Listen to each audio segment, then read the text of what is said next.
You sick of seeing me yet? Because I'm not sick of playing Splatoon Raiders, and that's exactly why we're here for a bonus stream this Saturday. Because tonight, I'm going to be doing my best to see the ending for Splatoon Raiders.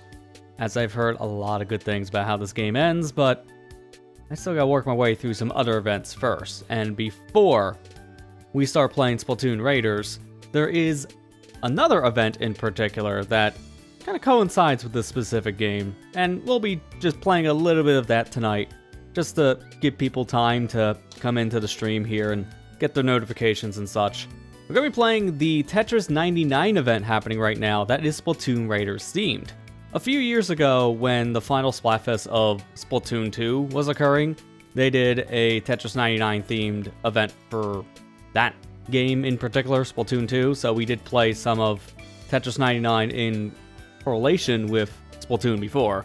So if you've been around for a few years on the streams, this isn't really anything new. We've done this kind of thing before, and I haven't really played Tetris 99 a bit, so for me, I'm going to be shaking off some of the rust, and again, this will be kind of our way of just starting off tonight, because I will immediately say, tonight's going to have a lot of spoiler stuff for Splatoon Raiders. The game is still relatively new, so once I swap to Raiders, I'll be letting people know immediately. If you're wanting to play it for yourself, then you might want to watch this back later after you beat the game, because we're heading into the end game territory. But that's not the case for right now. For right now, we're playing a game with blocks, so you're fine. Come hang out, and we talk about kind of whatever.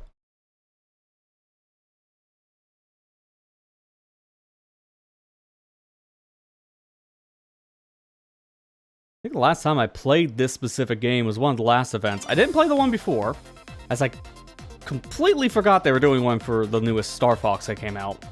So I didn't play that event. I can't remember the last time. It's probably been like months. But this is the Splatoon Raiders event in particular happening right now, which is kind of weird in particular to play this if you don't have a Switch 2, because this is promoting a game that you can't get on the Switch 1, and this is still a Switch 1 game. But either way, let's just jump right in. If you haven't played Tetris 99 before, it's kind of a battle royale version of Tetris, because you're trying to knock out other opponents as you're playing with 99 other people here, so it's a full group. We're trying to be the first one, so us along with 98 others are trying to survive. It's kind of weird to actually play a competitive Tetris, and people are really good at this now, so I don't expect to be really winning any games. I'm at least going to try to get top 20 or so, because if you get in the top 20 or so remaining players, I believe you get more points for the event, and that helps you unlock this theme, because these themes that are available for events, you can unlock these to use for yourself. So I want to try my best here to win some games if possible, but if not, at least just score high. And again, I have not played Tetris 99 a hot minute, so I gotta get back in the groove of things. I'm not the best Tetris player out there. I don't know like a lot of the advanced tech, like how to do T-spins or anything like that, so I know I'm gonna get bodied if there's people in here who know how to do that stuff. That's just unfortunately how it goes. I didn't actually mean to put that piece there, but I can work with it. Sometimes you have mistakes that can cost you a game too, so you gotta really pay attention to what you're doing. Make one little mistake, and your opponents will take advantage of that.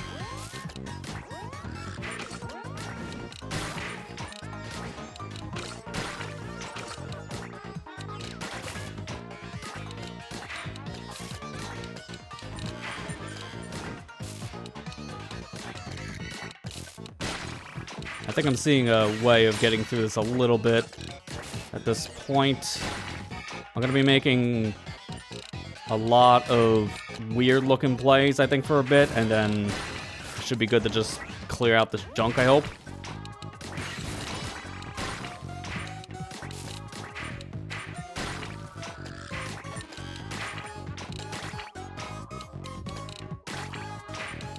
And now that I've played Raiders, I can actually recognize where some of this music's coming from. So we get an idea of what music they're using from the latest Splatoon game here. Right now they're playing one of the level themes. Like one of the first level themes you'll hear. Yeah, let's go with this.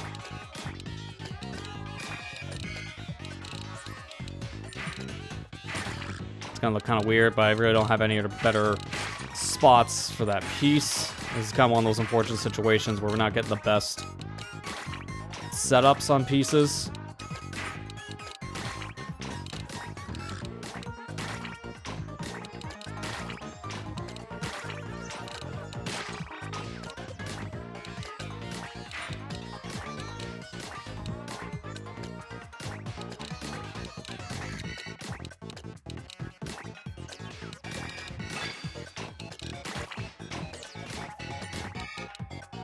Are we still not in the top 50 yet? Because this has been a long start. We've already been playing now, it feels like, what, 5 minutes almost? That's how I can tell. People are aggressive in this. People have gotten so good at Tetris 99 over the years, so I really can't compete on that same level anymore. I used to be able to win games here and there. I've gotten some victories, but I think the last time I actually won this game was probably close to when it released back in, what was it, like 2019? Like, it's been a while.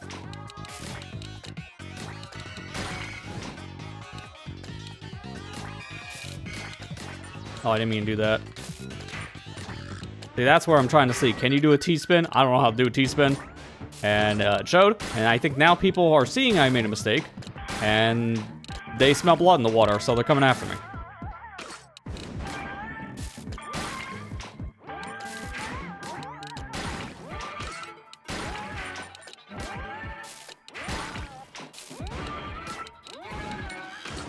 I have to put this here. I need to clear out fast. Okay, this is working.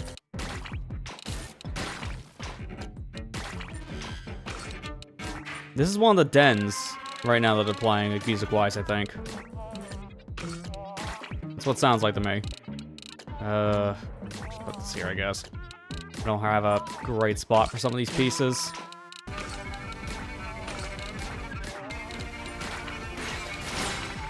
We got a decent amount of wins so far, which is good. You need to take people out because the more people you KO, you earn a badge for every KO. And the more badges you have, the more power you have, which is what sends people more junk pieces. And right now, I need as many junk pieces out as possible. Because right now, people are targeting me that have probably a lot of junk pieces.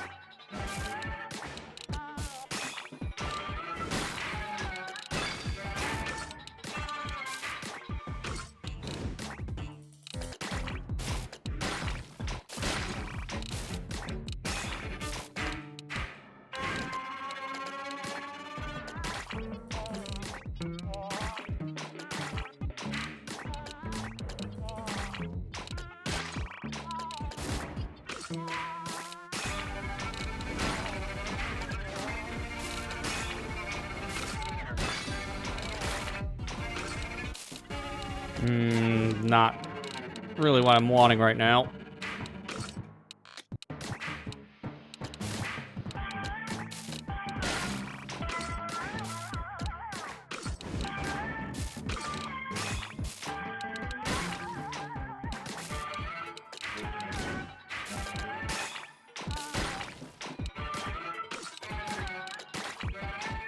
I think I just screwed myself. I think I might actually have set myself up for KO now if I'm not careful.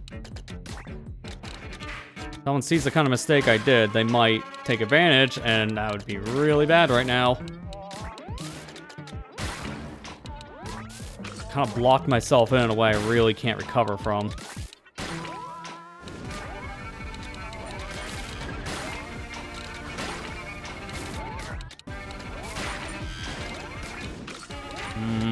Yeah, I don't like this. I need to clear some of this fast. Oh, come on. Now's not the time to give me a line. Oh, I think that's it. I'm still in this somehow, but I'm not going to be for long. I'm getting the KO badges, but someone's just about ready to get a huge payout from me, because I got completely screwed. I put the wrong piece down somewhere, and that was enough to essentially block out the rest of the board. But hey, I got at least 13th place, which got me 30 points. So that's already a little over a fourth of the way there for getting the reward. So I just play a little bit more, and I'll be able to get this probably in no time at all. Once we get the 100, then I'm going to move on to playing Raiders tonight. Hey, Super Spyro, how you doing?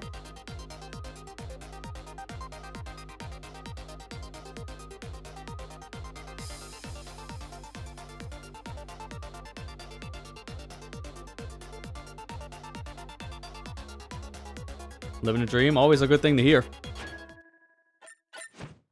Sounds like you're doing well.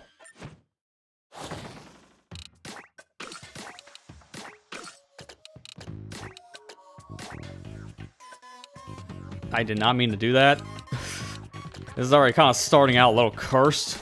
Sure, you know, if we're doing a cursed start, then I'm just gonna completely embrace the jank and just try to clear this out as fast as possible.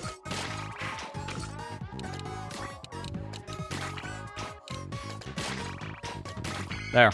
Alright, we're back to square one. Oh, that's kind of dumb. I immediately put myself in a stupid spot just to start, but no one really took advantage of it, and that's good. We don't need someone to immediately target me, and then I'm out within, like, the first few seconds. I've had games that's happened before, so I wouldn't have been shocked if that happened now.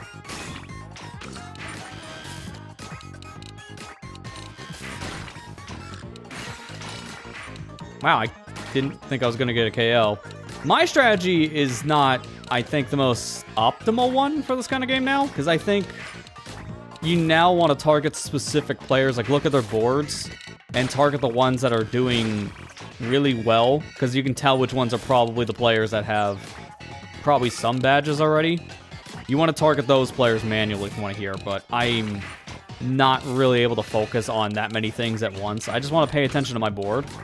So at that point, I just focus on my own stuff, and I just select attackers.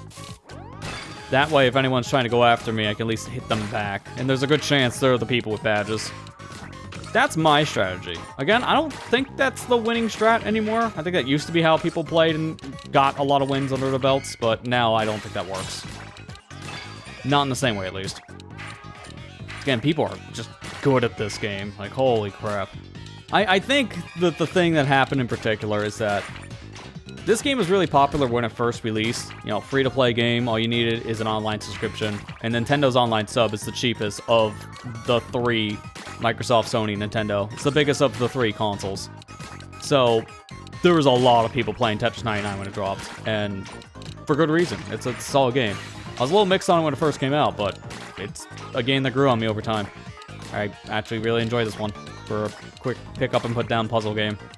But after a while, things just change at that point. People move on, play something else, and that's not to say it's a bad game or anything, but I think people just got tired and moved on, which is kind of just how things go. So now I think a majority of the players that are sticking around and playing Tetris 99, these are the skilled Tetris players. These are the people who play Tetris all the time. So they're good at it. And have you seen a good Tetris player? They can play this game blindfolded. That's not even much of a joke. I think there have been actual people who have done blindfold Tetris playthroughs of some kind. Whether it be some challenge runs, maybe a 99 game like this, who knows. People are just insane at this game nowadays. It's bonkers.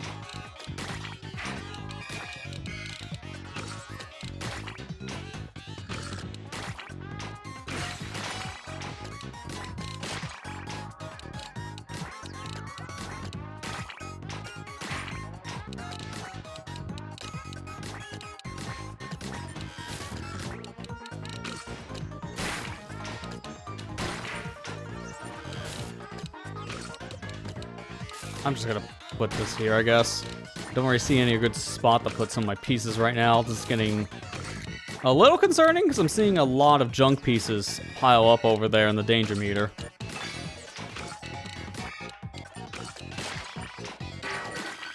Alright, now we're in top 50, so at least now I know I'm gonna get a decent amount of points. Just if something happens. Well, let's try to stay in this for as long as possible.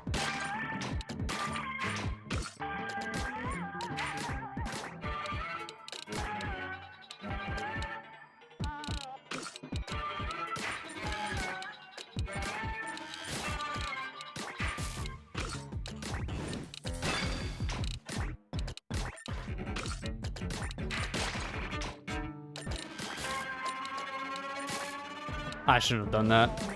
I'll have to clear out some stuff now to fix that weird gap I just made in blocks. But thankfully, it looks like I can take advantage of the situation, get a Tetris there, and knock out one person in the process. And now we're back to danger. Wow, that did not take long. Seriously. Oh, this is bad. I didn't mean to do that. Yeah, I can't fix this. I'll have to just deal with it. Oh, that's awful. That is possibly danger. Your game is ending. Awful.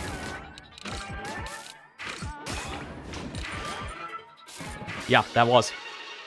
Lily, you make one mistake, and then the sharks come out. Alright, I got 20 points for that. That's fine. As I mentioned, I'm playing this with Joy-Cons. I usually only really use, like, a Pro Controller on the Switch and the Switch 2 for a lot of games, but Tetris is that one exception, because the D-pad being those, like, 4 separate buttons on a Joy-Con compared to just the one entity D-pad, it makes a huge difference for this kind of game. Especially given how both, it doesn't matter if you have a Switch 2 or Switch 1 Pro Controller, these both have pretty bad D-pads. It feels a little bit better on Switch 2s, but not by much. It's pretty mushy, you can have some misinputs here and there, and in Tetris, you cannot afford a misinput. And I've had plenty of 99 games in the past playing on a Pro Controller where my finger slips, and then somehow instead of hitting down, I'm hitting left or right. And that just throws off my entire game. I can't play this with a Pro Controller. Not if I want to win at that point. I can't afford those mistakes. I know I'm not the only one. I hear a lot of people who still regularly play this game. I hear a lot of people say they swear by Joy-Cons for this. Just because of the same reasons. Too many misinputs on a Switch D-pad. But not necessarily using Joy-Cons. Hey, you might as well try it yourself if you're wanting to play this kind of game. See which kind of thing works better, because you have Joy-Cons. They come with your console. So just try them out and see if it makes a difference. If you're struggling having missed inputs, maybe swap to the Joy-Con D-pad. You can't even use, like, the joystick, because that's how you target other people. So you have to play with D-pad. Which I don't know why you would play this with a joystick. That would be just so terrible when it comes to misinputs.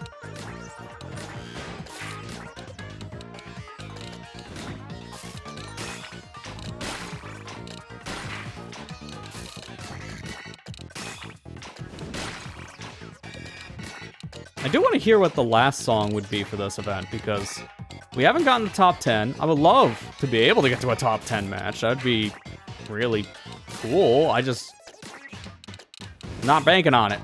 Because I already know, again, people are not playing around this kind of game anymore.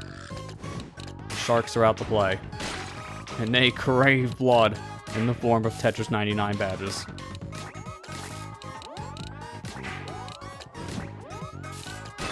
Like, look at all those junks. Just a few moves in, and then just my board's almost completely filled. It is insane. I'm doing okay over here, keeping my space as clear as possible. And then all of a sudden, there's like 20 junk pieces.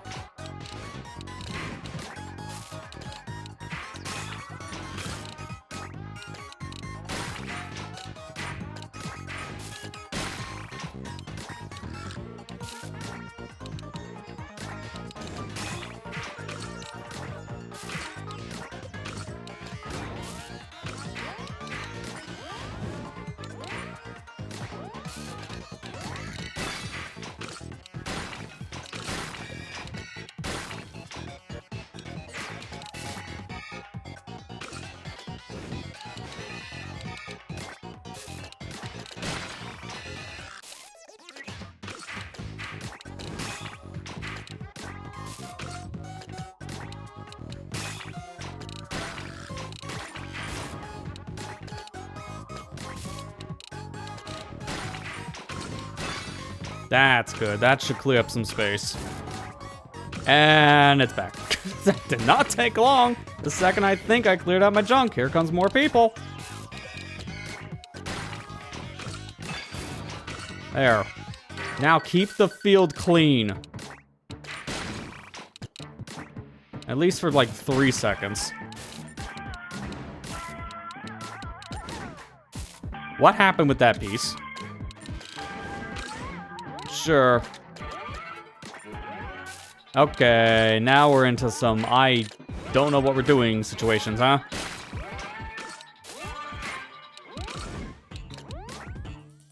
Yep. Literally one mistake. That's all it takes. I didn't even think I was gonna make a mistake like that going into the 50s, and immediately my finger slipped and boom. Now I just made a big problem. Just that's all it takes. Just put that one piece the wrong direction. Hey Marley, how you doing? Yeah, getting in some Tetris 99 before playing the main attraction. What's behind the curtain here between the four.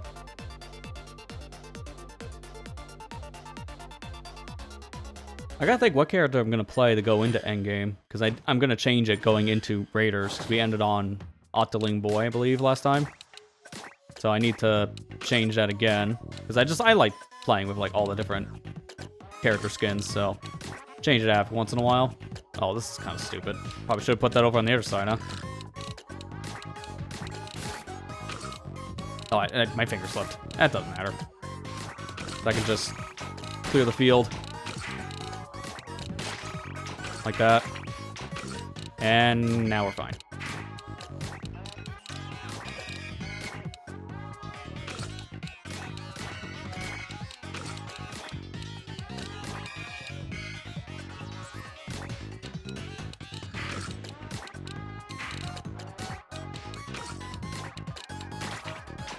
Hindsight, probably shouldn't have built up a ladder over here on the left. I'll just clear it out.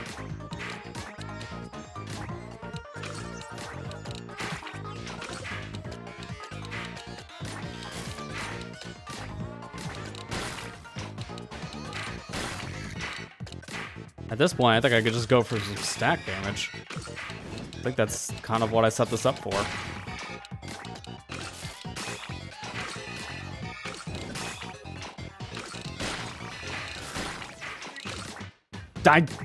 I did not mean to put that down yet. My finger slipped and I put it down a block early.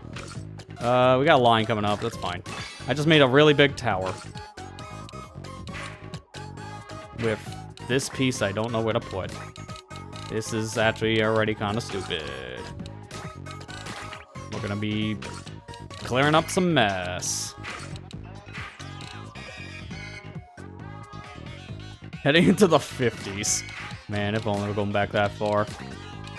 I don't know what we'd be doing in that time period, because I would not know anything in that time period. That's way before my time.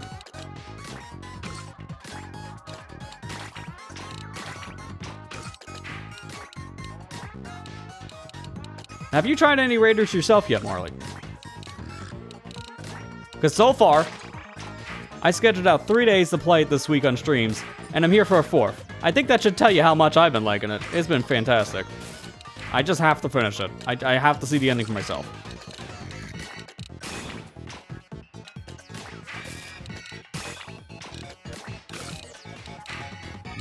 Probably shouldn't have pulled that piece. Yeah, it's not working out all that well now. I'll have to improvise again.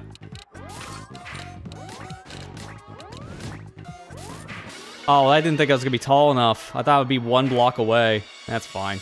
We were barely to top 50, so I'm only gonna get 10 points. One more game that gets us to top 50, and then we got the skin unlocked. Oh, that's understandable. Okay, yeah. I guess you're going on a trip of some kind. Hopefully safe travels. That or you're picking up someone. One of the two.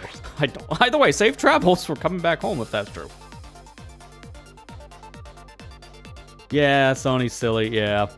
That has been a point of conversation, I feel like, the past couple weeks on these broadcasts for that whole anti-consumer practice they've been pushing. It's been a mess.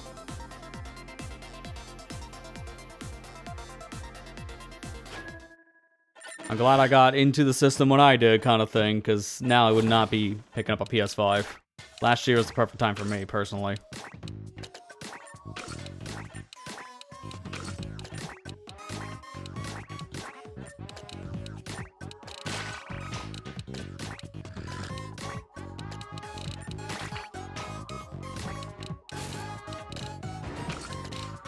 5-day vacation in North Australia park tours, winter festivals. Now that sounds like a packed time. Hope you have fun and all that. Especially, yeah, like you do need vacations every once in a while like that for just getting out of all this chaos that the world's known for now. It's good to have that like mental getaway. I 100% agree on that. Something I feel like I probably have needed at some point too, because I haven't gotten really taken a vacation since 2018, so it's been a few years. Let's put this there. But I've had like good moments. I haven't gone away, but I've had people visit and such, and that's kind of like substituted for going out of town and such. Not to say I haven't tried to do anything when I can. It's kind of hard to get away nowadays. This isn't looking great. I think I can do this. I gotta put this over on the right, and then, yeah, now we're back in business. It might look bad, because it still kind of is, but it's something we can come back from. So I'm not too worried.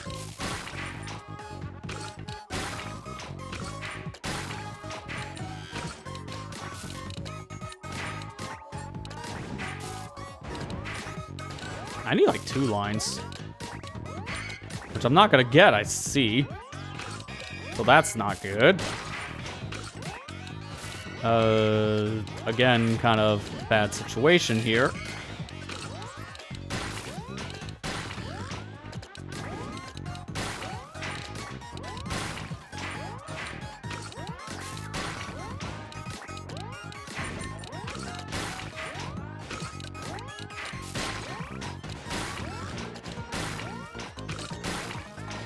Okay, that pretty much put us back in a better spot. I should be okay now for a bit. Still not out of the woods, but alright, there you go. I got a KO, so I got at least some power now. I'm using that power core. Give me the hatchet.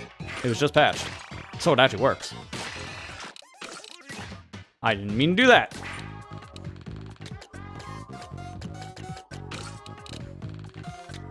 I guess we'll just fill in the gap.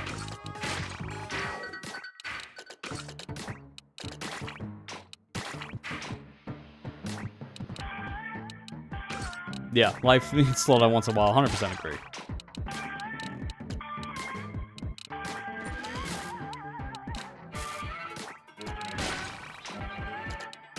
Since you still need to boot up this game at some point soon yourself, Marley, may I give one suggestion, at least when you're picking a character? Pick an Octoling just so you can see the composite hairstyle, because they are the ones that have the hairstyle everyone's showing off.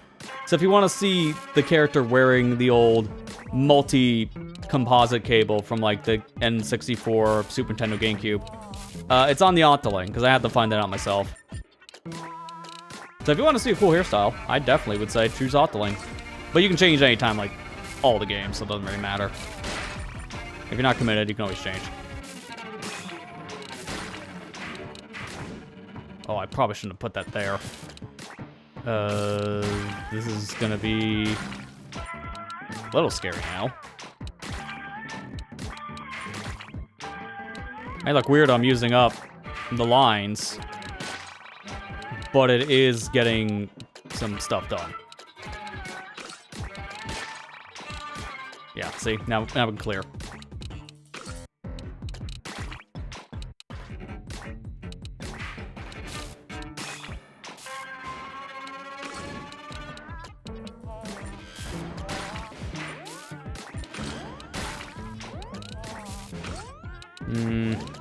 This is gonna come down, I think, to the wire again.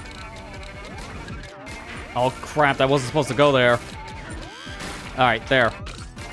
Somehow squeeze it out. Got the other side.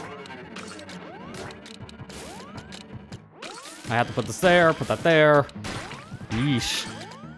Talk about a problem. And everybody smells the blood in the water, so they're coming over to try to just take a lick, I guess. They're all like animals.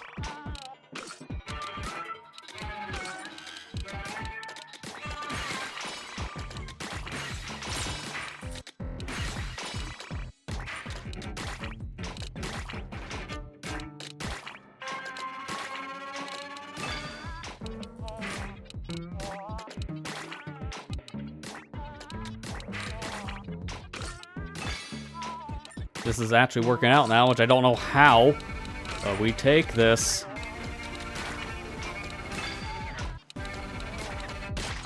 And now we're back down to a non-junked out board. Holy crap, we're actually making progress.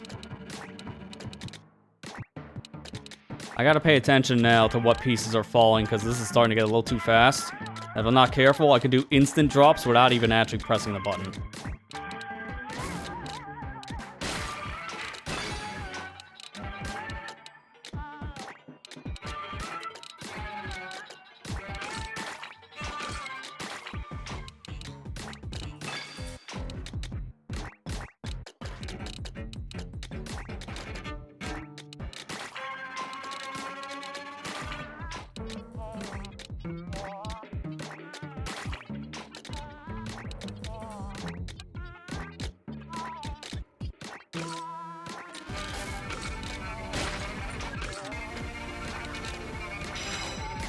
I actually did a T-spin. Okay. That was unintentional. Oh, but here comes the sharks.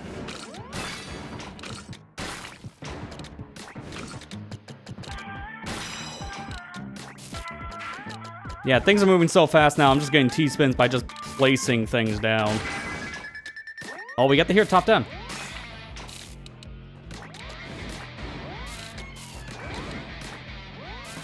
For all of 3 seconds. That was not much. I think that was one of the boss themes, if I had to take a gander. I have to hear the whole theme to know, but it sounded like one of the boss dens. But there, now we at least can use the Raiders theme whenever. So that's cool. Preparing for the competitive Tetris? Jeez. I wasn't even trying, man. It just kind of happens. You have to just kind of go on autopilot. Yeah, so you can see I missed a couple because 43 to 46. So I missed 2 other themes since. I don't know what the other one was, but I know Star Fox is one thing I missed. It's not a big deal.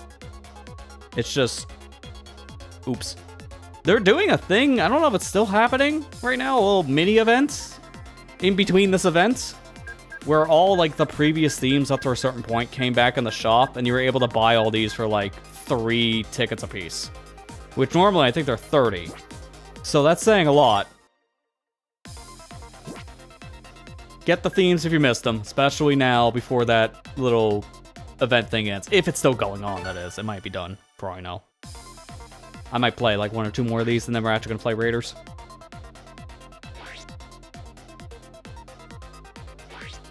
I already mentioned Trenchcoat DLC. Yeah, I haven't really played much of Legends of EA since I've wrapped up the main campaign in the beginning of the year, so I'm in kind of the same boat. I don't, like, why is there so many, like, timed exclusive things right now? The single-player adventures is getting really stupid. Like, currently, there's that whole Donkey Kong event happening in Bonanza, which I've given my piece on that so many times at this point, where I don't like timed events for a paid DLC that you have to get to a post-game section to even attempt. So there are so many people who have missed those specific statues because they literally can't play it yet. They gotta play more of the base game to get there. It's so dumb. And even then, the events themselves are super tryhardy because you gotta know very specific routes just to get the 1,000,000 points in one run so you can unlock the statues. It's just way too much grinding. It's terrible design, in my opinion. The events themselves and the DLC, the Emerald Rush stuff, it's interesting. I think the DLC itself is pretty good, but the events tied to them, no, they're not. Because they are just... They're essentially guide events. Like, you need to watch a guide if you want to unlock all the statues. It's just too much you have to know going into them. That's why I just don't personally like them myself.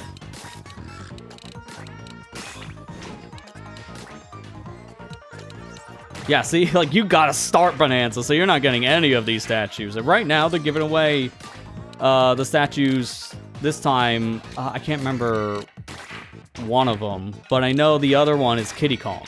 Kiddy Kong hasn't been in a brand new Donkey Kong game in, like, over 20 years. So that's pretty significant, but most people aren't going to be getting that statue because it's locked behind a timed event for paid DLC, and it's in a post-game section. So how do you do any of that when you're just buying DK Bonanza now and you hear about this. Like, people are going to hear about these events, pick up Donkey Kong Bonanza to play them, and then realize, I gotta play at least 20 hours of this game just to try. That's dumb. I'm gonna play something else. Like, if that's legitimately what's gonna happen. The timed event thing wouldn't be that bad if the DLC wasn't locked behind post-game, and the DLC is where you play all these timed events. But no, it's gotta be post-game. I say, for me, I have a lot of opinions about the Bonanza DLC because I think it was mismanaged beyond belief, because I think it was a corporate mandate to have a lot of these specific things done to it. And it feels like it, because I can tell the core design of Bonanza was never made to have a roguelike slapped on a month after release, to have timed events that happen once a month for a week, and then go away forever. I don't think that was the original intention from the devs to make a thing like that. Like, any of it. Not the DLC, maybe they had an idea for how it would work, but they didn't plan on having timed events probably tied to it. To me, it just feels like that was a slapped-on after fact.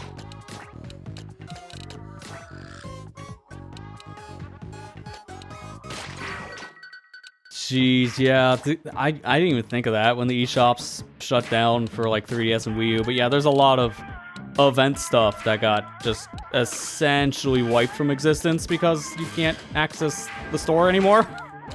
So good luck trying to download the things in general to play certain things in the games. Like, yeah, modern day gaming, it's great, no problems at all. I think I'm dead.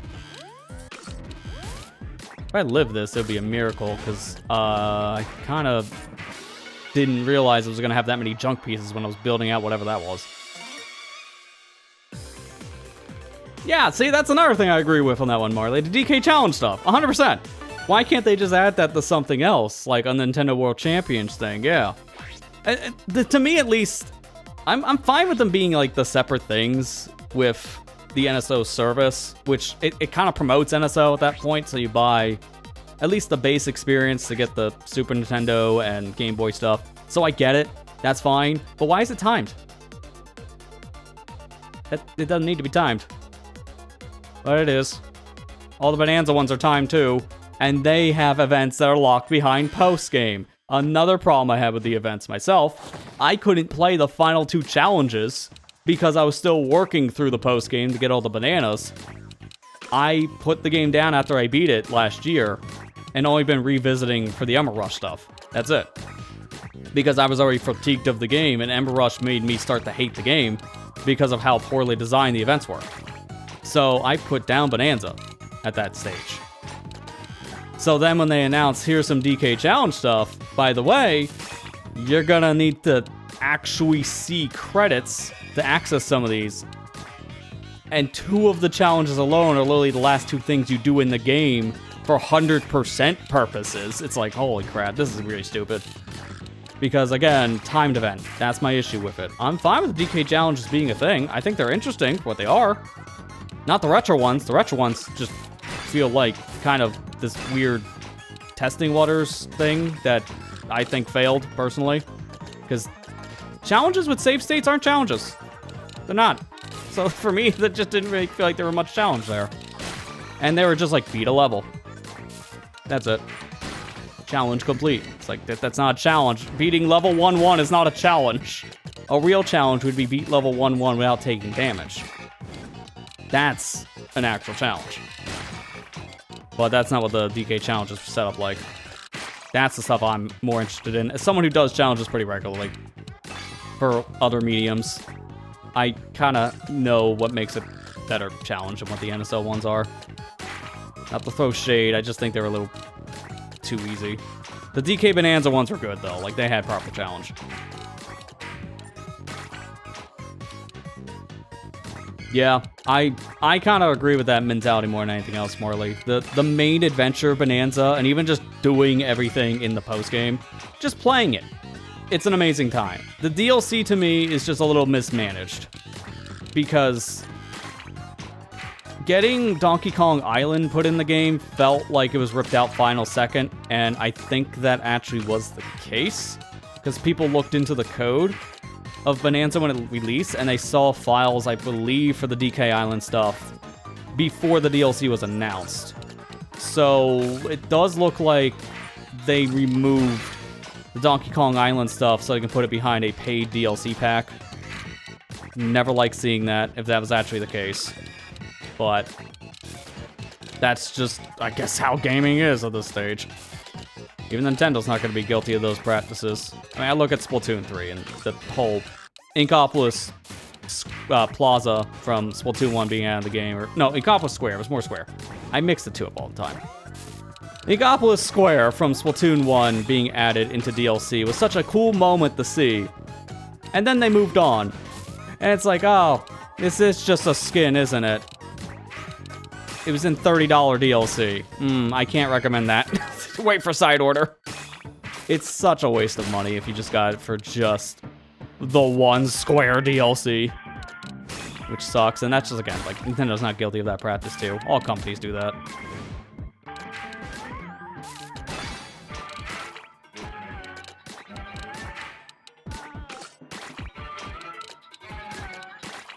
Okay, there's a gap.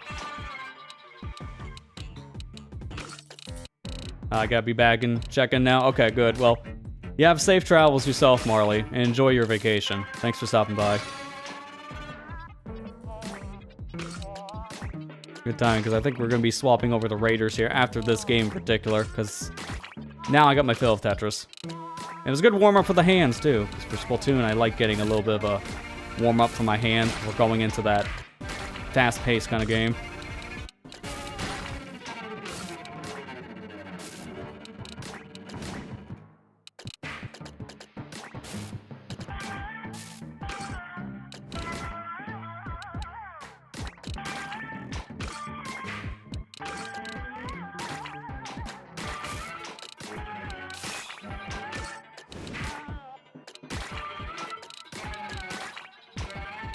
Dude, that's so close. I want to open it in a different way. But that little hole, still gotta clear out some junk. Careful what I put. There, that's a misclick. Easy to fix misclick, thankfully. I need to get into that green section, because that's gonna clear up so much.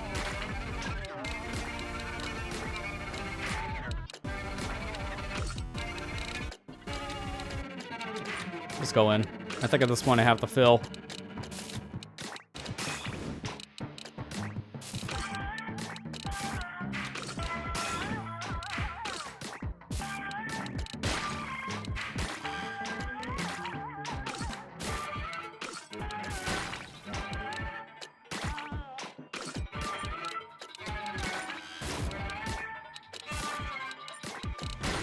Finally. Now I can actually start clearing away the junk pieces. Because look at that. Now we're actually making some headway back into this minefield of a mess.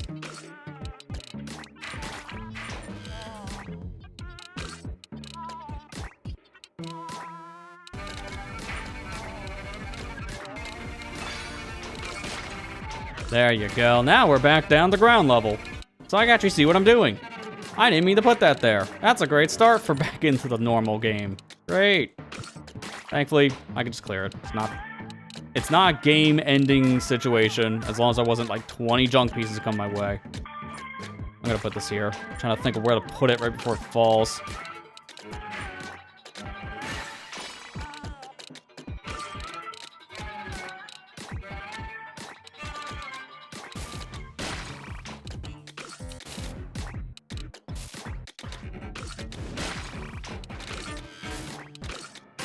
Now it's getting fast.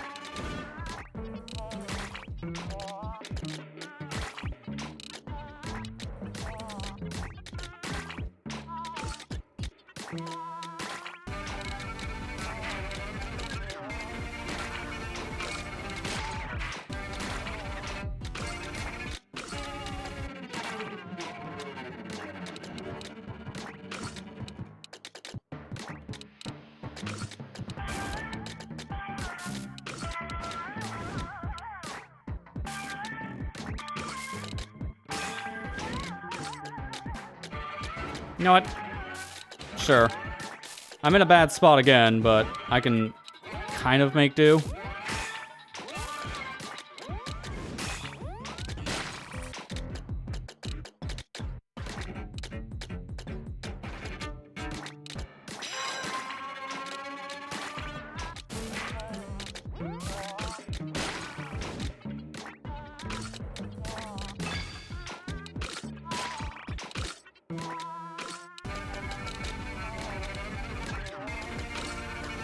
I really didn't want to do that, but I can't have that other piece fill in the hole over there.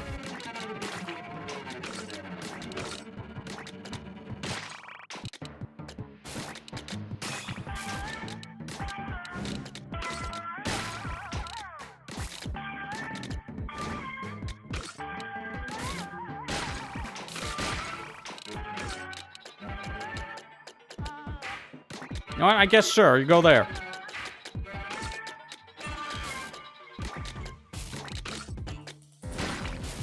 See how fast this is right now?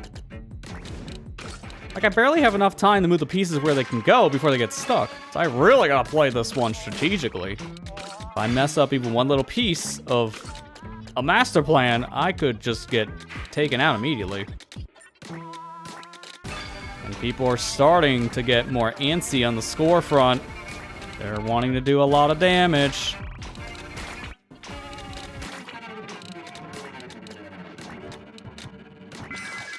Oh, remaining 10.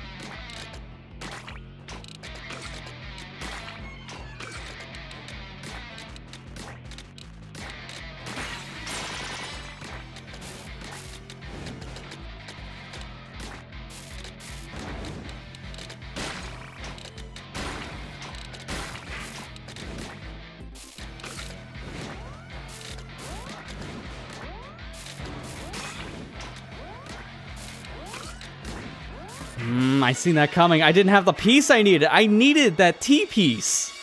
But I was getting the block instead. I was so close. I'll take top 8. I'm fine with that. Getting to number 8, I think, is probably the best I'll be doing tonight. So, good enough for me. So now, I think it's time for us to actually reveal what's behind the curtain all along. It's Splatoon Raiders. Oh, who would have guessed? Because now I'm going to play Splatoon Raiders. If you were here to watch the Tetris 99 section of the stream, we're moving on to Raiders, and I should mention we are at endgame. So if you do not want to be spoiled to what happens at the end of Splatoon Raiders, this is your final warning, as we're going to be pushing to get through all that story and finish the main campaign now. So if you were here to watch Tetris, thank you. But if you're here to watch Splatoon Raiders, spoiler warning up ahead.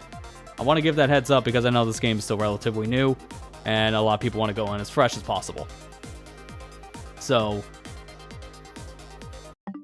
let's get ready. I'm going to swap my controller because I am not playing with Joy-Cons for a game like Splatoon Raiders.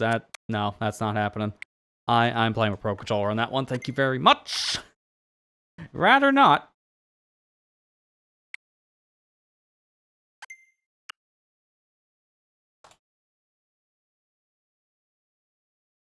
I also got to update the stream information to reflect the fact that we're actually playing Splatoon Raiders instead.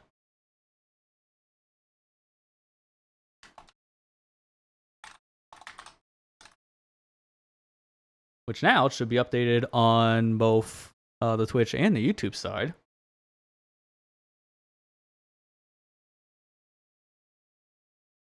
Yeah, there we go. Good. Good. Let's play some Splatoon Raiders, shall we?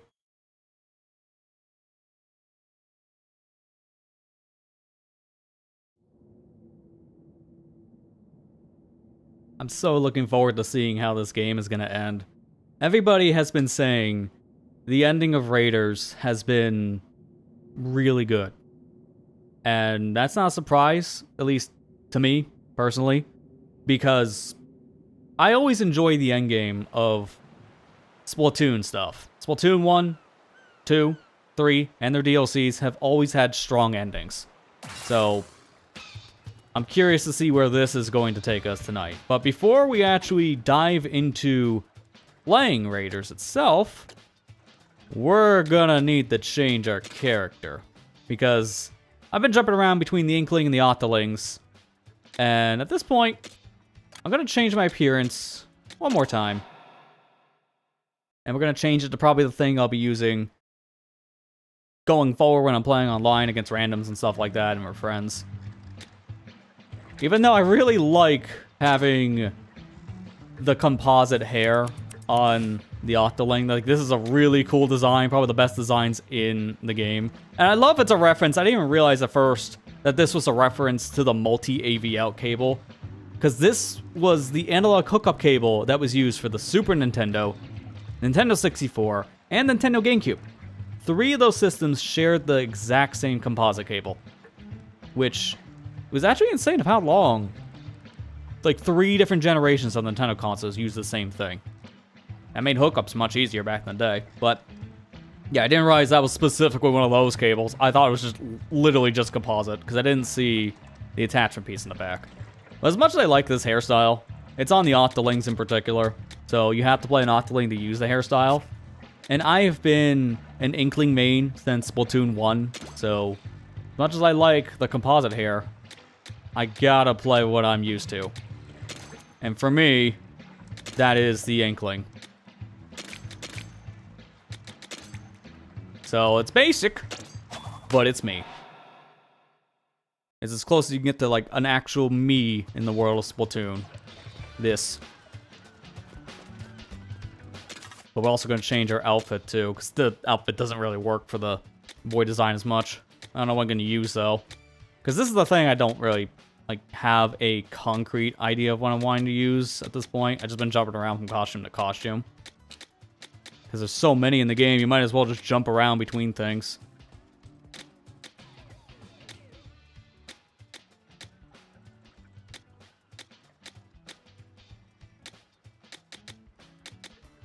At this point, I think I kind of used all the ones that we unlocked that I've been really clicking with. I think I already used his outfit, but I'm just kind of going back to it at this stage because I don't know what else I would pick.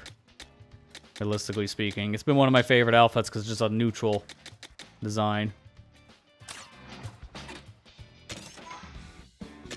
And before we do anything when it comes to story, I gotta do my go help mission for the day so we can get this done, get some rewards, which will help us out for our main adventure anyways.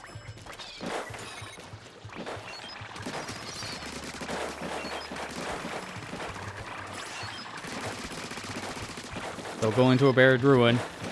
Level's only going up from 29 to 32, so we're all kind of close to each other. The lowest level's at 22, which is 10 below us, and the highest level is 42, which is 10 above us. I find that interesting. The lowest and the highest are 10 apart. Although the real gap is 20 apart from lowest to highest.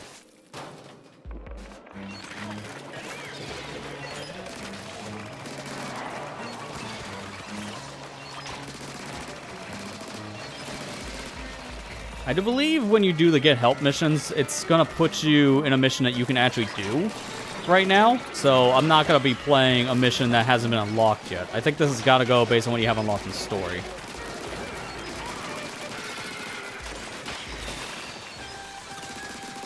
I've already died. Not a good sign.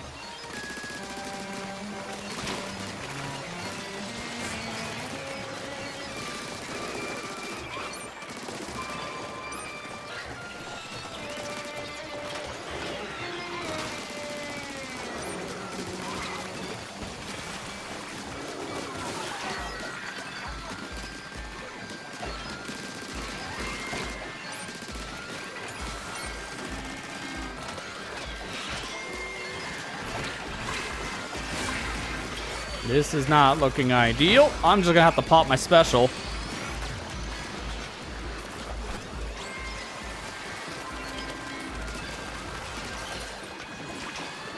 We're almost there on eggs anyways. This is gonna be kind of bad at this rate. We need the power egg now.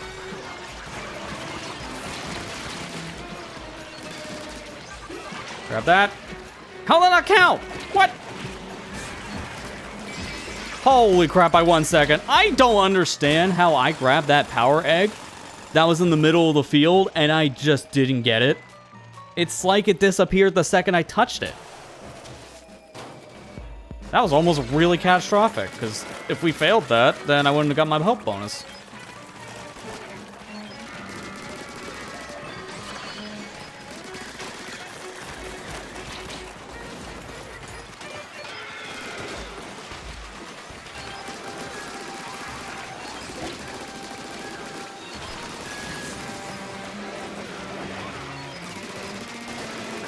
Down another life, jeez. Our power guy cannot stay alive for more than like 10 seconds.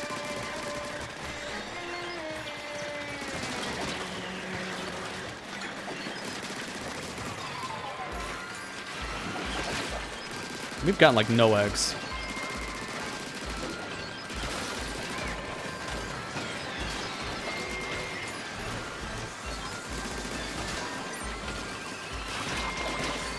Oh, it was bad. Release.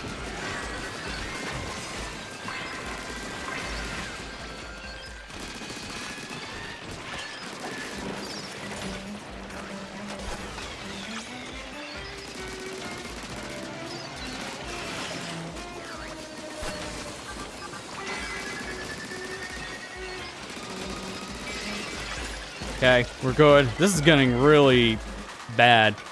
We're on 2 lives going into the final floor, and we also have barely enough time on every one of these sub-levels so far just to make it out. This is getting kind of concerning.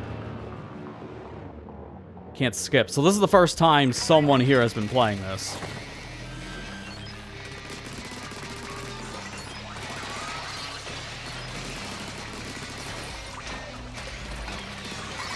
This is not good at all. We shouldn't be on last try. Not this soon.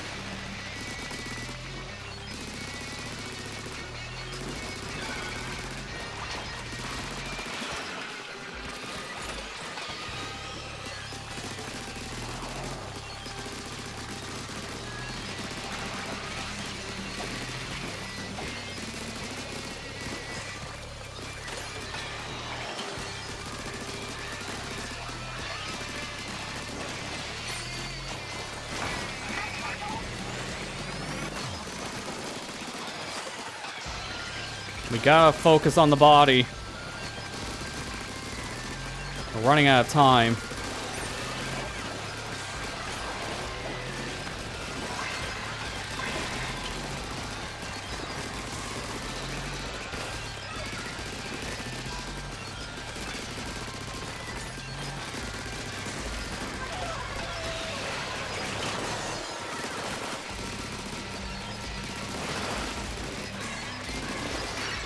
There you go. Jeez, dude, that was really bad. That was a really bad raid by comparison to anything else we've done so far in those get help raids. We almost failed that. Every floor. Yikes. I almost feel like I was probably the top contributor because my weapon was fast. The power guy was struggling, which is fair. That's a hard one, especially with all the dang stingers everywhere, but... oh, almost got out of there with nothing. Alright, well. Now it's time to actually do the real stuff. It's time to actually jump into what's possibly the endgame sections.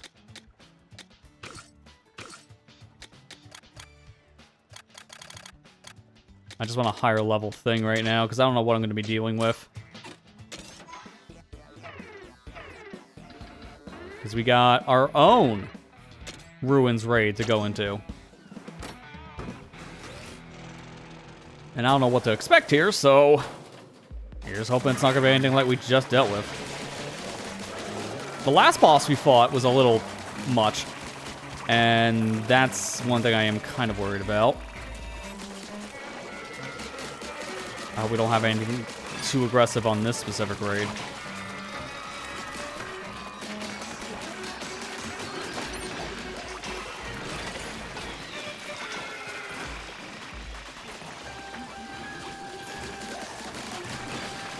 Barely.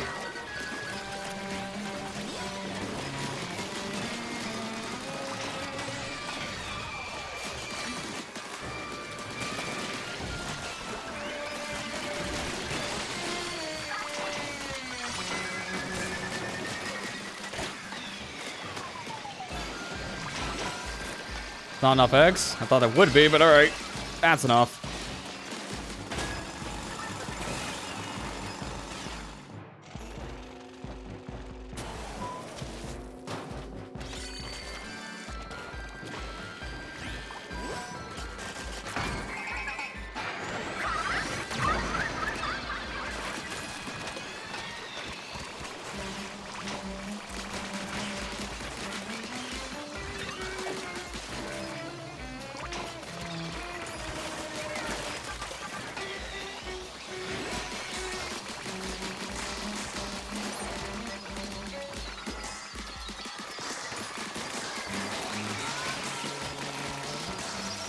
That fermented damage, man, that really does stack. Holy.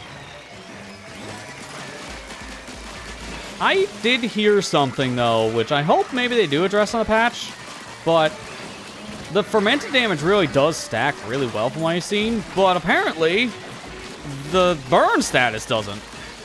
It barely goes up when you level up, and it doesn't scale based on your weapons, which apparently I think fermented does? And freeze is a stat that doesn't really matter on that front, because it's just gonna, as the name implies, freeze your opponent. It's not going to affect your damage output.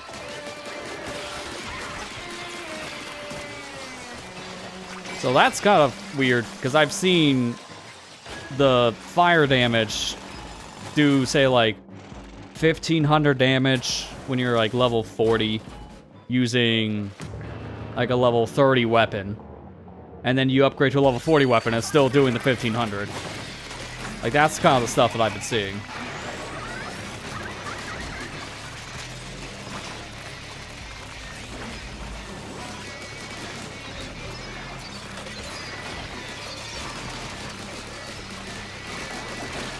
Oh, I'm stuck. Let's get out of there.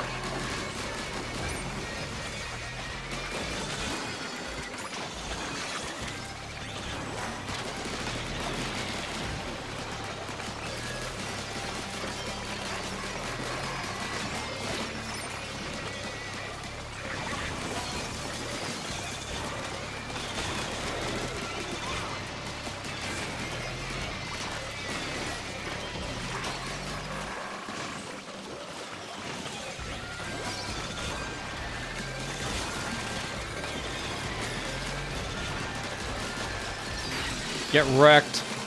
My gadgets are strong, and so am I. There's a treasure. There it is.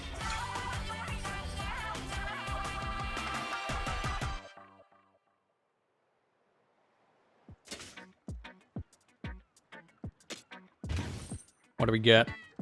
Let's see. Oh, it's a combination. The glass bottom vase. And long range got level up.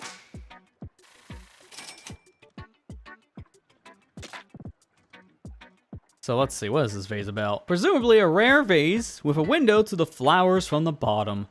Though it would be hard to see through the heavily frosted glass. Yeah, you're not kidding. This thing is almost impossible to see through. And in terms of long range, it's now leveled up to 20%. So that's pretty good. Not good for an auto brush, but that's good for like snipers, splatlings. Stuff like that. There's the black hole. I was expecting that to come up soon. Another nasty looking island is in view. If we raid it, the fog over the central island has to clear up, right? And then the treasure tower will be visible. We'll get our shot at the hidden gold. I love to head out this instant, but shouldn't we look over the latest engineer's notes? These things are everywhere, huh? Is this the last one they wrote? To unknown seekers who may come here one day, I hope you can use all that I left behind. All that I left behind? Sounds like they never quite accomplished their goal. Honestly, it sounds like they never got to leave the Spiralite Islands at all. Gotta say, it doesn't seem like the writer of these notes was after any treasure. Yeah, and they didn't make the bot for world domination or anything either. So what gives? Maybe we'll find the answer along with the gold? In that case, we just gotta press onward. Although, am I the only one nervous about what's waiting for us on the next island? What, you scared? Then I'll go. Nonsense. It's time for the leader of Deep Cut, meaning me, of course, to step up. Oh, come on, leave this one to me. No, that place is too terrifying for me to let either of you go. So, I guess that just leaves. You got it, big man. The floor is yours. I don't like the idea, but if you insist, far be it for me to say no. I couldn't even say anything in English on that one. It just ate. I'm big man, and I get things done when it counts. I can do this. I'll be just fine. Well then, mechanic. It's up to you and me. And honestly, it'll mostly be you. But I won't back down. I'll show my courage, just like you always do, mechanic. Before that, we got other things we're doing first. Like, for one, going back on the raid. What do I use? Long range is good, now knowing it's a fly fish we deal with. So, perfume squelcher is probably the way to go.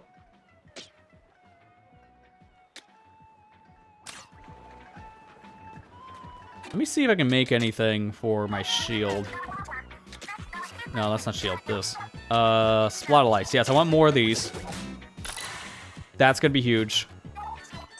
Literally. Like, there's gonna be a lot of stuff around me. Yeah, sure. Let's level this up. I don't know if I can actually use it. I'll have to see how many points I have. That's all I'm gonna do for the moment, just so I can see what I can equip. I'm just taking that off because I want to... It puts it right back on. Interesting. Alright, because I want to do more splatter lights. I know I can't afford it. But that doesn't matter. Because I'm wanting to see... We have just enough. Okay. I think that might be the way to go. Because I just turned off the uppercut. I don't really think that's going to help as much. But let me see. Actually, if anything, take off Scorch now knowing it doesn't really stack well. And I'll just do the uppercut instead. Scorch won't really matter that much in the grand scheme. It'd be nice to have. But I don't know what else I can get rid of that's not... I mean, I guess maybe... No, that doesn't even do much. Airborne damage barely gets rid of anything on my actual... like, menu. And I can't upgrade anything yet. Until I get the next limit release. So I'm stuck at 38. Or 36, excuse me. I think I'll just go on what I have. Alright. That'll be fine. Let's get help. Play with some other people.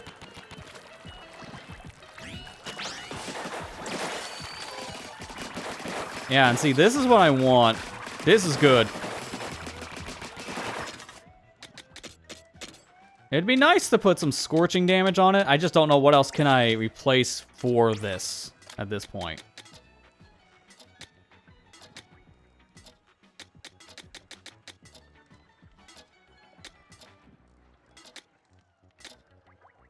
Really nothing. I guess if anything, it would be damage up. I have damage up.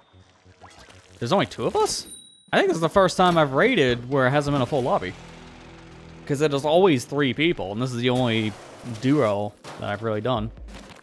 So you get 5 lives when it's 3 of you, and 2, well, and 4, excuse me, when it's 2 of you. So it's 3, 4, 5 in life count. Interesting. But this game can be played with up to 4 people, so is that 6 lives when you have a full lobby at 4? Something I'll have to try at some point, but that's going to be a little hard to do. I'll probably end up using the pool feature to probably accomplish that task.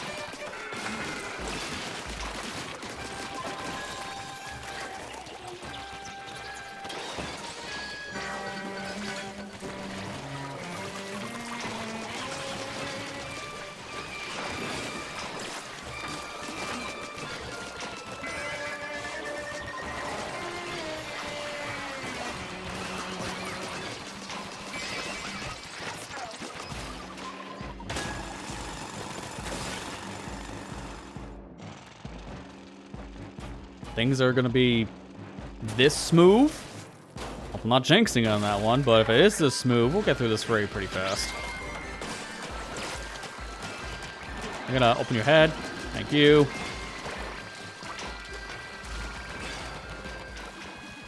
Man, you really are effective with the big swig, buddy.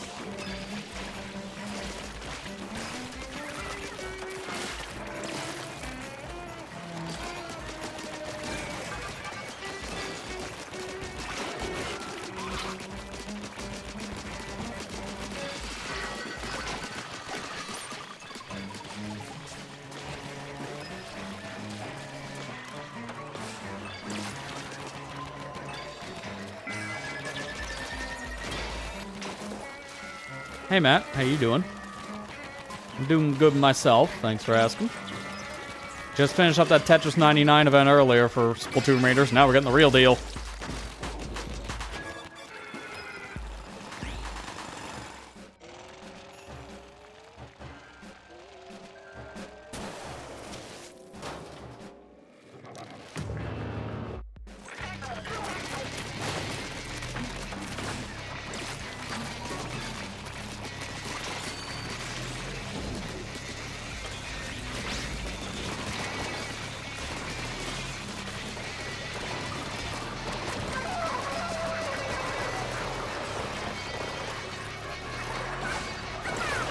This might have been a better case to have vertical slash, I guess, on the Splatchet, but I have horizontal still.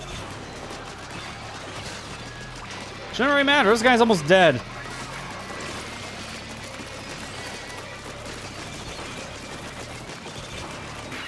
Yep, dead. That was easy. I meant to booyah, but I didn't have time. I didn't realize I was gonna grab the treasure that fast, because I was still kind of in the air for longer than I expected. Oh, there's my level up.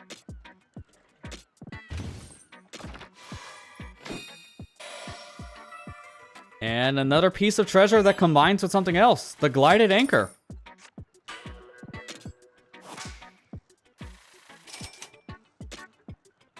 Could be an anchor that supported a long voyage. Is it a sign that they are as yet unseen treasures resting on the seafloor?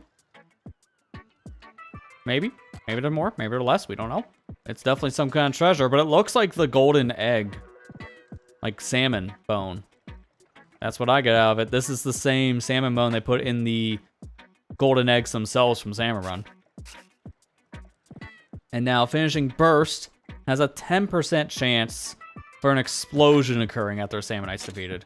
That's not really that great, honestly. I don't think I would use that.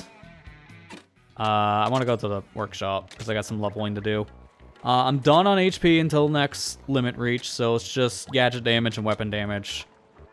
I'll do a little bit more on gadget damage at this point.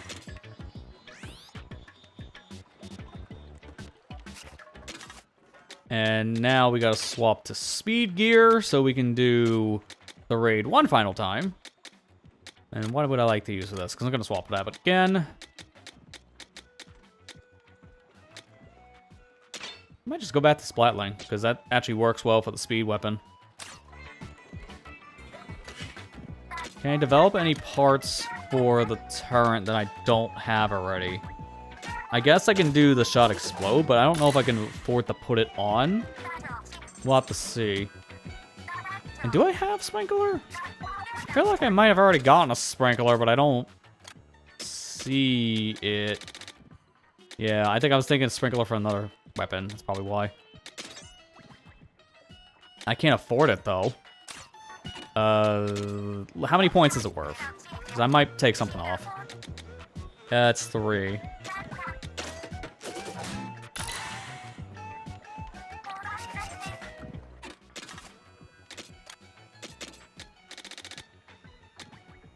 So for 3 points, we could maybe get rid of,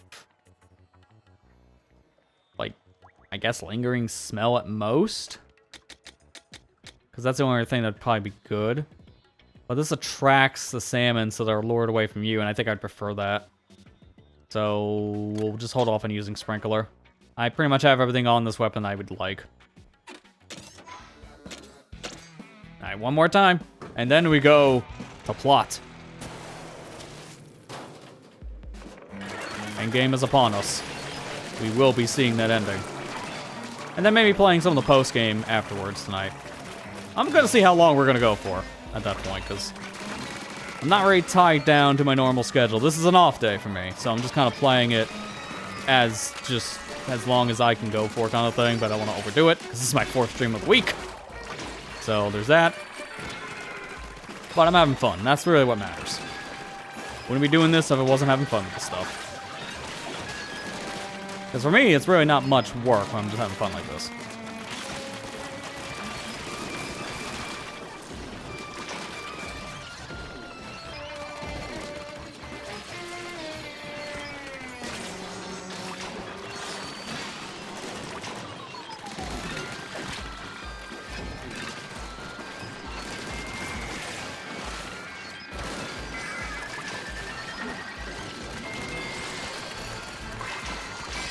There you go. Enough eggs? Let's move on.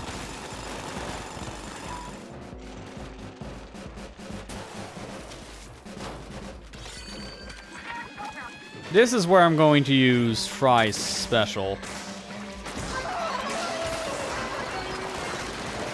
Let her take care of the stinger while I take care of everything else. Thank you. That was a really effective special.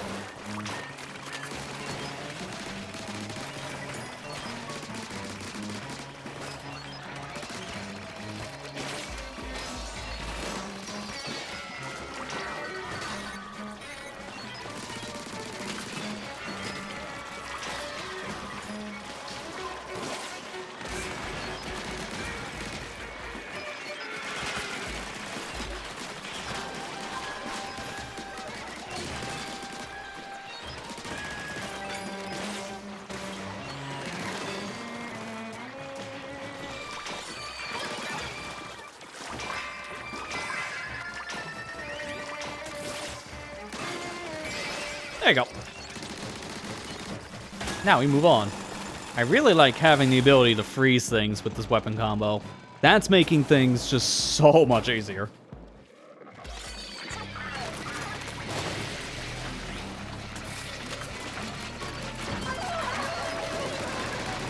Especially when I can freeze the boss of this floor. That just makes this short work.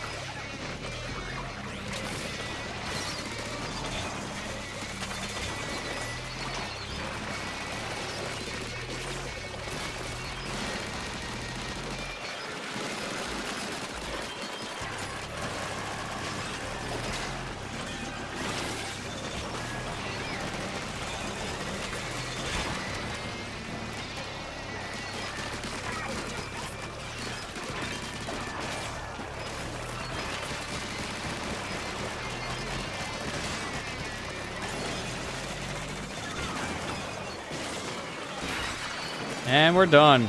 Get me out of here.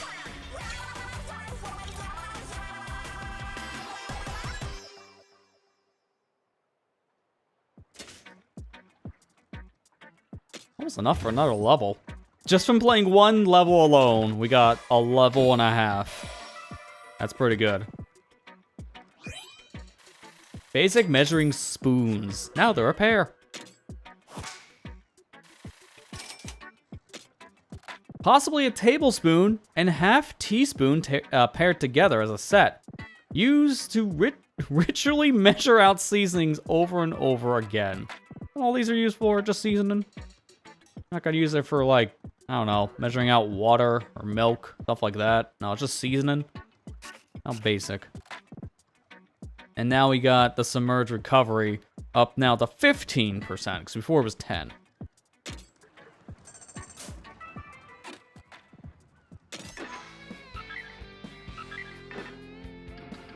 Alright, it's time. It's time to move on to more plots, so we're heading into the end. Because after this, we should be unlocking the Central Pillar Island, which we know based on how the plot's been going, that's gonna be endgame.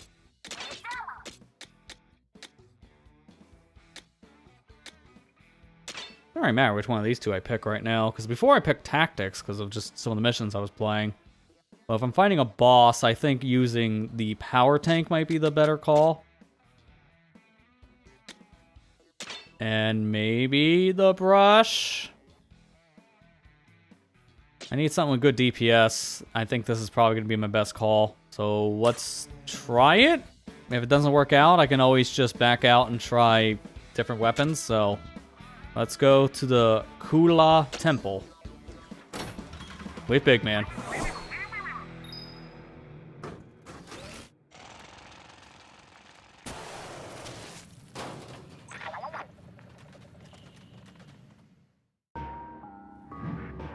What is that? It's a fat chum. Drank too much water.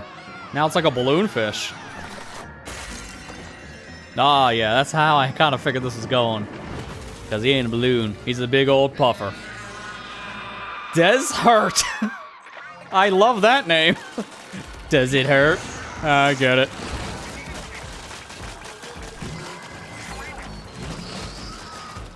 Hammer? Okay, let me look at it. He's got to punch the ground, though. Here it comes. Oh, yeah. That's definitely the weak point, because that does a lot of damage.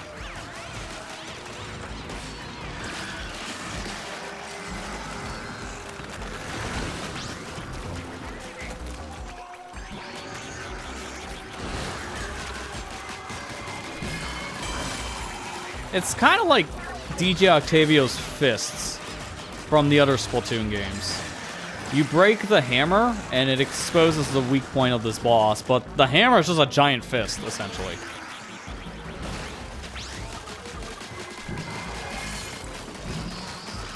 It does freeze, so it gets its health back.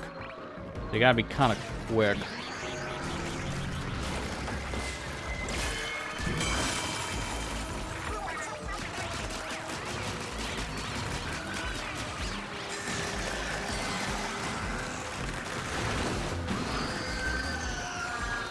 Really trying AI views now for a new scam? That's a new one. Get wrecked. Get wrecked, bots.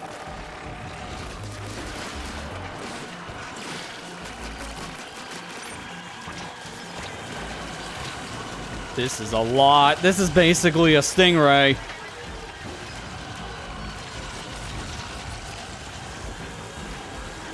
When does it end? I don't think it does. I think that's infinite.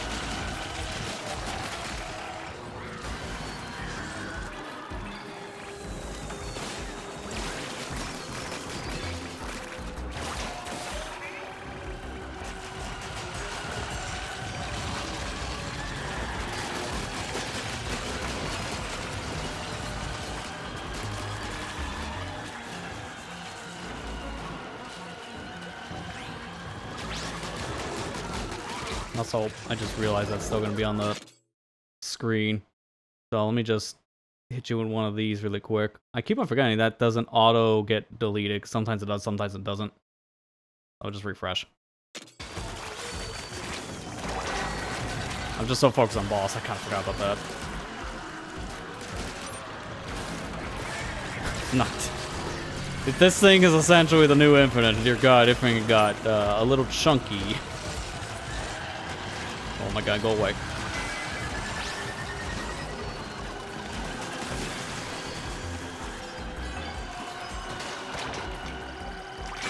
We're almost there. The him of the drill.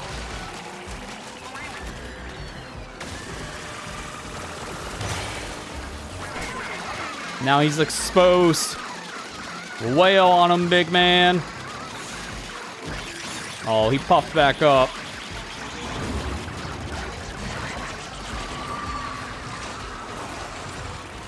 Never that easy. What do you expect, big man? What do you expect?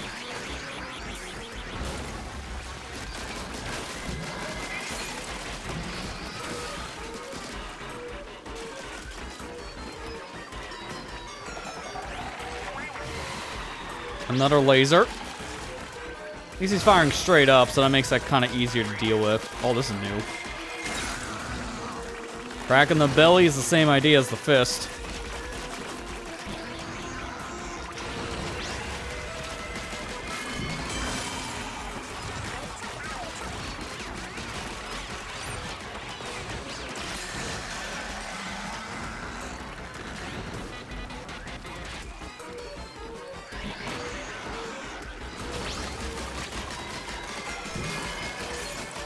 Almost.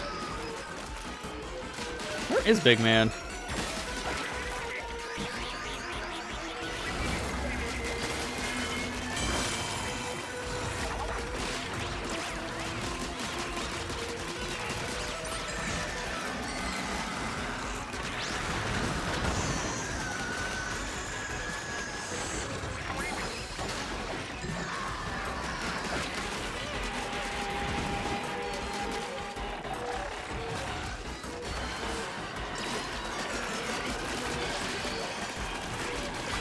Come on.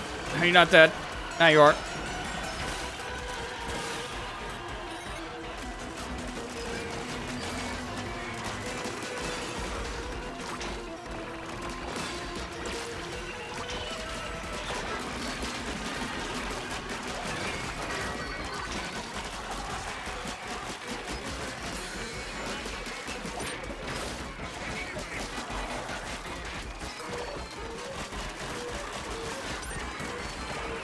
Can this, like, just die already?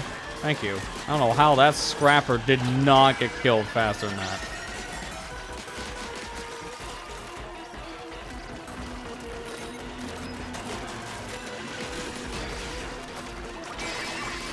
There, full.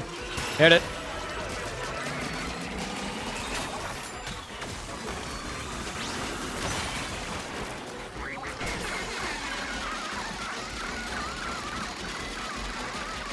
Just mash those buttons.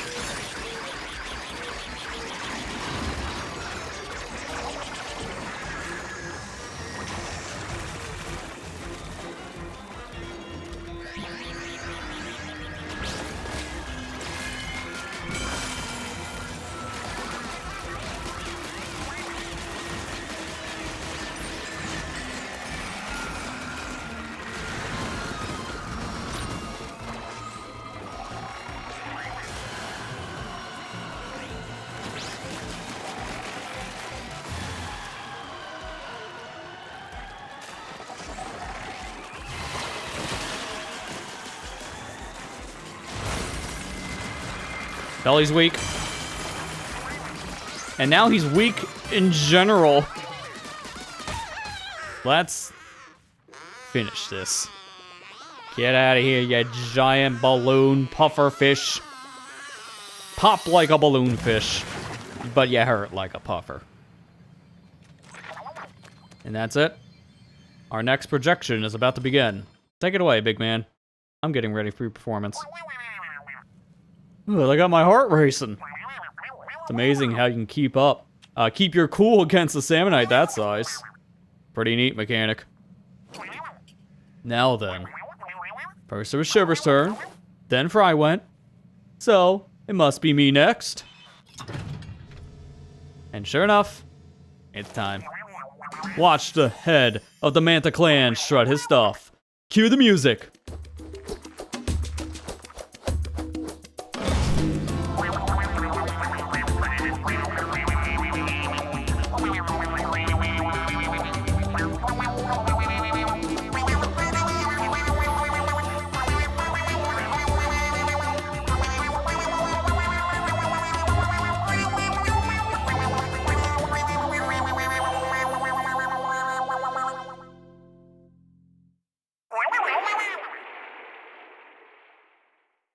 Gotcha, even got to do a little bow by the end.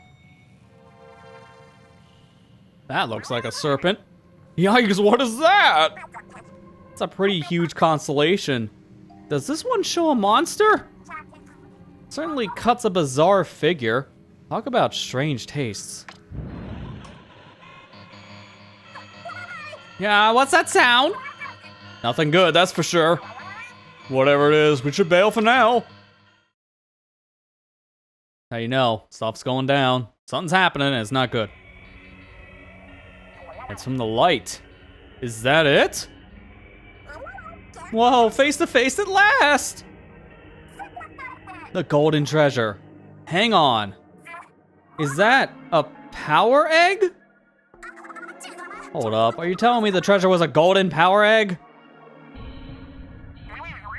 Wait, there's something inside. Ah, my eyes! Need those sunglasses now more than ever. Oh boy. Those look like portals. It's causing some weird rifts in the sky. What in the world?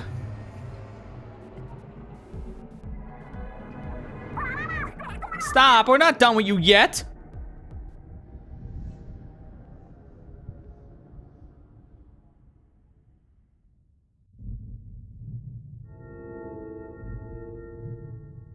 And that looks almost like a full mural there on the wall, so I think all the lights are done lighting up. We'll see. Because right now, things are getting kinda hairy. Not hairy like the last adventure, but you get the idea. Yo, a new gun. Perfect timing, too, because I want to use the splatter shot for the end. Then I'm making another combination, and this is a full-on crown. Crown of the Omnivore. So I'm assuming, well, for one, new title, Ace Adventurer. Let's go. I'm assuming, because this is a 3-star thing. The 3 stars are or like 3 diamonds, I guess, in this case, but I'm going to call it 3-star. 3 stars is the most you can level up any of these treasures. So after this, there's no more upgrades. So the showstopper power is fully upgraded. So this is an apparent crown decorated with culture for arches. Appropriate for a fierce ruler who has sampled all the ingredients in the world. Look, the infinity Easter eggs. It's been how many years since that Capcom Marvel Infinite, like, disaster bundle, and we're still calling the Infinite Stones just Easter eggs because they were literally just eggs. If you remember that whole fiasco years ago, yeah, you get the reference.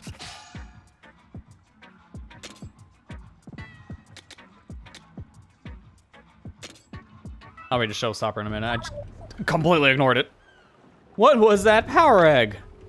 Also, where's Big Man? Breaking news. Breaking news. Where have you been? This is kind of an emergency. I just heard on the radio. Salmonites are wreaking havoc. They struck cities across the world, all at once. What? This can't be because you don't think. You read what the engineer wrote. The gold would drive Salmonites mad. They meant that huge golden power egg? Then there's never any hidden gold? Only a golden power egg? Is this a joke? Stay on task, Shiver. The people of Splatsville are in danger. We gotta get back there right now. I disagree. Are you serious? There are plenty of capable folks back there. We need to trust them to handle it. Think of how many big runs there have been in cities. And not a single soul has died yet. I think they'll be fine. She's right. If that power egg is really what got the Salmonites going berserk. I see what you mean. You're betting that we can take out that power egg and shut it all down from here. The end. And of course, there'll be a hefty reward for the brave heroes who saved the world. There we go then. It'll be us against that massive power egg. Wow, look at the sky. Wow, this is trippy. Oh man, look over there. Hang on. I don't have scopes. This is as good as we'll get. That is insane. Like all of those holes. That's, what is that, 6 different portals so far that opened up from here? And those are different Salmonites wreaking havoc on different areas. It can't just be Splatsville. It's also going to be Inkopolis Square and Plaza, too. Because that's usually what happens during the big runs as well. They invade all 3 territories. Moments before disaster, because I just unpaused and shot the same frame. That's interesting. Okay, let's see. Rarity. Boom.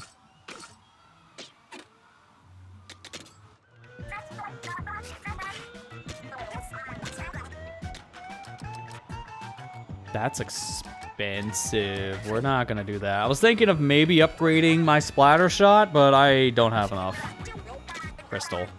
I might be able to get more by selling some of these lower weapons, but even then, by how much? Also, I keep on forgetting, there is a multi-selector. Oh, you can select the rarity of weapons. So that's what multi-selector is. It just selects all of the weapons from those classes. No thank you. I'm just gonna do it my way for now. My way, at least, has me picking weapons that I'm more comfortable selling at this stage. I'm not ready to sell everything just yet. I'll have 3,000 shards left if I want to do this. I don't know if I should. It would make endgame a little bit easier. I just can't get those shards back that easily. That's why I'm hesitant. So if I upgrade something else, say like this weapon, 13813, then I go back to the U, 13056. So it's about the same. Just upgrade it then. I have to do this eventually to get a costume, so I'm fine maxing out at least the splatter shot. It's a brand new weapon, the 4-star. It has some perks on it. I'm gonna try it. That's probably a really bad idea, but hey, I'm experimenting. I'm still in that kind of stage of the game. So now the costume we got for that was this one, which I don't really like. It's the plaid. The plaid overalls just don't do it for me. It just doesn't look right. So I'd rather just stick with what I got for that reason.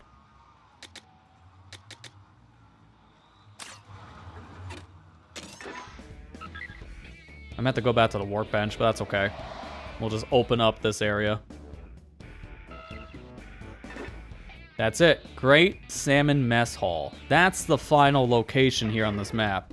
So the whole vortex at this point has been cleared out to the center, which I actually like. Look at how the islands are structured, and it's all in the same kind of loop. So it starts outwards here on the west, and then you loop back inside, going clockwise. That's really cool. It's like an actual eye of a storm, like being inside of a real hurricane. That's a nice touch. Alright, but let's upgrade some stuff for me now. So I only have one skill point, so I should mention... no, I should just do Gadget. I was debating which one should I do, but I think Gadget would be more impactful right now. They're pretty back and forth on damage outputs now, which is good. I want to, however, do the crane thing, because I want to see how that looks in this kind of environment. But I don't remember where to do the crane thing, because I only did it that one time. Where is the crane head? There it is. I think I do it from up near where Big Man is, right? And plus I gotta go over there anyways, because I want to read some lore before we go into endgame. Yeah, operate crane. Dude, this is so muddy looking. Like, this water looks awful by comparison to anything else. That's not, like, a bad thing. It's just that's the environment we're in. This crane game shouldn't be as hard now to put the boxes on the actual boat, because I have a way bigger landing pad. So I can just... this. Now hurry up. Moz Bobber. Didn't expect to get a thing just from one of these boxes.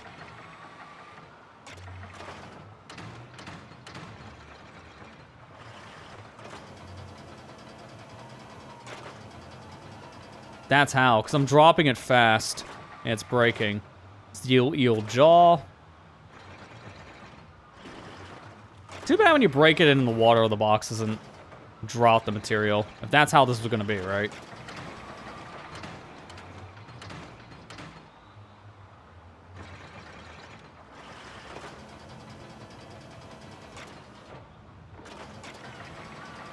Oh, hey. There you go. Another one.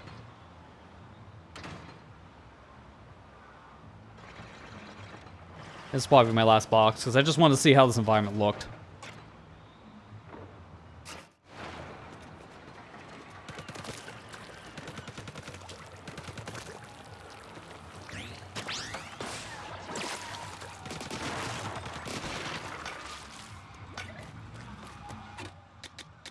Alright, let's go to Horde so I can see the scrolls, because we got 2 things now from doing story.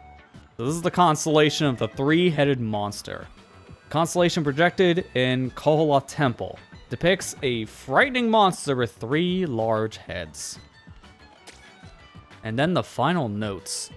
I installed some locks, but I've probably only bought us some time. I do believe the map I sent out long ago has made it to Splatsville. To unknown seekers who may come here one day, I hope you can use all that I left behind. So whoever was here before knew they probably wouldn't be able to stop this threat on their own. That's where all these contraptions are, the notes, even these little constellation projectors. All this was left for someone else to do the job later. Because that's what this is at this point. This is our task now. And it's a big one at that. So, the prep for the final area. I'm going to take this opportunity to get up and stretch for a minute, take a quick break. Recommend others do the same. And this is my final warning, as now we are literally in the final section of Splatoon Raiders. This is endgame. So if you don't want to be spoiled to the ending of Raiders, and you still haven't played this for yourself, this is your final notice, as the rest of tonight is going to be a bunch of the endgame. So, this is your last warning. If you want to go in completely blind, come back and watch the VOD later. But, for now, we're going to take a quick break, and when we come back, time to finish things, and put a stop to, you know, essentially Armageddon of Salmons. So, stay tuned. We'll be back here in just a few minutes.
The sky is ominous.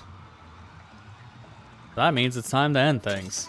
As we now are jumping into the final challenge here of our whole story run of Splatoon Raiders. Are you guys ready? Because we are jumping into the Great Salmon Mess Hall to put an end to this doomsday that we caused. Please don't pay any mind to the fact that it was our fault. Definitely was not. It was someone else, I swear.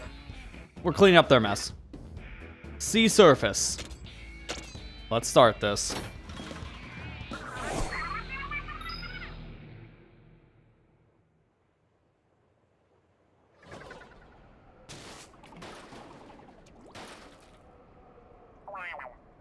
So these ruins have always been in the middle of the Spotlight Islands. There's a big hole the golden power egg fell into. Here goes nothing.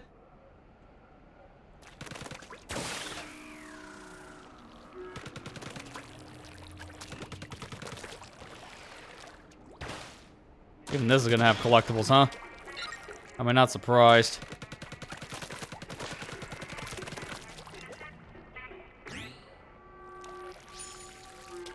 I was like, why am I not charging the squid surge there? That's kind of weird. See, I don't use it enough, so I keep on forgetting you can't charge it while climbing. Except, yes, it can, so I don't know why I wasn't charging the first time. Okay, that's a new one. Almost like there's a hole in the ocean. Yeah, it's a giant gaping hole. Which feels almost man-made. Or fish-made, I guess, in this sense.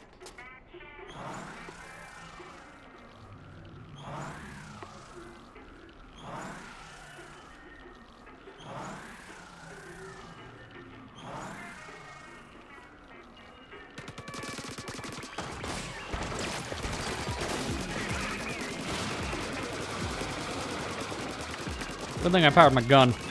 These guys are not the easiest to kill immediately.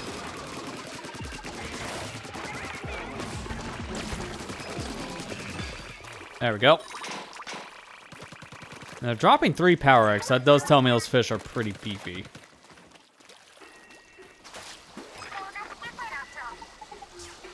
We could attempt to jump in that hole. It's just there's no guarantee we won't, you know, instantly die. Actually, I kind of want to see something, but I can't go back right now. I'm going to force it. I want to see if I can get to that island. I don't know if I can get checkpoints here that give me extra lives or not, so I gotta be careful. That was an on-purpose life thrown away. You can't go any further left. So this is a very strict track, which I'm not too surprised about. Yeah, this just looks so ominous. This is a really cool shot. Like, this could be a trailer shot.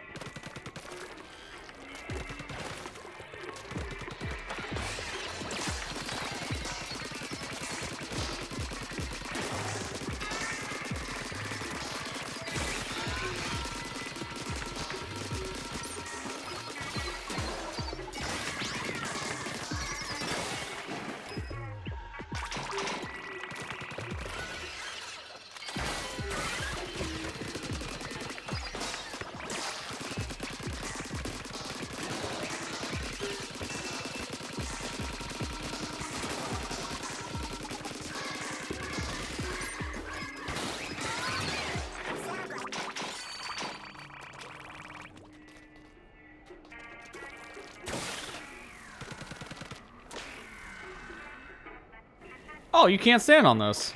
It's slippery. I mean, kind of stand on it because I can jump back and forth and double jump. But I thought there could have been a secret thing up there, like crystal or something.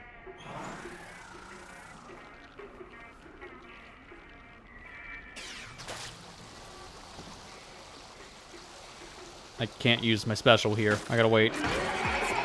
Now go.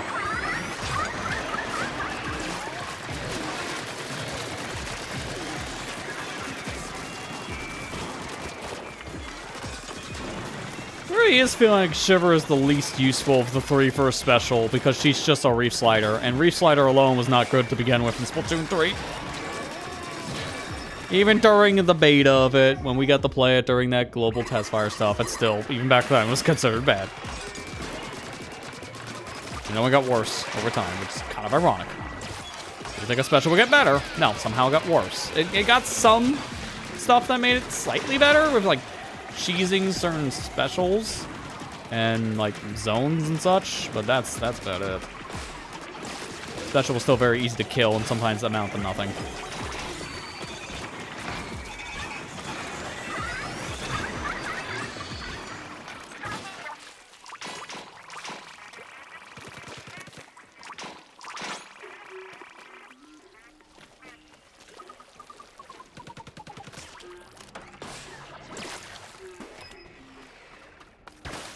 Looking around to make sure I'm not missing anything else, because I found a compass, or not a compass, I found a scroll, excuse me, so I'm expecting to find a compass. I meant to say. The fact that I found a sunken scroll here is already kind of interesting, so I wasn't expecting collectibles here. If this is an endgame stretch, I just expect it to be a level gauntlet, like every other Splatoon game. Uh-oh! The entrance is blocked!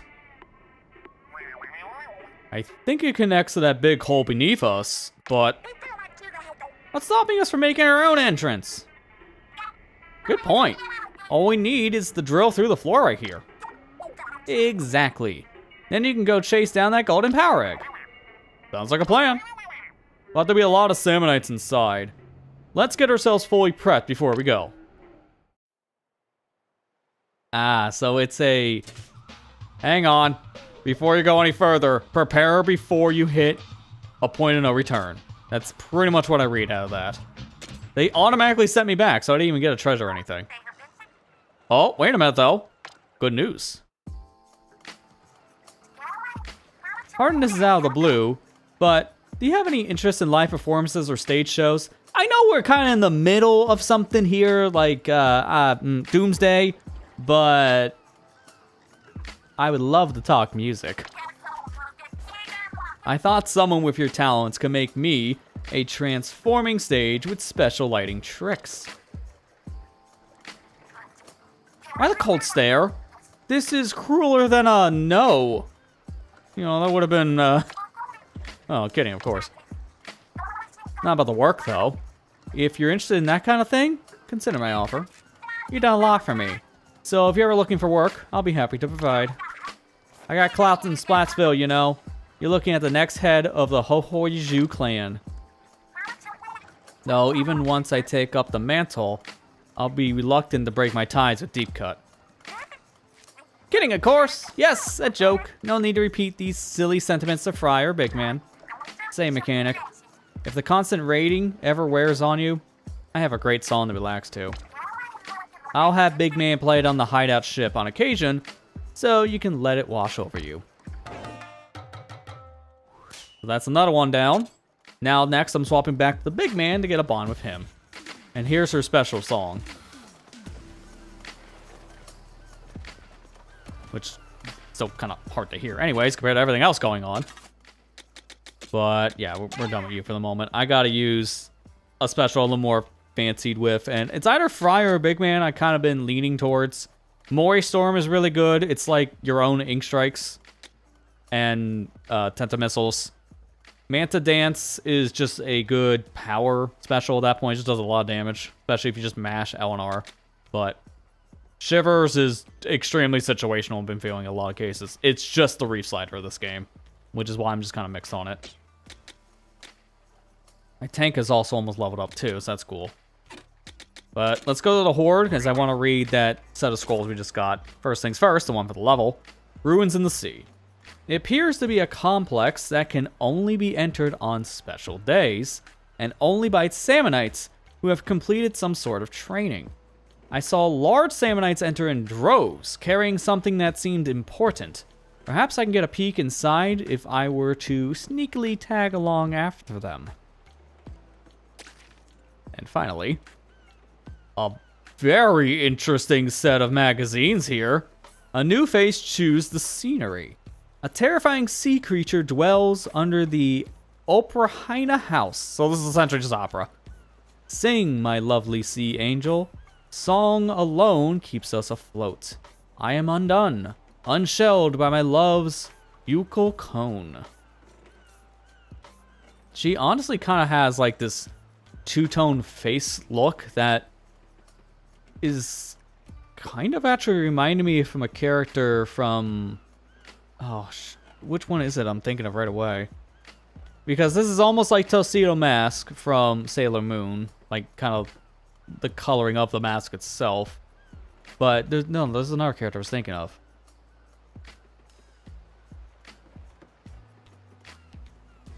It's blanking on me now, which is the worst part. I had the show in my head and it's gone.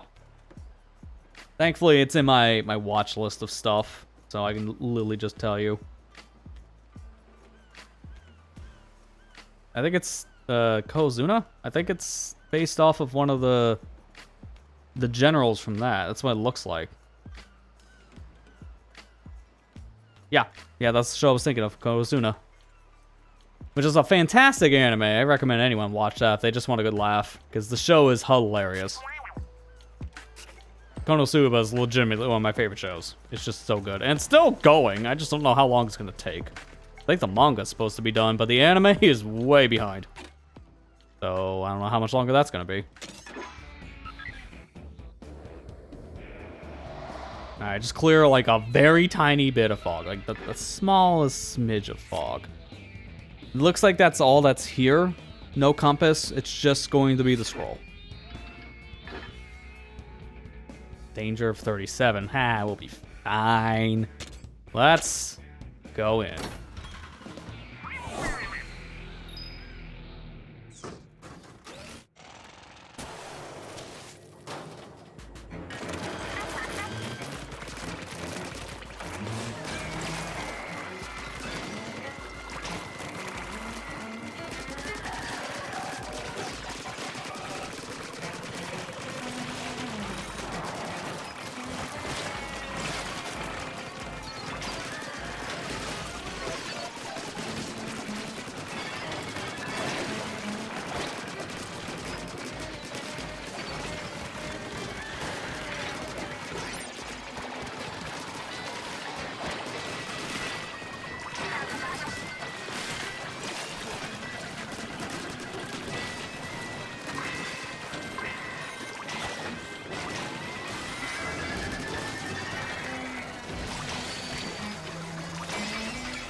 There we go. We're good to go. Next layer.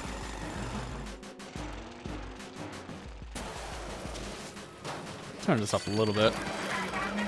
I can better hear what's going on.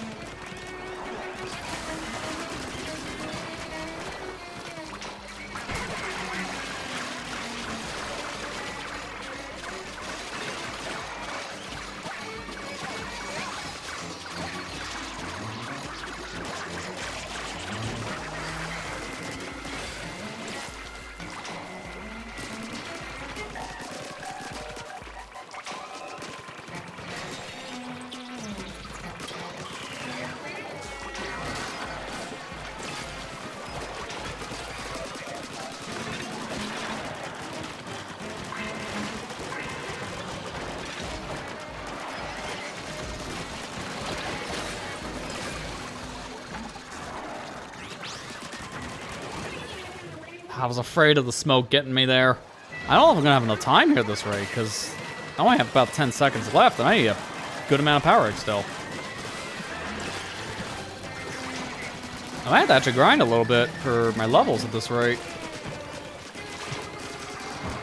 Because I just barely failed. It does say danger, so I do need to do a tiny bit more. Just a little bit to get to that point.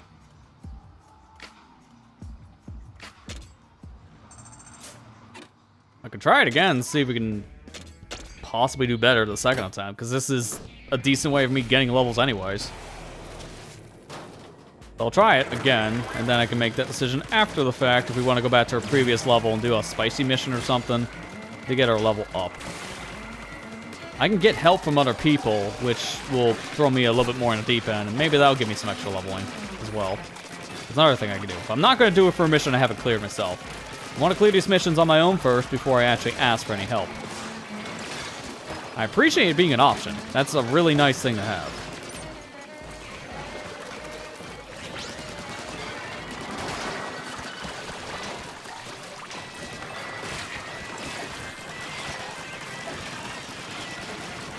I would love to do a full like campaign run of this though with friends. Like this would be so much fun with like an actual squad of people. It's pretty much just actual Salmon Run, but with more stakes. And I never played a game like this really since I finished Borderlands 2 with like some friends years ago. I think that was... I can't remember when that last was. That was probably like 2023 maybe? At the most? It's been a while since I played a game in this style.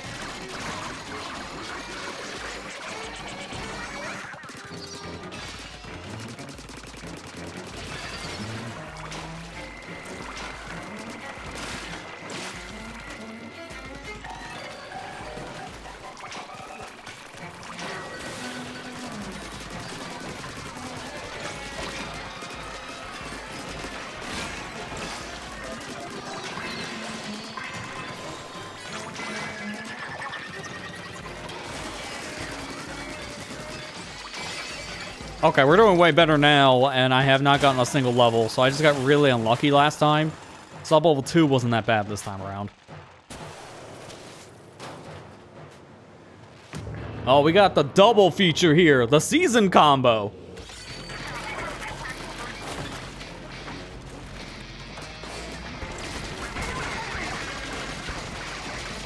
So it's basically just like the King Salmon situation now in Splatoon 3, where you get the Triumvirate, like the three bosses all at once. It's kind of the same idea.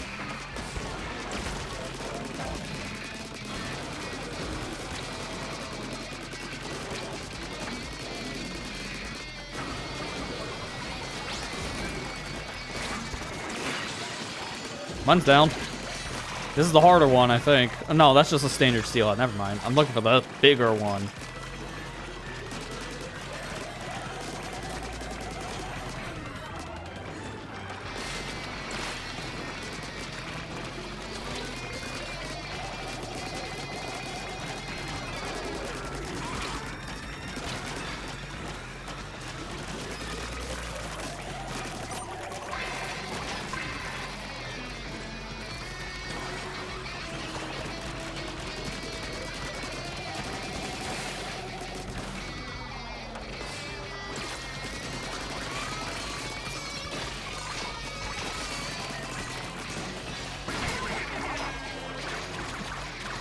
Open your head. I have 10 seconds. Oh, come on. Don't tell me I'm going to fail things. But no, we got it.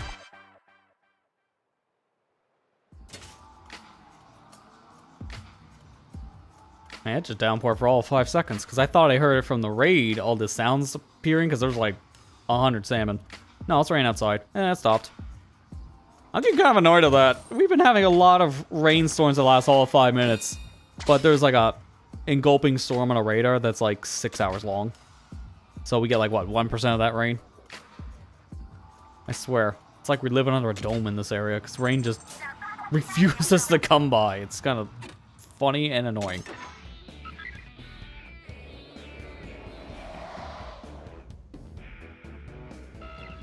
Looks like we get breaks in between raids, because now we're going down, and I don't know how far this is going to extend down, but we're going down in chunks. Now we go from the first tier down to middle tier.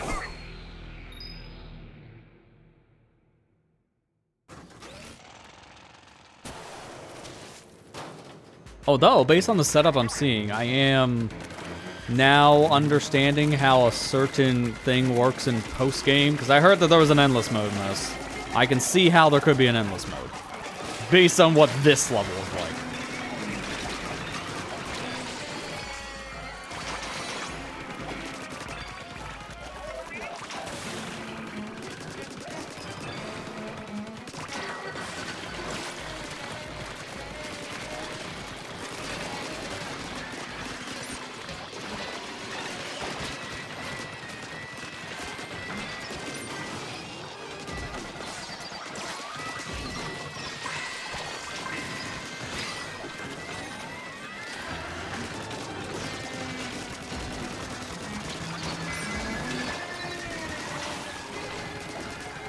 There is so much going on, man. Imagine this game on the Switch 1 for a second. When Splatoon 3 released, Salmon Run was considered a joke when it came to performance, because that sometimes could drop as low as 10 frames per second if you were lucky. Sometimes it could be lower.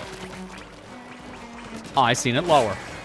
I actually have footage, I think, of it from the Switch 1 capture menu, which that already records in like 30 frames per second. So to see it dip there, you know it's bad. They fixed it eventually, but Salmon Run Splatoon 3 was very unoptimized because all the salmon on the map was just overwhelming the Switch's CPU, and it just lagged.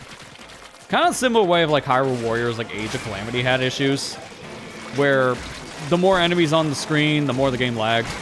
And same problem happened with Salmon Run. It wasn't that bad in Splatoon 2, from what I remember, but Splatoon 2 was released when the system first launched in 2017, so it felt a little more optimized back then. But Splatoon 3 was definitely pushing the graphic prowess a little bit more of the Switch, and Salmon Run just couldn't keep up. But this game has been handling the giant waves of salmon no problems. Like, I've seen the entire screen just engulfed in salmon with this game. And the Switch 2 here is not very struggling at all. It's running the game at a rock-solid 60. I still don't know what the game is resolution-wise. I feel like it's 1440p, because isn't Splatoon 3 supposed to be now on the Switch 2 targeting around 1440 to 4K, I believe? Like, it's not 1080 anymore, it's higher. It's at least what I remember hearing, that it's supposed to go up as high as 4K, but I think it's supposed to realistically be around 1440p. The sweet spot between 1080 and 1080 and 4K. That's what 1440 is. It's the in-between, which is nice and sharp without being too demanding.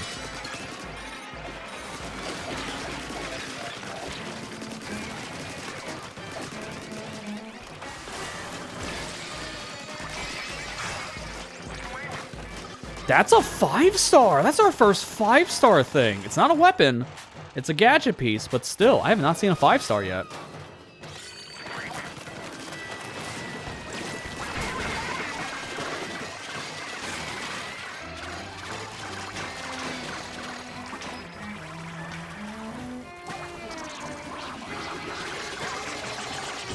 I really do feel like I wasn't in a great spot there for the ending of that special.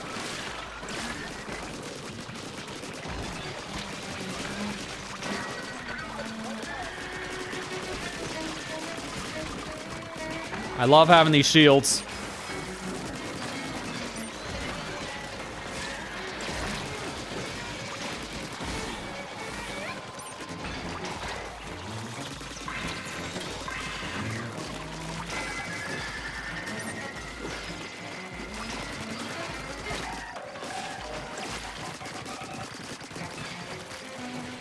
There we go.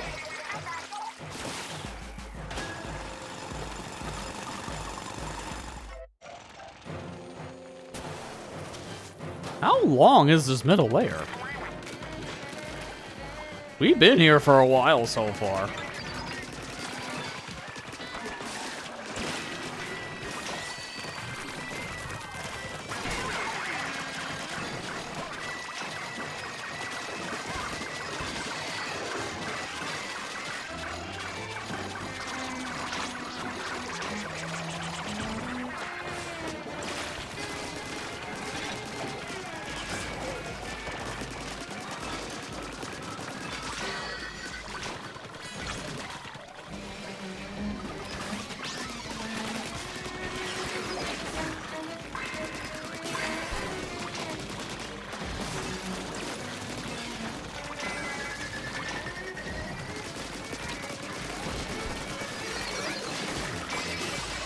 Get slamming, lid.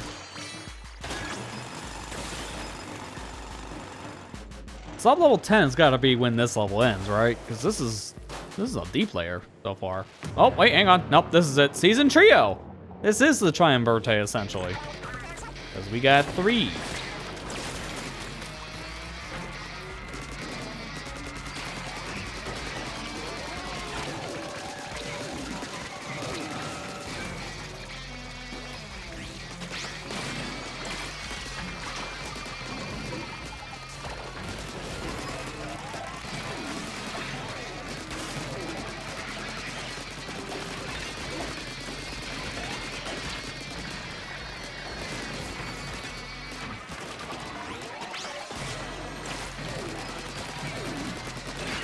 One down.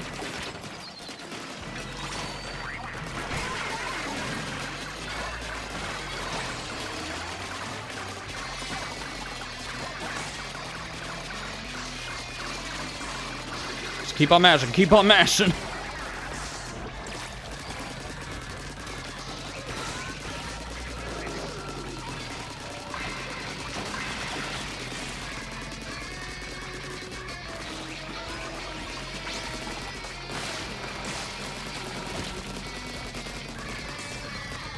Oh good, you're coming over. Because now I need to focus on this enemy, because that's 2 down.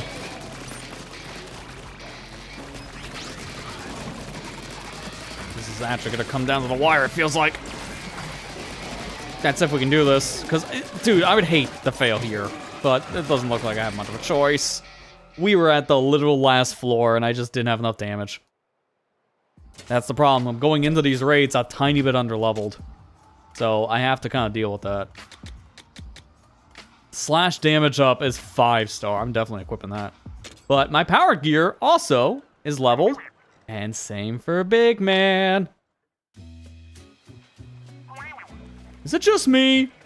Or have we been stepping up our teamwork game lately? I feel like I can anticipate your preferences and little quirks better these days. I don't know. I just think it's cool. Well, while I got you here, there's a song I thought you really dig. It's a mellow track I've been playing on repeat for days when I want a chill vibe. I'll play it on the hideout ship from time to time, so keep your ears peeled. The thing about it is, I heard the song from a collab partner on a recent video upload.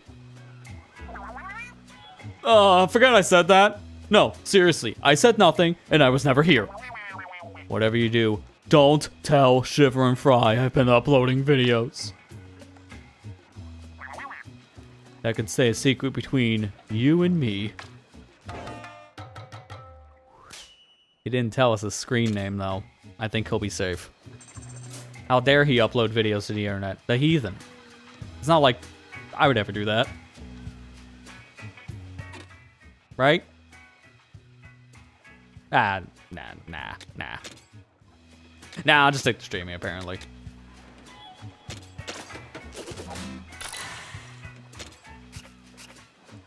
Alright, let's do it. It's time to level from Super Power Tank all the way up to the Ultra Power Tank. Which means now we can equip another gadget. In particular, a speed gear. And of all the things, I might just want to do a splashdown. We could also equip another one of the power, too, technically. But hey, speed gear. Overpowered attacker. Ooh, when you hit 9 or more stamina, this thing gets it gets stronger? That definitely, it's not gonna work with vertical slash then. Where's the 5? I got put on? No, it didn't. Why didn't you get put on? Come on, game. Now I need to get the tactic tank up. I don't know if I'm going to be doing that now. Because in endgame, if things are going to be this aggressive, I have to play with my strengths. So pick the thing I know is going to do the most for me. And right now, I think it's power gear. I never looked at the showstopper powers increase. So gauge fills up 12%. And gadget cools down by 4 seconds. So that's a nice upgrade. And that's all the things here, technically, for the main relic powers, what I'm seeing, because the others are gear specific. Speaking of which.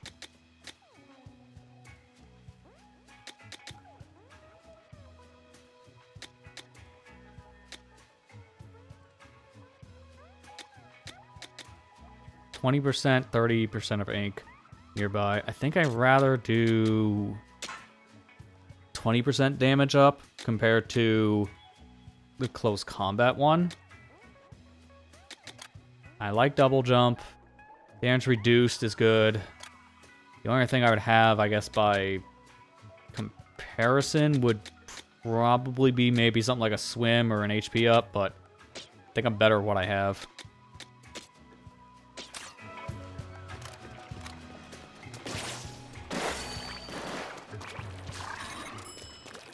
I think I'm probably best to use this. Because what other speed gear would I really use, right?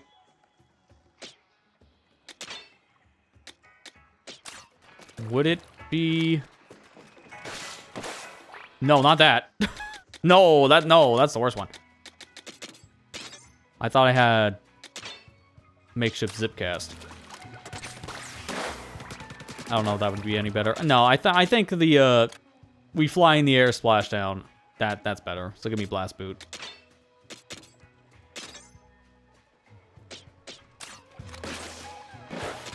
I forgot. It's gonna automatically put on the throw part, which I hate that. So take that off. It's only 1 point, so it's a very easy thing to... I mean, do that. Throw, emergency activation off. We have how many points left? So 32. So I can afford one more thing. That's like 4 points.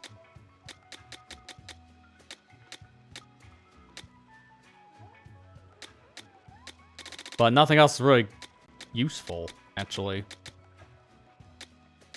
I can swap out for explosion damage. That's about it. So we'll stick with that. In terms of the special, though, because I have all 3 now leveled to level 2, which should probably go back to Fry. She'll probably be the most helpful now with how things have been going. Hey, Rust Bolt, how you doing? Alright, so the thing we got for getting Big Man's level back up is the Dream Streamer. Of course he's a streamer. He doesn't just upload videos, after all. From the 3 foundations of composition to a thorough breakdown of home studio plugins, this music-loving Manta is putting on a clinic for you. If you love AA music, like and subscribe. Well, at least he's giving good tutorials on how to mix stuff. Although, what is that EQ curve? Oh dear god, that's like aggressive EQ. You're supposed to do a little bit of cutting and a little bit of boosting. Meanwhile, he's over here with, like, the snake curve that you probably shouldn't be using, because that's gonna overboost everything. I mean, he's a DJ, so I guess that's kind of the point. But don't overboost. I'll just distort the audio.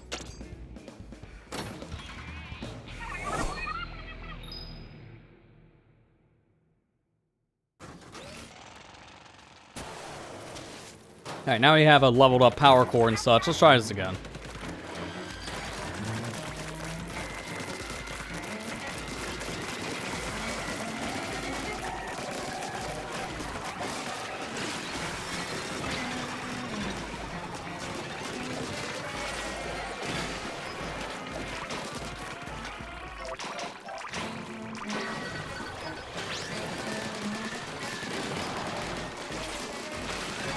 Yeah, it's nice to have the speed core combo here with the power. This might actually be my favorite combo. Power and speed cores. They're both really effective. I grab this and I'll get us out of here. Right now I'm just playing it single player. I'm not doing multiplayer stuff yet until I beat the game, so... Appreciate you asking, but right now I'm going solo.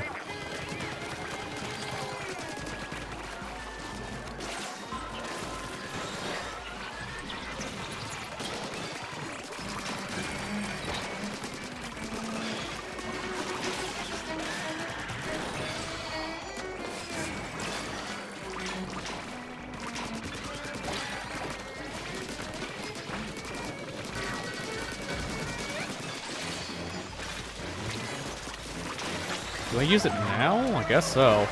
There's a lot going on, so I think it's gonna be a good time to use Fry Special. Actually, did not mean to do that. That was a misclick.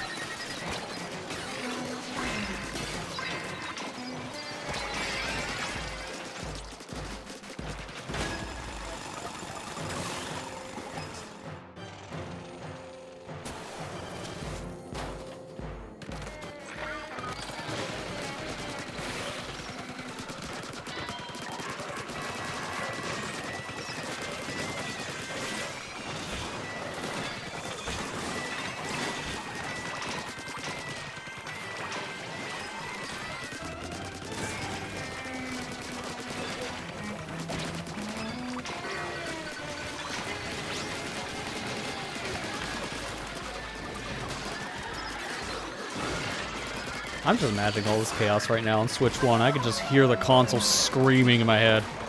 Because this is a lot when it comes to that CPU.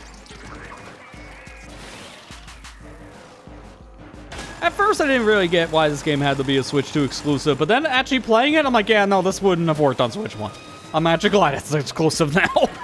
Because this game would have had been heavily cut back on enemies. As this would just completely lag out Switch. It would have to also be like a very low res, probably, just to keep things from overloading on the console. Because I remember that about like Hyrule Warriors when it came to like the Definitive Edition, which was the Wii U game, to Age of Calamity. The game got a lot lower res, half the frame rate, and it still chugged. It just showed how demanding all those enemies would just make the game engine at that point. And the Switch just couldn't handle it well, because it dropped frames pretty bad. I know now that if you play Age of Calamity on the Switch 2, it's fine. Because the backwards compatibility, I believe, gets the game to run at a locked 30 frames now, and not just like a very stuttery 30 to 15, depending on the situation.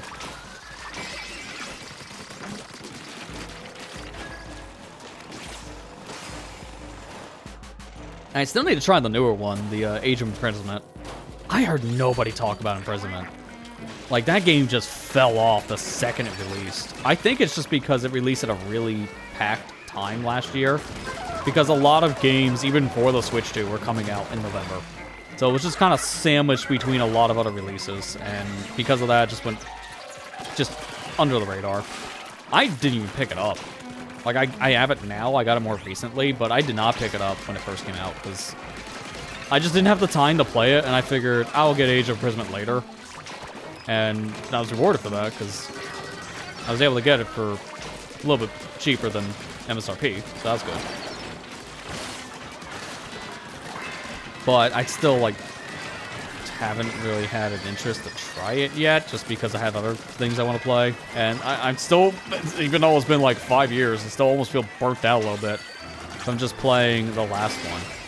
Because Age of Calamity was just a little too grindy for what it was. Like, I know those games, the point of a Dynasty Warriors game is grinding, but Age of Calamity was a little too much on that. Because it was grindy with material systems in it, and that kind of blocked out a lot of the game, which was kind of annoying. So that kind of burnt me out. I played that too much, honestly. That's kind of why. I 100%ed it. It's the only game I'll probably end up 100%ing the series. Because there was just too much game.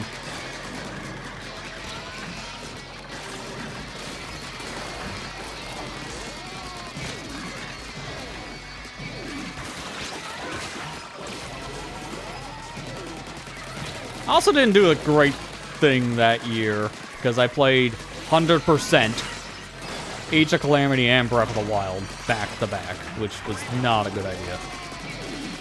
That's just too much gaming. And too much Zelda.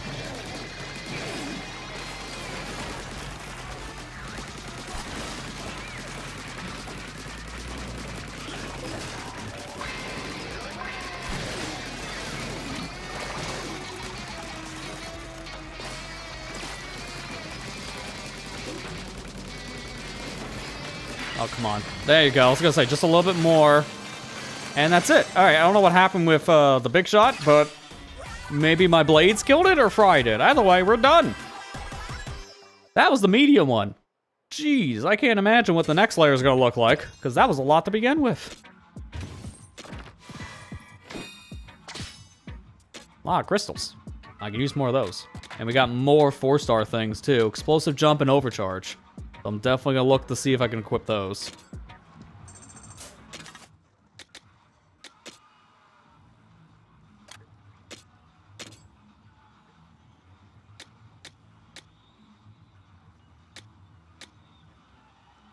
Actually, that's worse. A 12% decrease. So it's a 4-star. That's worse than what we have. So why would I actually use it? It's kind of unfortunate. Sometimes the more rare thing could be worse than what you're actually using.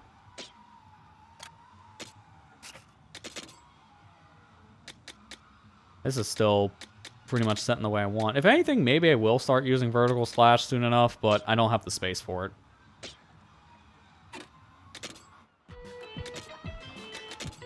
Alright, level up gadgets.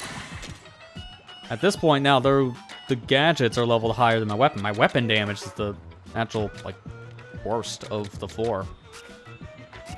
But even then, that still is not mattering much because I have strong weapon damage. There's more of the tower unlocked. We're going even deeper. Now, from middle tier to lower tier. Oh boy, 3 levels. Should be fine. It's just a danger of 3 levels. I'll be fine.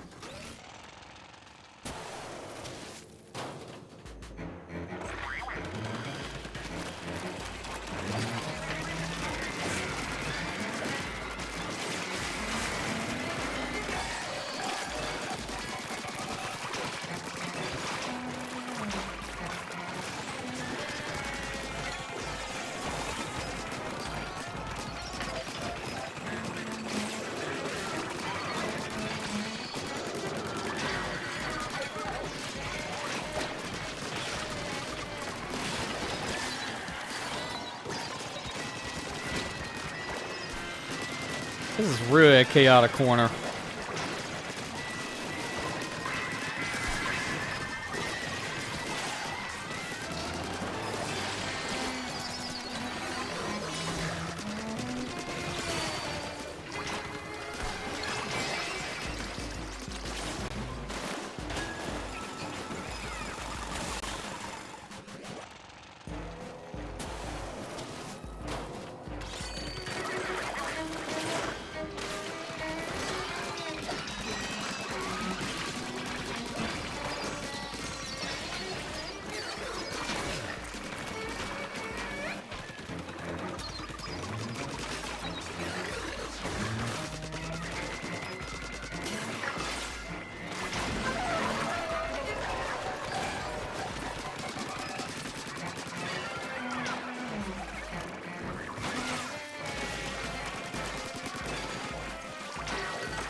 So glad malls do not one-shot you here. Because I can easily just stay in the middle of them like that and be thrown back. That's not that big of a deal.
Oh boy.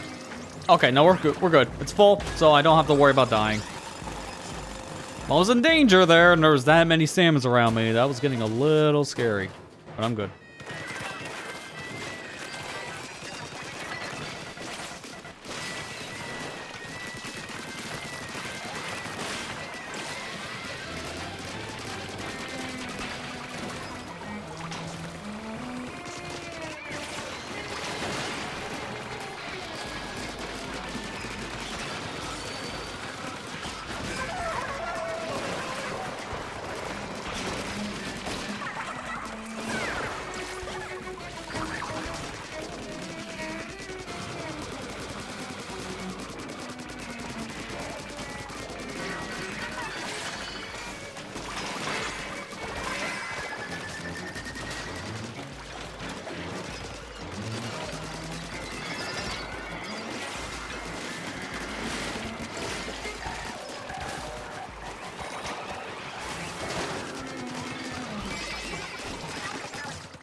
We're getting a little close on the time for these sub layers now, so I'm getting a little concerned by the time we get to the last one in this set. I might not be able to make it through in time.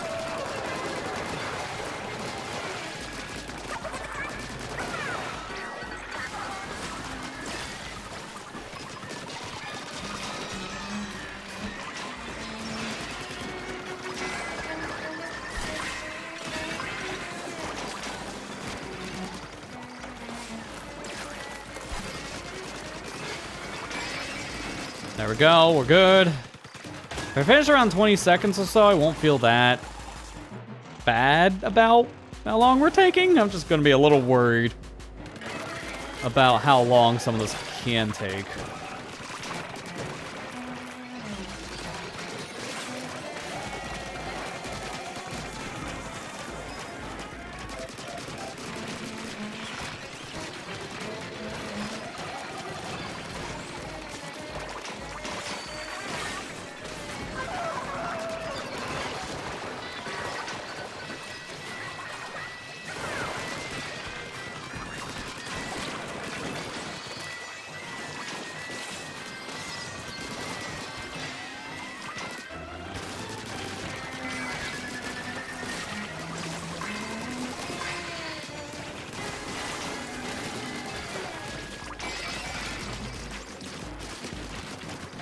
I didn't realize we were almost there on the power eggs because I just saw the time getting lower. That's a lot of stingers, dude. I hate this. That's just a nightmare. That's why we have the shield. We'll do a lot of chip damage.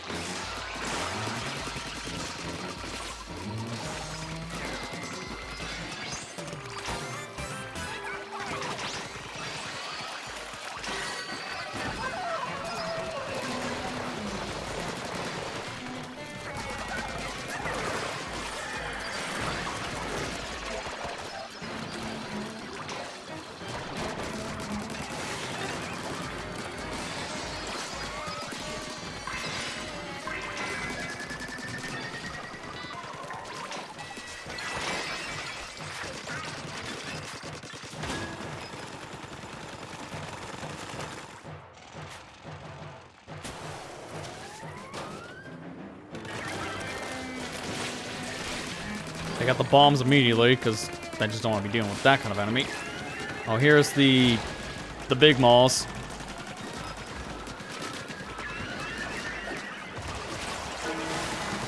He brought his friend, smaller malls.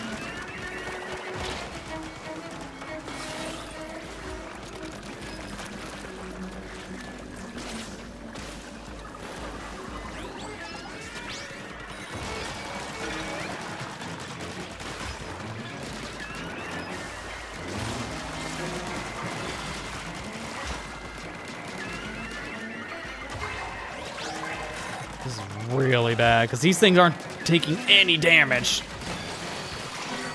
Finally. Go. Hurry up. We need a lot of eggs. Stat.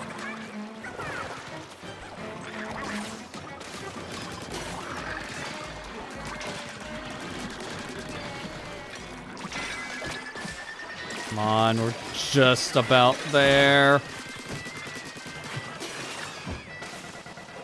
No, I think I could have got it with that egg too. That's so unfortunate. I was right in front of the stupid thing. Come on, man. Well, fine. I got a level from that, so I can power myself up a bit. I'm gonna do weapon damage. So we can put it on par with gadget damage now. We did get new things for our weapons, but I don't think I can use... Yeah, I can't use any of it. So I'm pretty much just going back in, like, without any changes. Just attempting another run.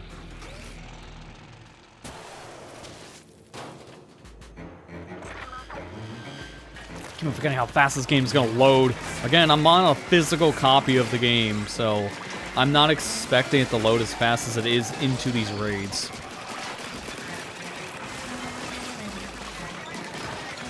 Like, I'm surprised how fast this game does load, just in general for a physical cart, because I know there's a little bit of discrepancy on the loading between physical and digital games on the Switch 2, and it seems to be a little more significant compared to the Switch 1 in some areas.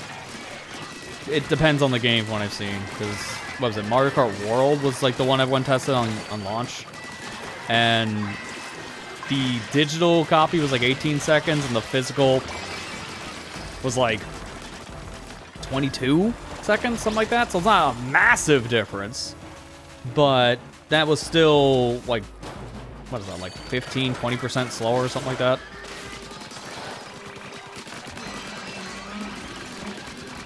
But I prefer having my games physical if I can get them physical. I've been getting a lot more games over the years digitally, but when it comes to any like first-party Nintendo, I've always been doing physical, and I don't see myself changing that anytime soon. The only exception has been those game key cards so far, because it's just like, unless I get them for a good discount, I don't really see the need of it over an actual digital game, because it's just that, but less convenient. So I'll just buy digital at that point.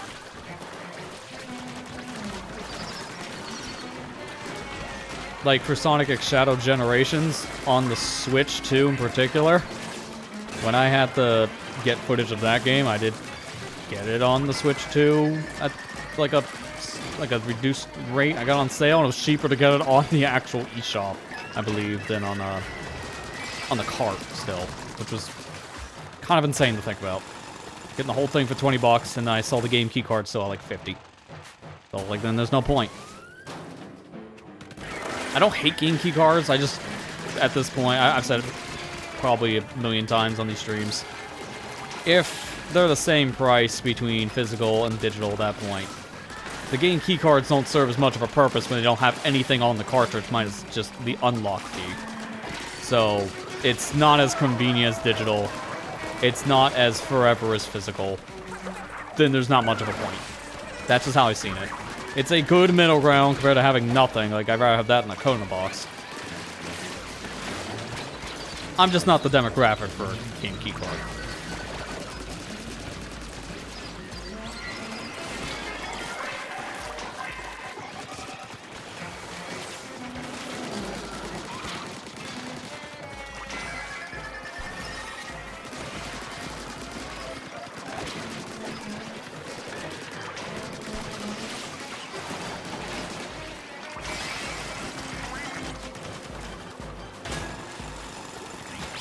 I feel like I'm doing worse this attempt than the last one, and I'm a higher level with more damage to my overall weapon.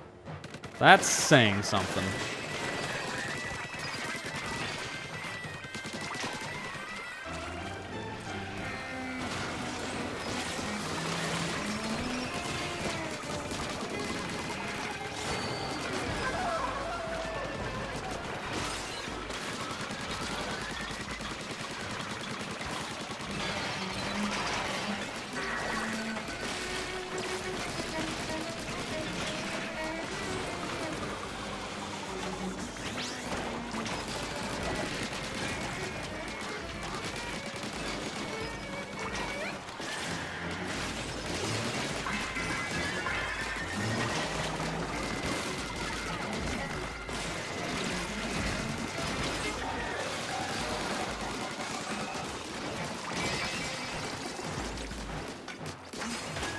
Yeah, I'm feeling like I'm not doing any better here, but somehow worse. And I don't know how that's possible. But here we are.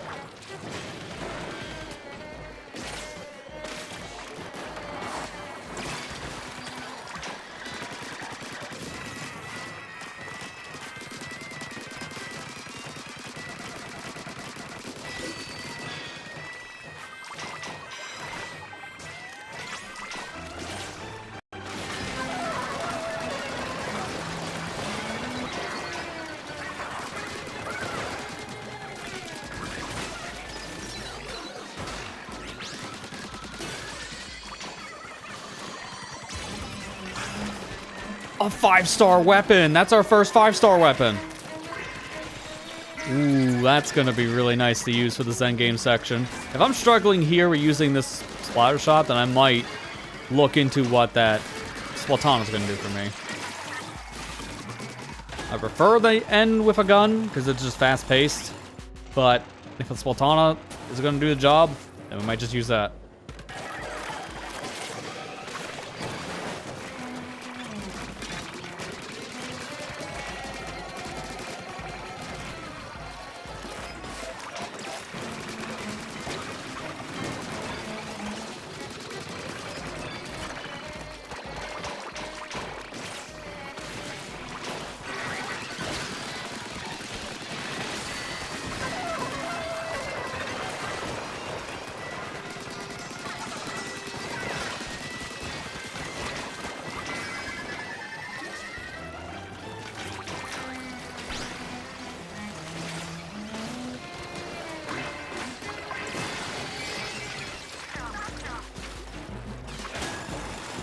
I think that was our best sub-layer so far, because every other layer has been 20 seconds or below. That's the first one with 29, so that's higher. And that's the stuff we want to see.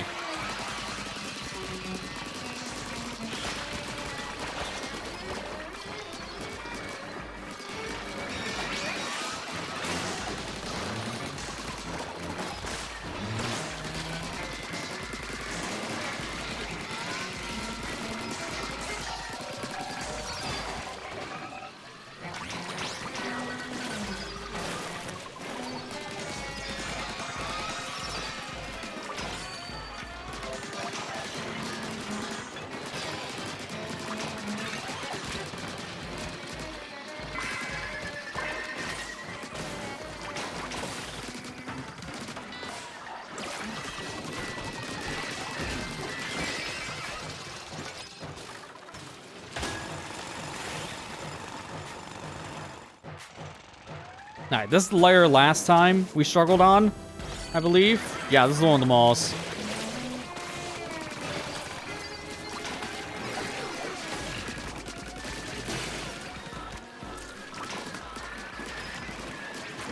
Now, we need to do as much damage as possible here to these things. There you go. Last time we did, like, ship damage. But this time, we used the special right away, and it just nuked the mall's health bars.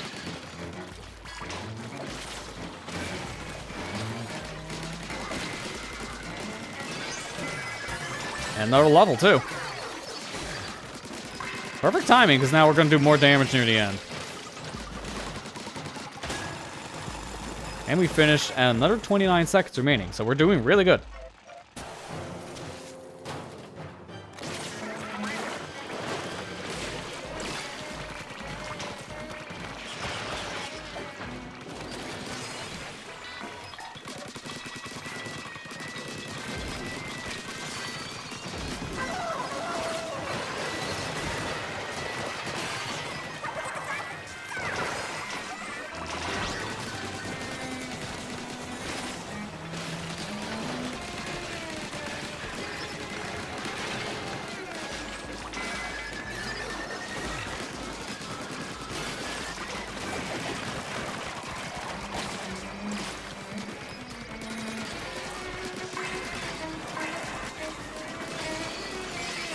There you go.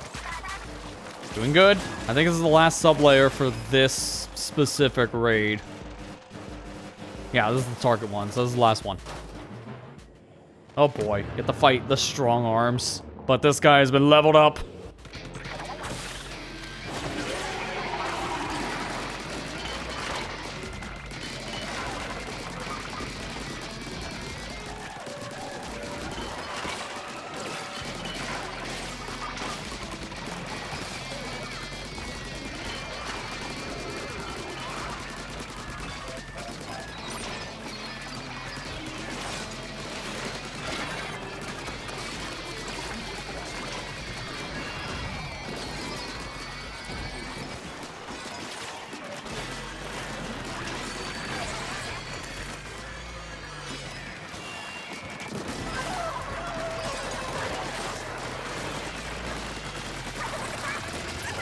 Get wrecked.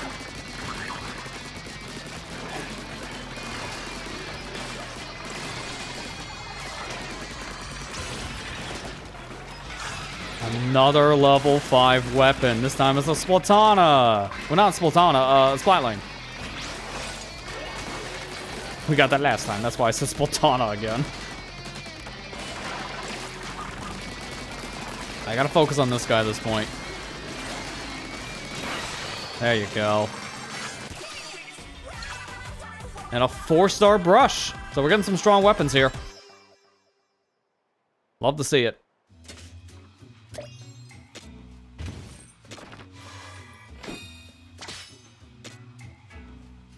Level 38. And the 4-star is 39. So yeah, we're definitely going to want to probably use these.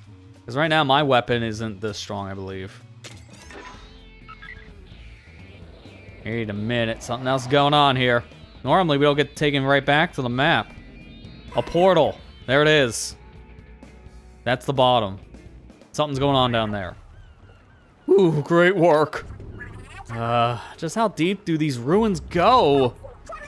Hey, at least all that digging was worth it. The bot's radar picked up a huge response. Awesome. We must be close now to that gigantic power egg. Speaking of which, did that power egg start acting up because we messed with it? Yikes. That's an ugly thought. I doubt that. It would have started freaking out even if we haven't been there to provoke it.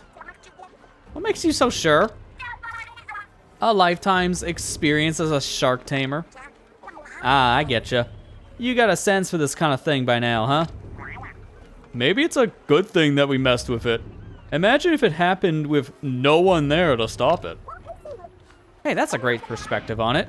Way to look at the bright side, big man. You ready to take the map, mechanic? If you're looking for a fight, we'll bring one. That naughty power egg's gonna get what's coming to it. And with your help, of course. Good luck, mechanic. This might be a real endurance test, so make sure you're prepared. It's time to settle accounts. Yeah, we gotta raid the power egg's lair.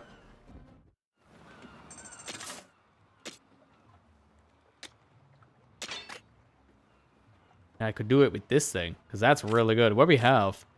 We have freeze, speed up, and ink pro. Ooh, the only problem with this is it's a little slow, but it is powerful.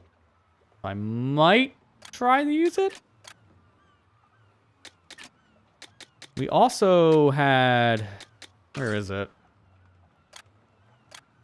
Level 4, I think it was, right? Yeah, so it was one of these. I thought it, wait.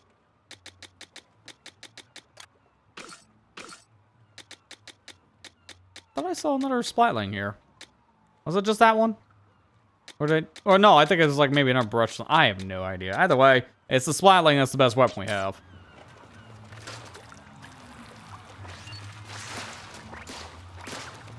Each shot is doing about 4,000. And it does have a chance of freezing, so you don't have to worry about the enemy moving. That looks like it's gonna really be good for this. In terms of what the mission is, it's level 40. That's where the throne room is. You can't call for help for this. So I presume that this is a single player exclusive mission. I don't even know if you can do this in an actual online multiplayer room with friends or randoms. I'm not 100% sure on that one. So we're going into the thick of it now. This is going to be our final task here on these islands. And oh boy, is it a final task. I didn't mean to hit that button, but okay. Before we jump in though, we have some other stuff to do first. Like for one, apparently salmon research is up to 50%. So now we have 10,000 crystal as a reward. Nice. Weapon guide. Progress of 50. So now, once again, 10,000 crystal. Our next reward is going to take a while to get to. But that's that stuff. We have other things we can do from the other two. But honestly, I don't really think it's going to be worth it. At most, I can develop some gadgets. But I don't think it's a good idea to develop these things now, as I'm not going to be using them for the final battle. So I'm better off using what we have because I'm comfortable with what I have on a loadout. But I'm going to take this opportunity to take one more break here before we jump into the very final challenge and looks of things. As this is going to be, as they said, the final trial. Prepare yourself for this one. And I'm going to do just that by taking a small little break. So when we come back, it's looking like it's time to end things here. And put an end to Doomsday, hopefully. So stay tuned. Be back here in just a few minutes.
Are we ready to end things and put a stop to Armageddon that we definitely didn't cause, I swear?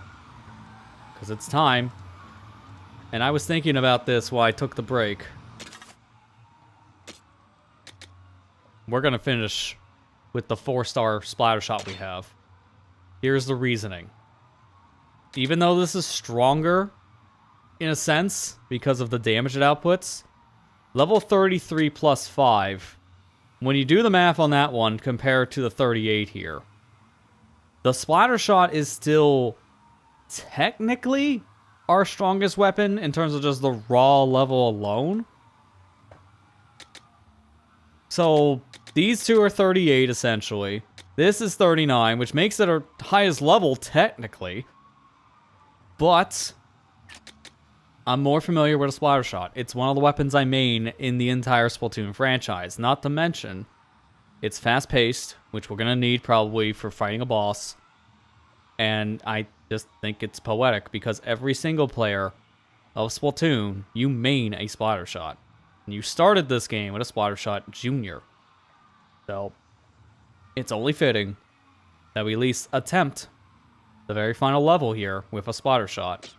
We can change it later, but this is the idea. It's time. They recommend level 40 for this. We're level 38. But I do think we'll be able to make it through. Let's go to the throne room and put an end to this. It's the ultimate raid. Let's do it. Sounds like all 3 of the hosts are coming with us. Although they all can't fit in the bot, so it's just gonna be Fry in the bot. Guess there's nowhere to go but to go forward indeed. Oh, our ink kind of glows in this area. That's very cool. Thankfully, we have some specials to go faster. This is not a dead end, Fry. There's something there.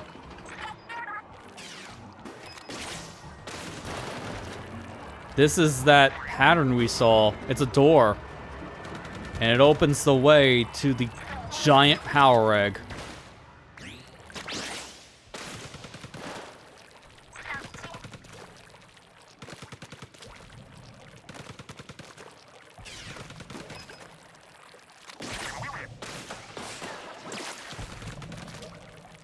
Hello, giant egg. I'm Mechanic. How are you doing? This thing's why all the salmonettes are going berserk. Time we took the offense.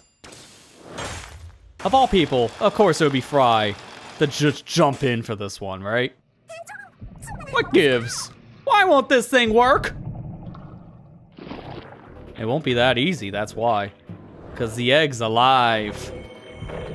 And it doesn't look happy. You try to crack open its egg. Well, there goes Fry. I guess we're alone on this one. And our tank's malfunctioning. Oh boy, so we're just gonna have our main weapon.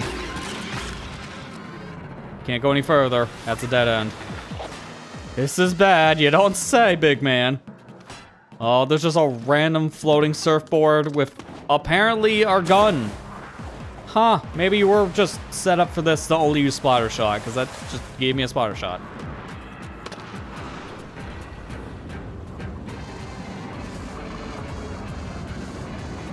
That is a giant fish. Wow. I was not expecting that thing to hatch from that power egg. I know it was a big power egg, but geez, that thing is like double the size of the egg. So, looks like this is a war of attrition kind of boss fight, because I need to attack him, but I do see the remaining thing on the sides. So, there's only so much that I can do to survive here, I imagine, since if the water fills the room, I'm probably just, I guess, gonna die. That or it's just I survive, because I need to get back to the top and regroup with the trio. Can't shoot in the middle there. Thankfully, it doesn't matter if I get hit because I could just recover ink, which gets my health back too.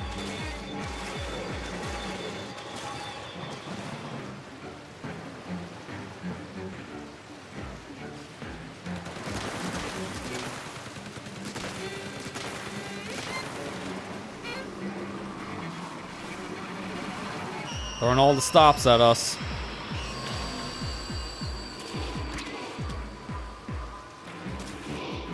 I don't have my perks either. I can't double jump. Which makes sense, because you weren't able to use those perks on a surfboard. You were just able to use your main weapon.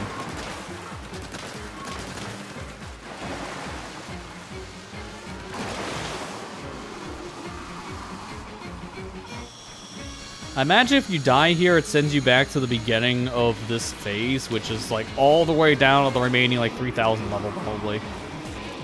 And we're already halfway on the climb.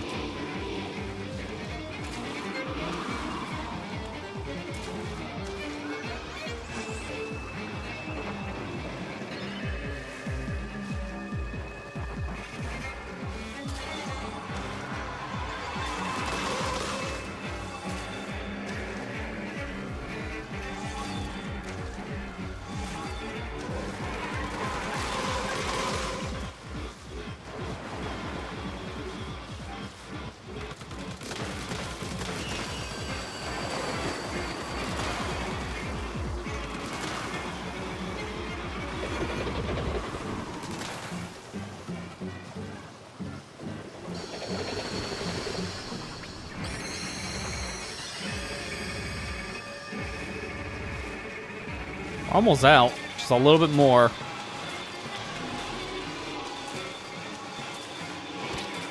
No, barely didn't jump over that last beam. The clearances on this are a little more strict. But to be fair, I can take some damage. It's fine. Alright, we're pretty much out. Because remaining is just about 100 meters. You can see the light at the end of the tunnel. And of course, they're just gonna hit you with the Sonic Runner's Trap and put spikes everywhere so they can pay us money. I'll never get over that, because that was a great mobile game. And Sega themselves killed it. Oh, there's Big Man. Coming in for a bungee jump. Grab the fins.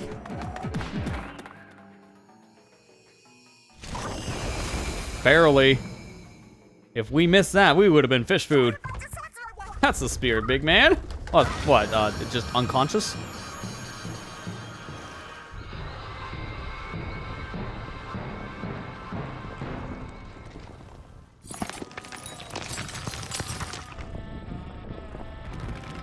Oh boy, that image we saw on one of the constellations. That's the fish in question. That's a three-headed beast.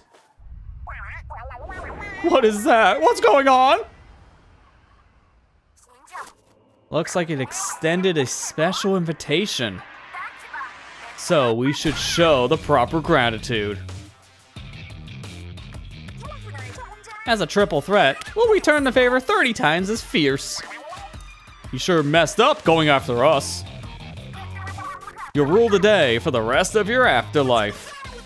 You're gonna hear how we beat you all across the universe. Say with Sizzle, I'm Fry. And you can call me Shiver. Big Man in the house. Putting a rising star among treasure hunters. The mechanic, a wrench in your plans. Together making our combined efforts here, a crew of first-class raiders, the bull, deep fam. I'm just like, yay? Listen up, it's going down. Oh man, I'm getting chills. It's time to end this. Did we get our gears though? Because we get our friends back, sure. Okay, good, we get our stuff. So they're all in the mech, which you can tell that doesn't work because two of them have to hang out the side. We're gonna have to move. I mean, you three will be fine. It even says deep cut now on the mech, which that's cool. But Fry is selected still for my special.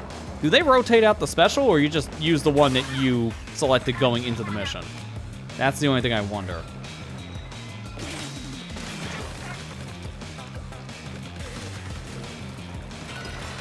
Hurry up. Okay, well, I guess you're not coming.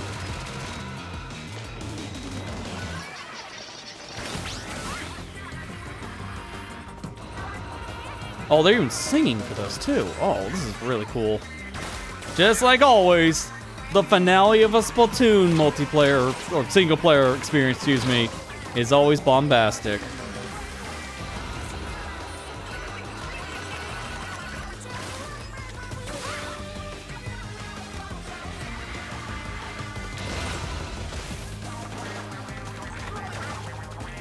Reject. Alright, nice name for him. It's all booyah now. Here we go. 100 seconds to get eggs. Come on, man. We really need time for that. I can see what we need to do. Hop the eggs.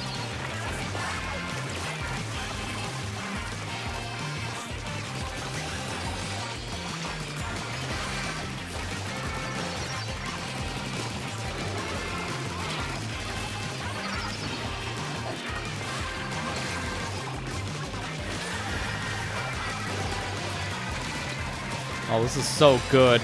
This is such a good song. Deep Cut never fails to impress.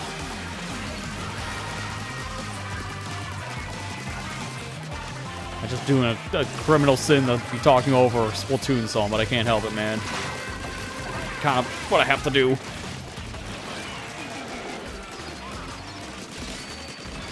Hit him, Fry.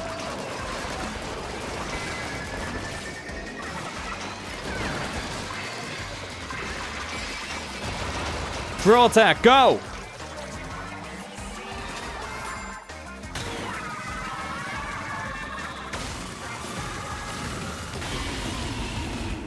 That's...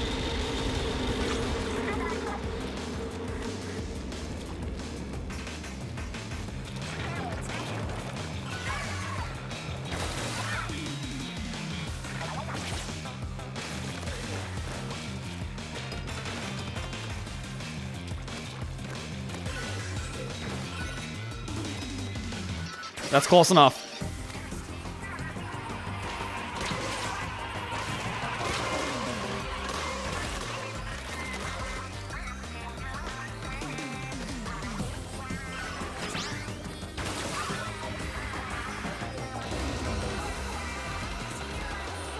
You're the three-headed dragon? We might as well be, yeah.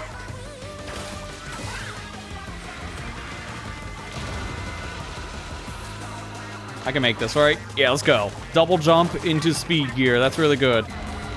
All right, let's do this. Round 2. Hit me with those enemies and power eggs.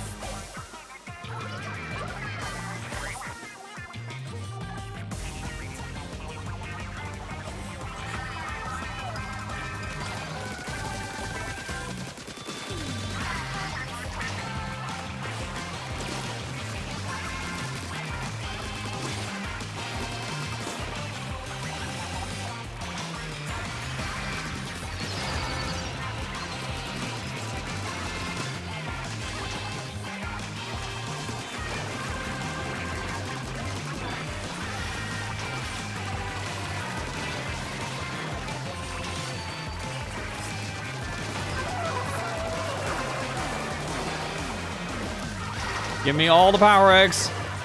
Keep it up.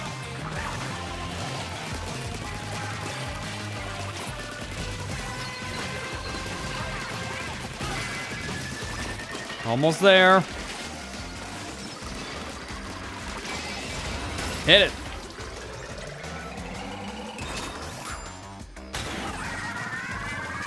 I love how it's using both the shark and the moray eels for the charge, and then you got Big Man's energy to seal the deal. Let's do it. One more head left. I felt that one. Well, I misread it, but I did feel that one in my soul. Alright, come on over here.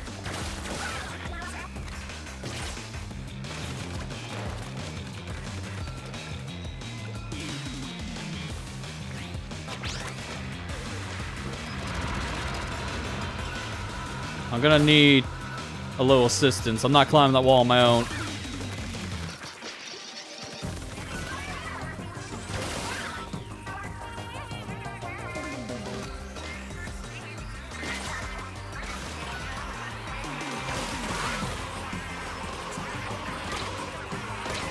They're still hitting me from the sky. Might fall. Jump. I have to just go. Yeah, I had a feeling that was going to happen, but that's fine, because I'll just respawn back to the last platform, probably. I couldn't really avoid all that danger. Oh, the last platform is our ship.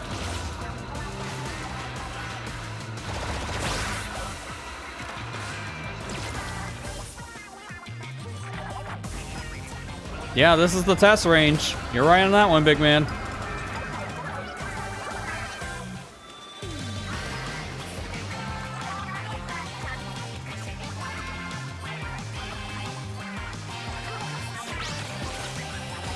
And also the trifecta.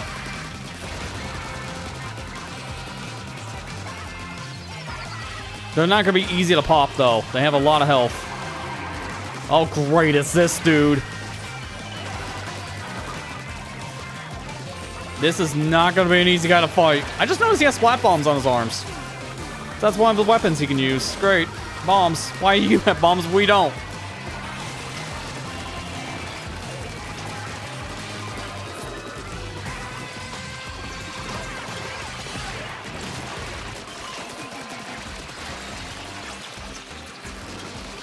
A little bit more. Now.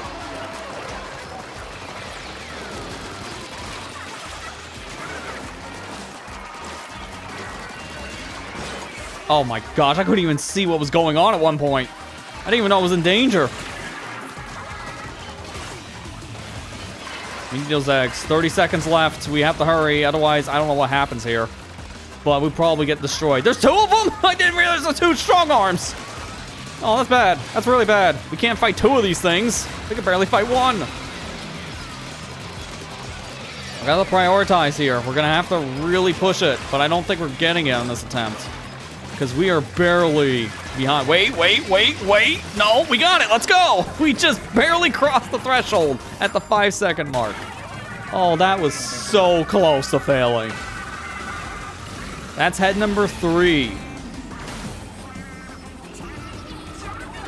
Now, excuse me, I'm gonna get that jet squelcher. He's mad.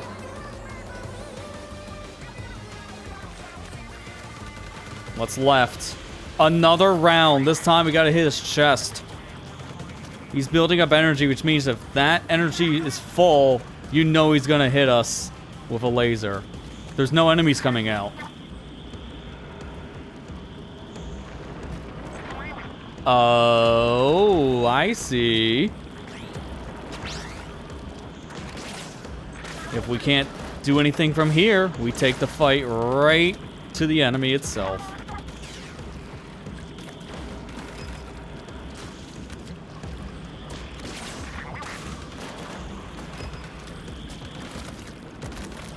That's the rest of the ship. Did we use the crane? Yeah, go to the top floor. We're using the crane. Hit it.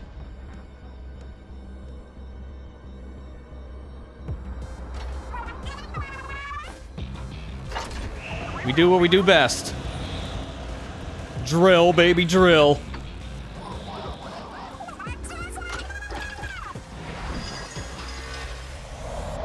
Right into the core.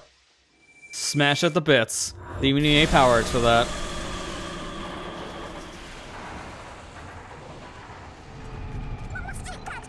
See that? That's the power of Deep Fam. My condolences.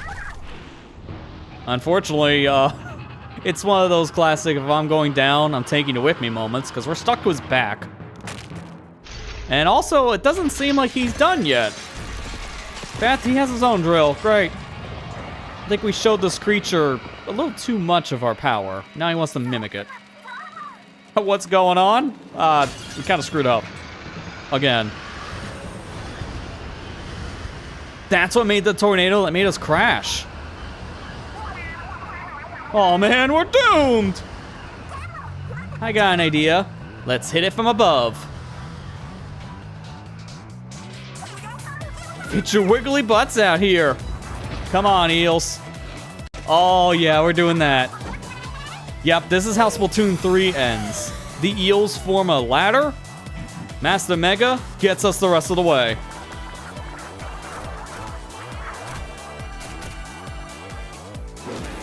And he evolved. He has wings. Go, my flying shark. Send us to heaven so we can drill. Is this really the plan? You know it. We're going bit to bit. Well, that's the best we got. We'll just have to give it a spin. Let's do this. This is not a drill. Except this thing we're on is actually a drill. I get the pun. Oh, it's saving, which means we're actually gonna do this. It's not a cutscene. Rotate the stick. Oh, I played that Mario Party minigame.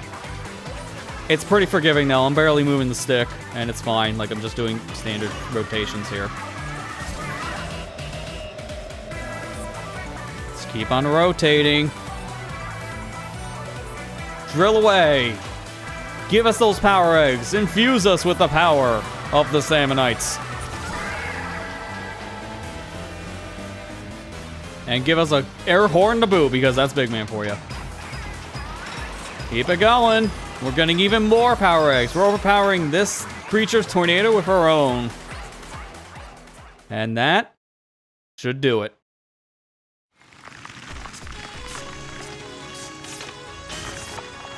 crack them open. Our drill is better. Eat this. Surprise, shining, hidden, sleek, anarchy, cape. I couldn't even read all that. That is a mouthful anime name. I agree with Big Man with that sentence. What? Can you repeat that? Hit him with the ultimate.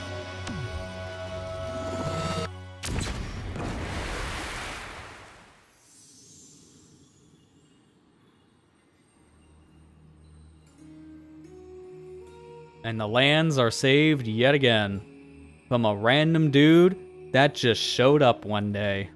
Except this time, it wasn't a guy who just walked into town and got dragged into the sewer system like normal.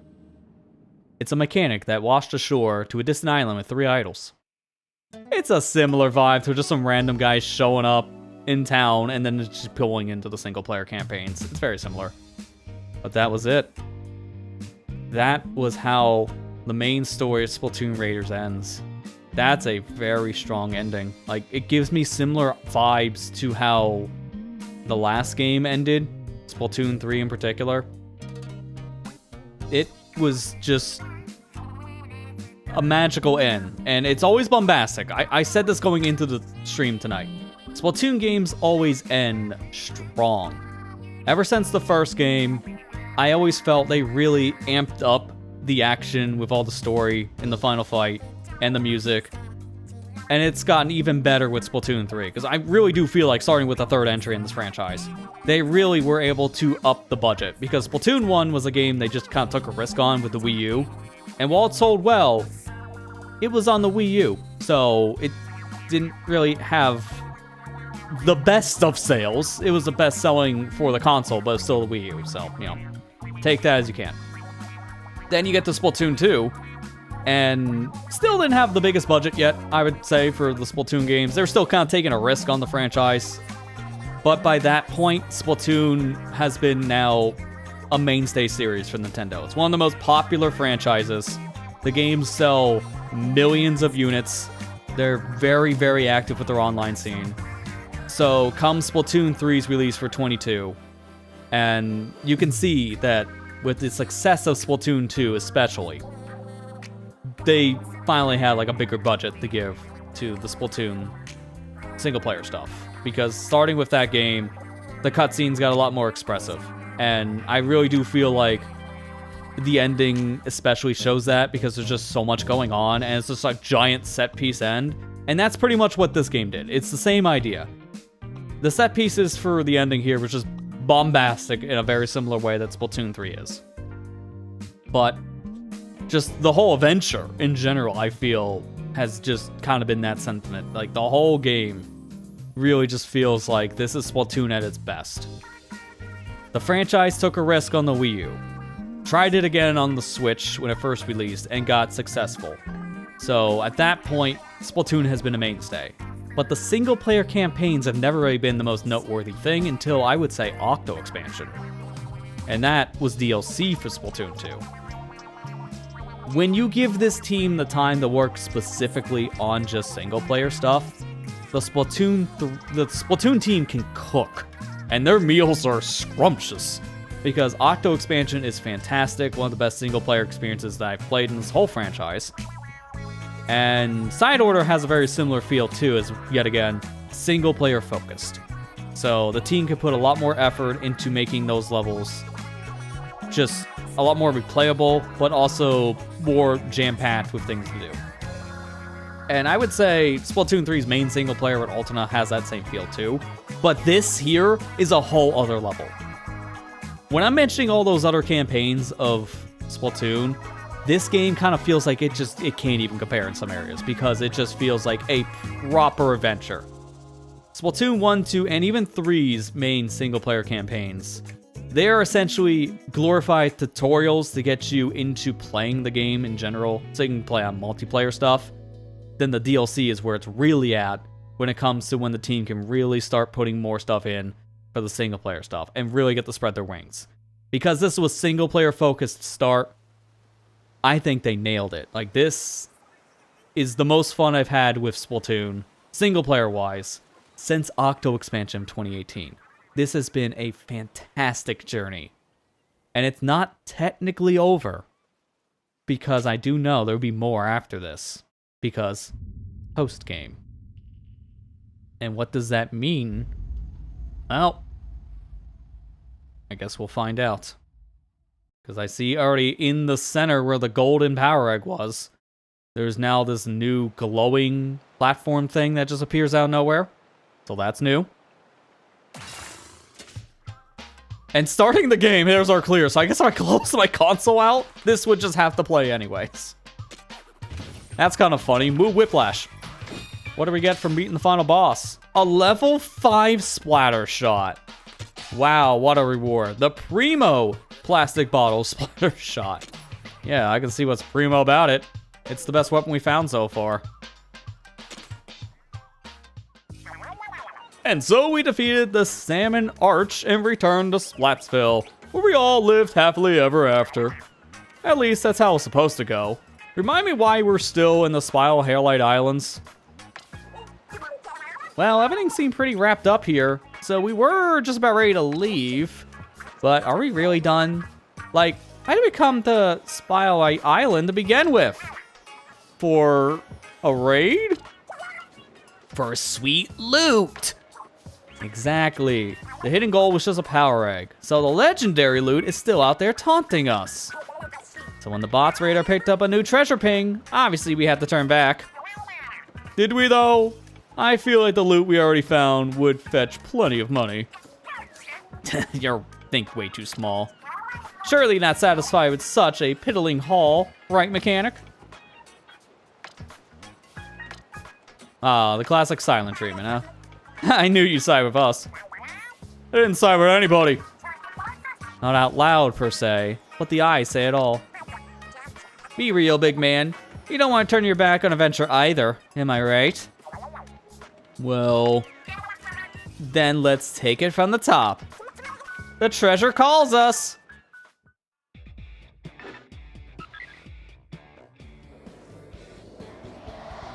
Ooh. More areas are open. Oh, what are these? Looks like the pings are coming from 3 small remote islands. I'm excited to see what we'll find. Special relics lie within the 3 hidden ruins. These ruins are crawling with powerful Sammonites. Make sure you're fully prepared for taking one on. How powerful are we talking about? Because they're already telling me I can do the spicy stuff, or apparently super spicy versions of dungeons have now appeared as well.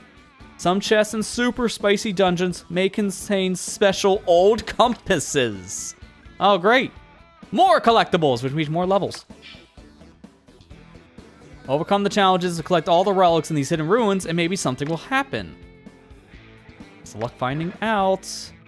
Level 46. Ooh, yeah, these are going to be powerful.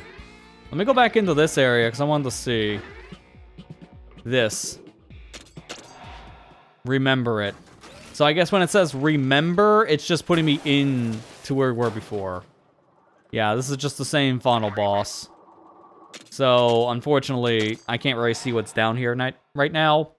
Probably once I do these special relic things, then they'll probably let me see.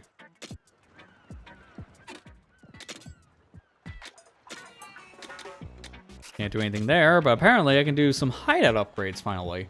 So we got part upgrading, which that is probably going to be helpful. Because I think I can upgrade things from like, what, say 1-star, 2-star, 3-star, and so on. And weapon power swapping, that sounds pretty big. We got a lot of shards. I definitely want to do the weapon swapping first. That seems to be maybe a little more important. Way to go, mechanic. You even figured out how to overhaul weapons. Overhauling? It's just swapping weapon powers or boosting some stats.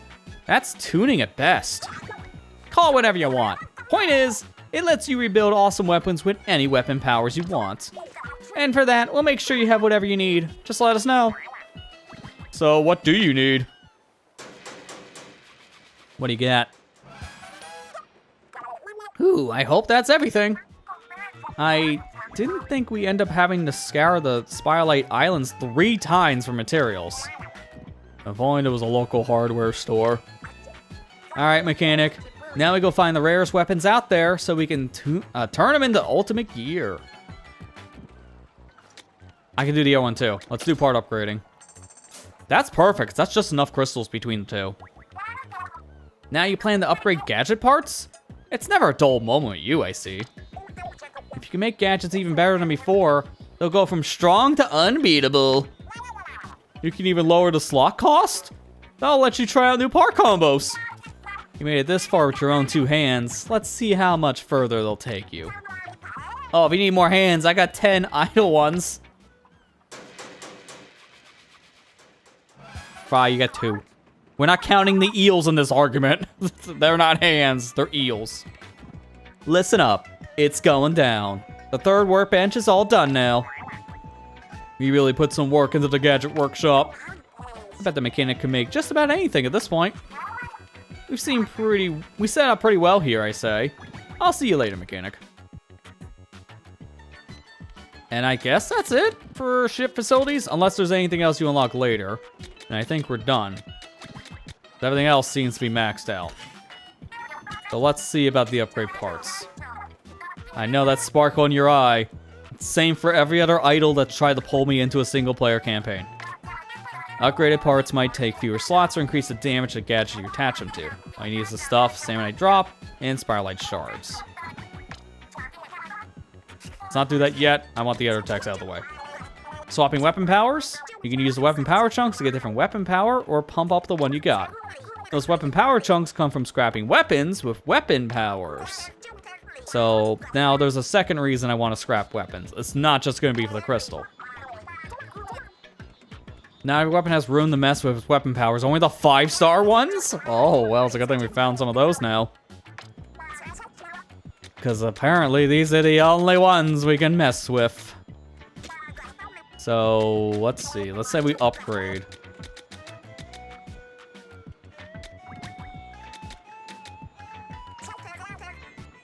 So that's already as powerful as it can get.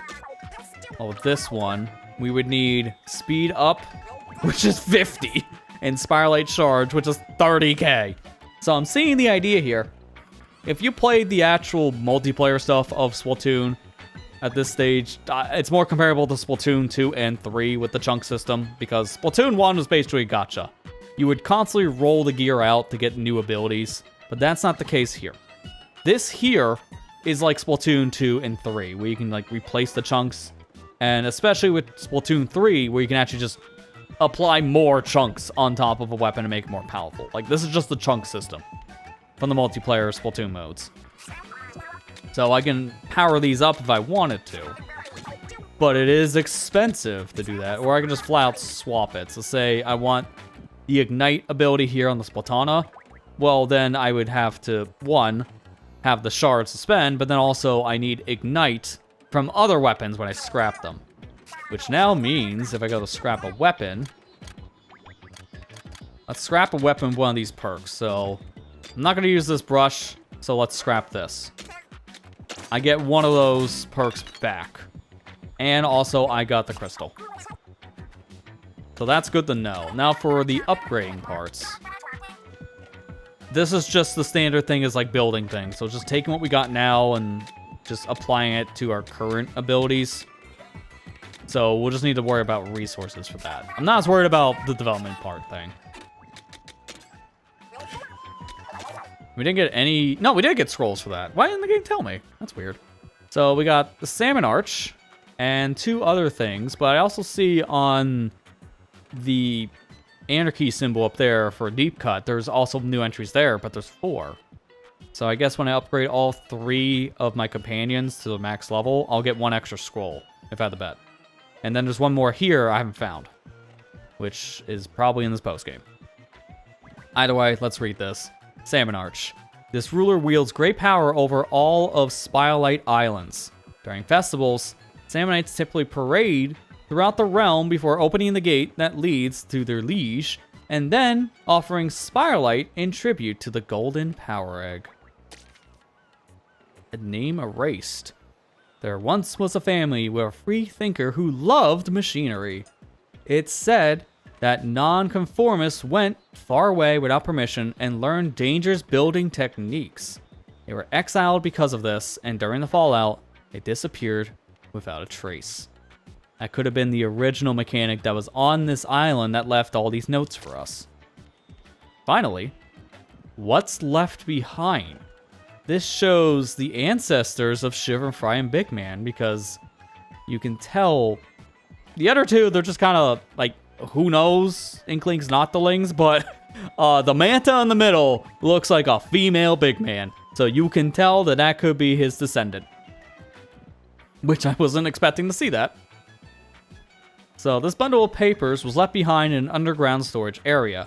The letter contains the writer's sentiments about friends and family back home, as well as regrets about not passing unique skills to the next generation. Perhaps this included photos brought to mind.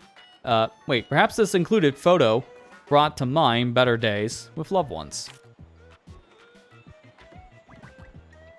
I just wasn't expecting essentially female Big Man.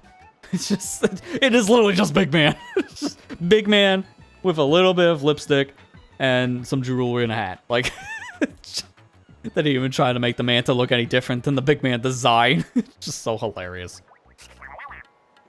Oh, now I won't be able to unsee it. No, I want to leave this area. I wish there was a faster way of leaving besides just going up to the exit. I mean, I could have, I guess, done the menu. So, let's see. It should be the treasure islands here. The crystals. The dens. Buried ruins. Not all of them, because obviously the new ones won't have extra raids like spicy and super spicy. And also, finally, the bosses. They all have spicy and super spicy raids. And the super spicy, look at the level jump. This one in particular was our first major boss, level 12 originally. Then the spicy raid is 27. To do the super spicy raid, they recommend level 60. That's a giant jump. You're supposed to do the spicy raids alongside of the main campaign stuff, so if you needed to level up, you go back to a previous level, play the spicy variant of it, and then from there, then you're ready to go for some of the late game stuff. You're supposed to mix and match this stuff. I can tell I definitely didn't do that, because I only played one of these, and that was back in one of our first levels. And the reason being is because I didn't really see a point. Outside of unlocking some extra material, sure. These were just higher difficulty versions of levels we already played. So there wasn't much of a difference between playing a normal version of Spicy or even now a super spicy version outside of the difficulty alone. So that's why I didn't really find any merit to go back and do really any of these outside of our first one. But now I'm going to have to. We got a new hairstyle? Ooh, okay. I was expecting the outfit, sure, but not a hairstyle. We got this one, construct weapon power swapping and part development. And the other one we got is this one, which is very basic, but it also kind of goes along with like the first outfit we got in a way, just greasier. In fact, it's almost similar to this one too, like the power mechanic one. But let's probably just leave what we got. What about the hair though?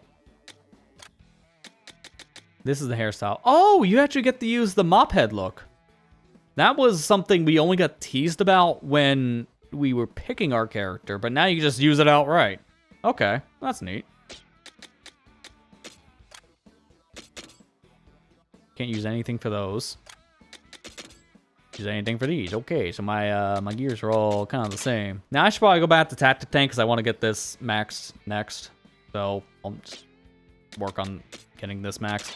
I want to try our new gun, the Primo Plastic Bottle Splatter Shot. This has 3 different perks to it, so it's definitely going to be a powerhouse. And I'm glad that the Splatano he had dropped, that had the freeze ability. So that's cool. Quite literally. But I'm not going to be using it right now. I'm going to tackle a super spicy raid. This recommends level 44. I'm level 38, so this is not going to be easy. Oh boy. And it, wait, survival is difficulty. Wait a minute. Wait, whoa, whoa, whoa, whoa, whoa, whoa, whoa. They up your difficulty too. it goes from whatever you set, so Taurus or Raider, and it just bumps you straight to Survivalist.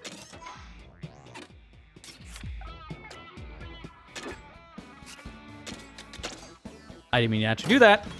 Oops. It's fine, because I was going to change the level back anyways. I don't want to be playing on Taurus. I just wanted to see how that would work. Just going in. This is automatically setting a level higher anyways, so it does not matter. I'm going to fix it anyways, because that's going to bother me. Because I'm going to go play another mission and be like, why is this super easy all of a sudden? Because I'm used to playing on normal, and I put it to easy. I'll just be wondering what happened. Alright, let's go ahead and jump in. Let's try our first super spicy mission. When you pause the game, it tells you your level, but it's not telling me it's super spicy.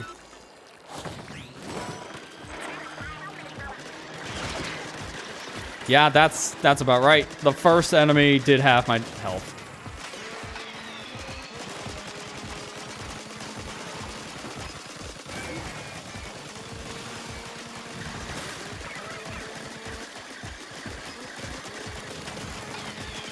I keep on hitting A for the turn because I'm so used to that with the speed gear.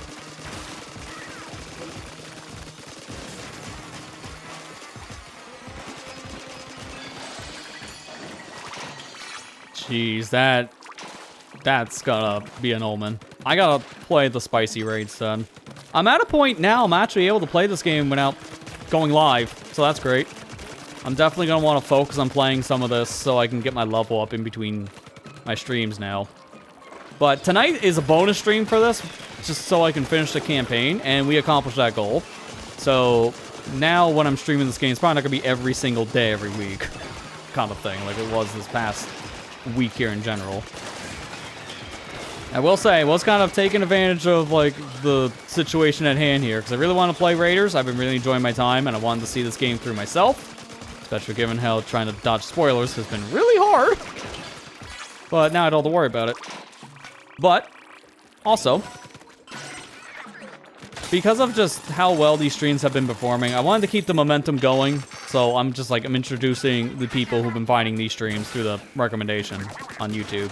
So again, I just want to thank everyone who's been watching the past week here of Splatoon Raiders streams. I hope everyone has been enjoying the Raiders content. It's been a lot of fun to play the game, and I'm very thankful to see how many people have been popping into the stream just to check it out. Hopefully you've been enjoying your stay.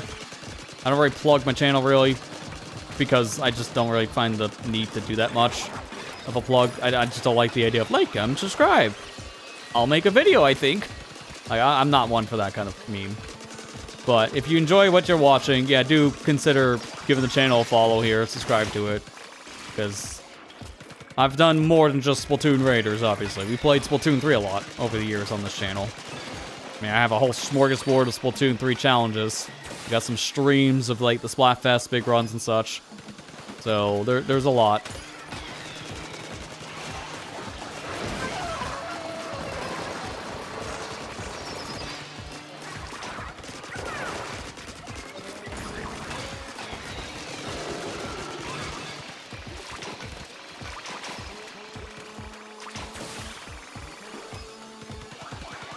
It really does help, though, when I'm doing a super spicy raid, in the same way as a spicy raid, too. I don't have to get any of the collectibles. I don't need to worry about sunken scrolls. I don't have to worry about getting the compasses, because all that you do on your first run, and honestly, I'm going to recommend just get those when you're playing the level normally. Don't do it on the spicy or super spicy difficulties, because that's just going to make your life worse. Unless you miss them on a first run, and you just don't want to, you know, go back through the level at that point without clearing it out for, like, proper rewards, because that's what happens when you do one of these spicy raids. Sure, maybe then try and up your ante on that one, and then try to find the stuff while you're playing the level in the hard mode, and then harder mode. But just get them on first pass. That's the recommended thing. Take your time to explore these levels, and get the stuff when you're first here, not during a spicy or a super spicy raid.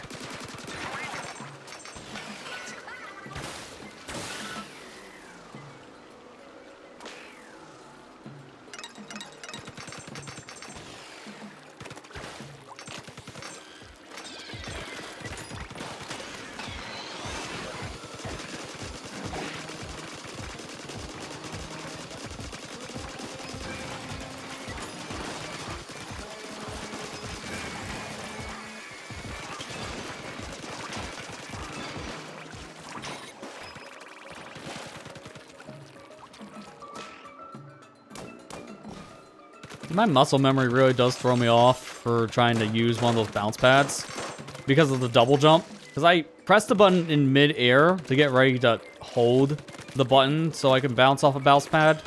And because of double jump, that doesn't really work.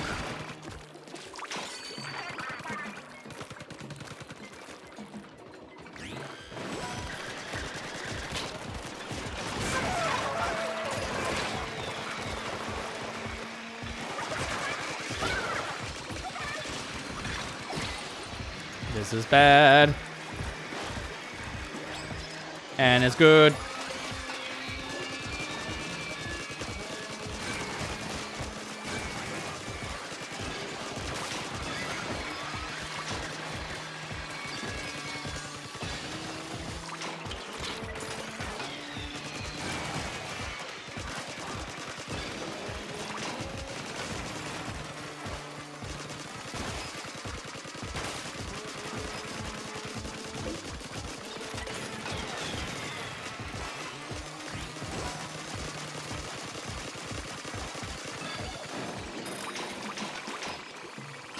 And there we go.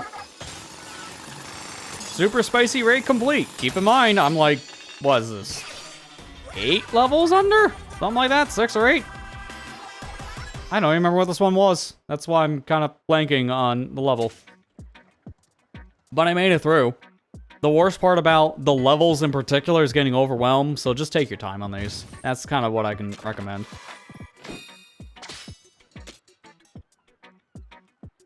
Oh, I got the thing for the not zipcast. Neat. I'm gonna keep on calling it that because I'm just used to it being essentially zipcast. That's what it is.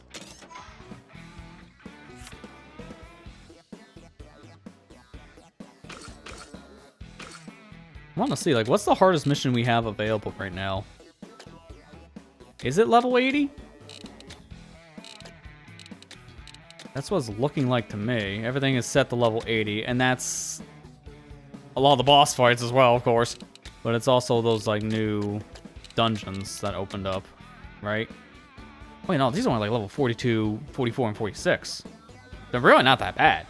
If I do a handful of some of these spicy and super spicy raids, then that'll probably be enough for me to do these hidden ruins. And then unlock whatever's past this. Now, is that enough for whatever's past the hidden ruins? Good question. I don't know. Because I might still be under level for that. So, at this point, I'm better off still going back to levels and just kind of doing the hard stuff, I guess. I did one of these levels as well on Spicy, but look at the jump. It just goes straight to 80. Ah, you know what? Why not? Right into the deep end. This is like trying to teach a kid how to swim, but the kid in question is like 2 years old. They're not gonna learn. In fact, you probably just sent them to drown. That's exactly what's gonna happen here. Don't expect us to actually succeed. I just need to see, can we even do this?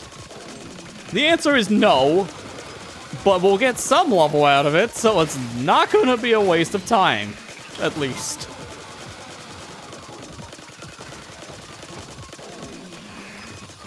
It's just war of attrition.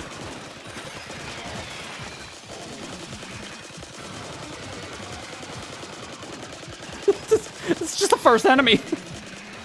And I'm barely doing anything. Like, this is chump change damage. He just doesn't care.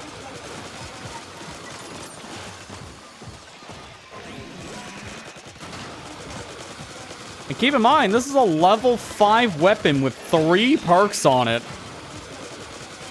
The perks, per se, aren't really damage ones. Oh, we got a friend. But yeah, we got a weapon with a lot of power.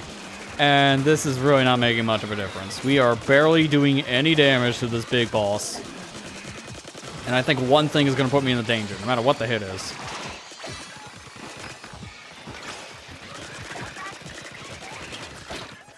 No, that didn't put me in danger. That's insane.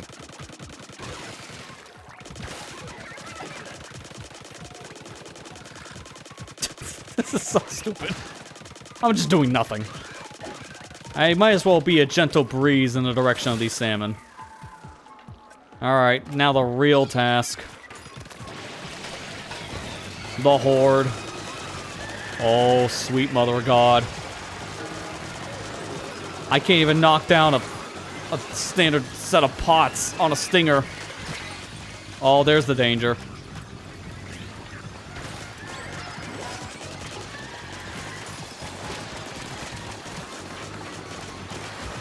I'm going this way. That looks dangerous.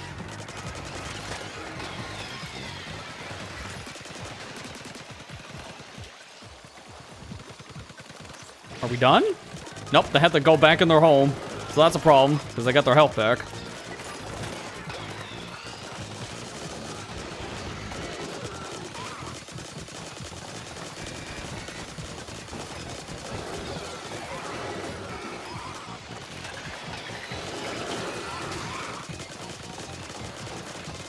I have gotten no eggs from all this.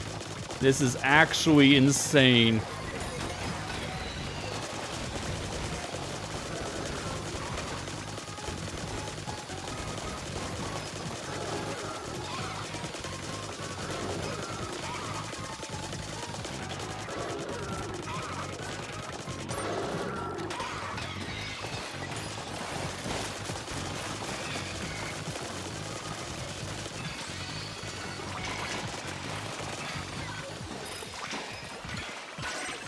I'm wondering what the weapon strengths are here, because yeah, they're like level 1, 2, 3, stuff like that. We're not finding rare weapons per se, but how strong are they gonna be? Can I check? They don't tell you yet. Because if those are like level 70 weapons, and I'm obviously not that yet, then at least attempting these missions can actually give you a decent payout.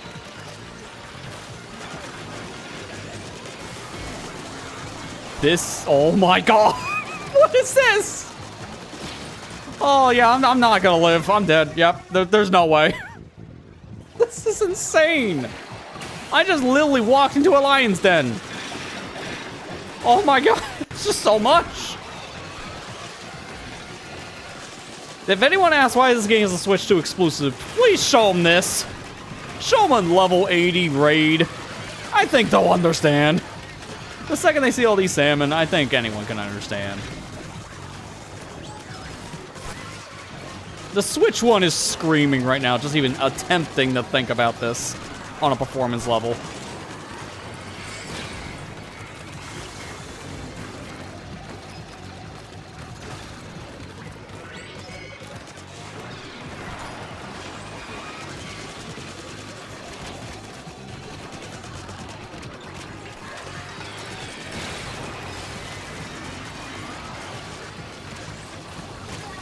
Oh my God, the stinger got me somehow. I thought I was gonna get hit by something else. Last try. Yeah, we're not living. I'm just gonna spoil that one right now. If we do, it'll be a miracle. I can't even shoot back the rain cloud. That still has too much health.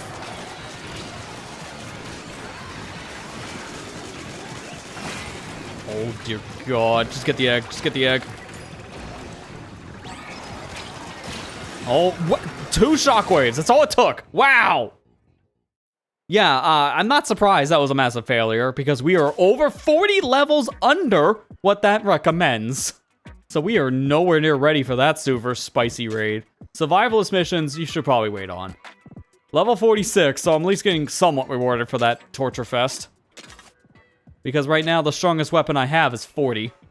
So that's nice. I just kind of brute force my way into better blasters for the time being. Oh my gosh, dude. Now I already know what to expect here, and they're all level 80. Like a spicy version isn't that bad to do one of these crystal missions.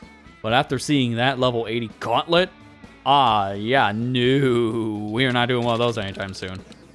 Even the dens are going to be significantly harder. Not by its extreme margin like we just saw, but still, they're pretty up there. Keep in mind, these also have compasses. So let's say go back into this mission in particular. And let's just do it on spicy. Or super spicy, excuse me. That way we can get a compass. I want to see what the compass leads to. Now, I don't know how well we're going to be able to make it through this mission, because we're still under-leveled. Yes, I have a stronger gun, but that doesn't really matter in the grand scheme.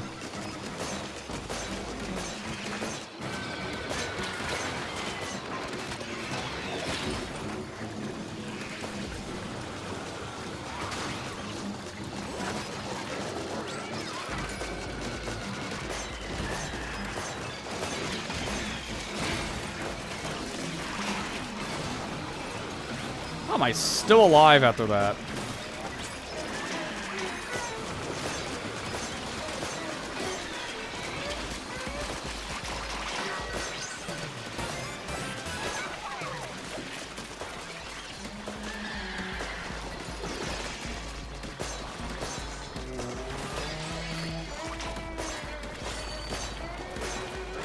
I gotta pop it.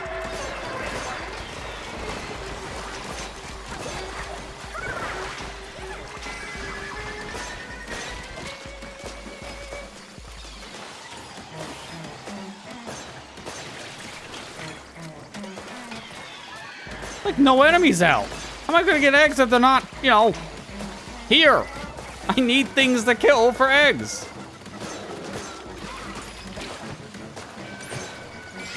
Thank you. By the buzzer, too. But that's not giving me much confidence with the last set of floors.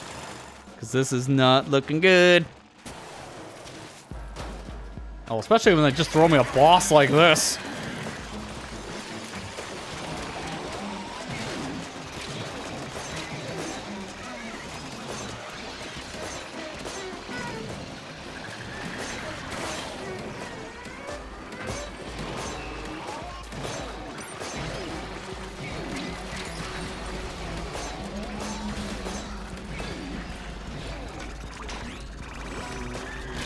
Oh, I just barely missed that jump.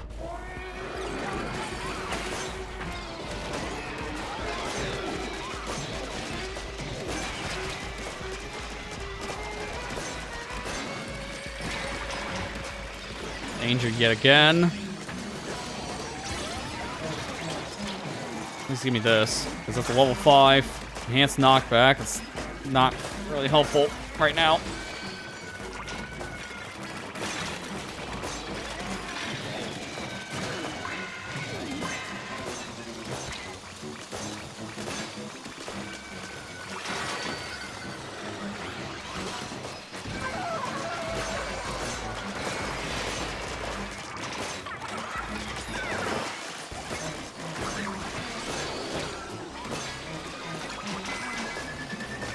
Almost there. I don't know if we're gonna have enough time at this rate.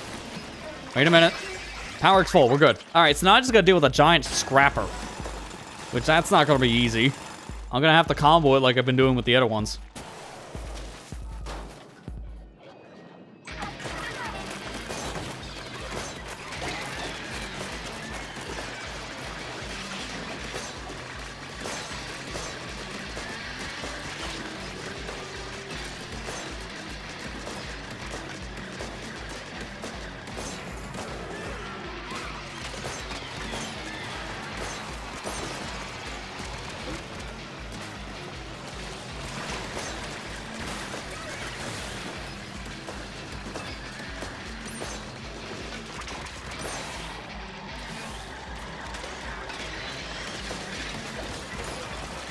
I need the special.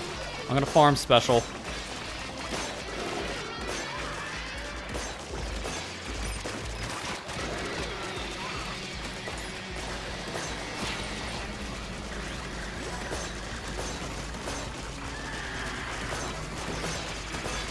Oh, I knew it! I'm literally on the last sliver of my health bar refilling. I was that close. I get these power eggs now. Special pop.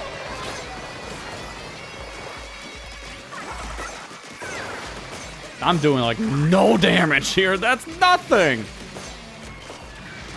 I'm not winning this raid. That's impossible. I don't have the time.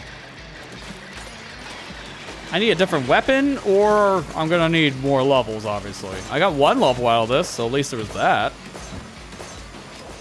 But I'm at a point now where I'm definitely going to have to start grinding out the other raids. Because level 80, that is extreme, dude. How long is it even going to take to level up to that point? Because that is not going to be easy. Oh, man, I'm going to be here for a while.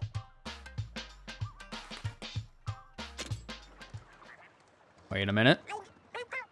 Really? I already leveled up Fry again? I'm actually shocked. Guess what?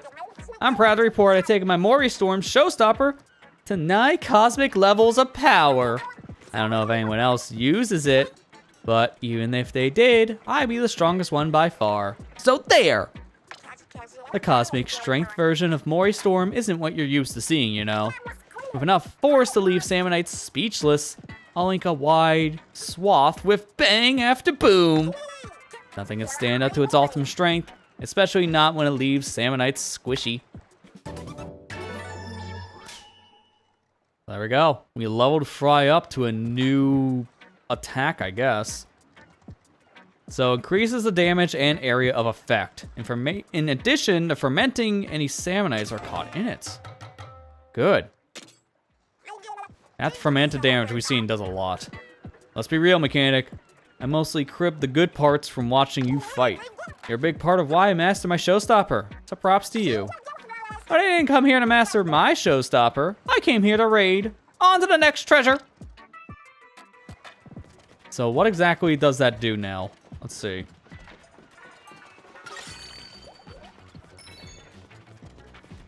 Let her rip. That's doing at least 10,000 damage on every hit. That's pretty good. And is that all you can do on levels? Like, I don't know if you can go any higher than this. I think that's it. So now I gotta do the same for Shiver and Big Man. They both have the same thing. This has been my favorite special. That's why that was the first one I leveled. Now I'm gonna do Big Man next, because Big Man is my second favorite. It depends on the situation, because I think Fry has the best special of the 3, because hers just does the most to most of the salmon type in the game. Big Man is really good on overall damage power, so his is really good, but some of the specific salmon don't work. Like with steelheads, you can't really use the special on those. Same for like flyfish. So like any aerial enemy or things with shields, Big Man's not that great for. And because Shiver is just a reef slider, that's objectively the worst of the 3, which is unfortunate, but I'm not too surprised about that. Like her special is just hard to use.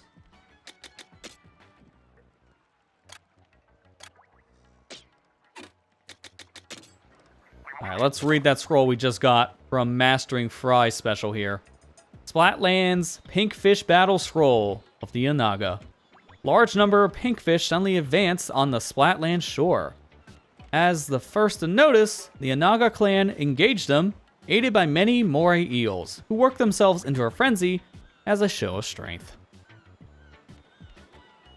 And I guess that explains really just why this clan in particular is known for their eel training based on the image we see.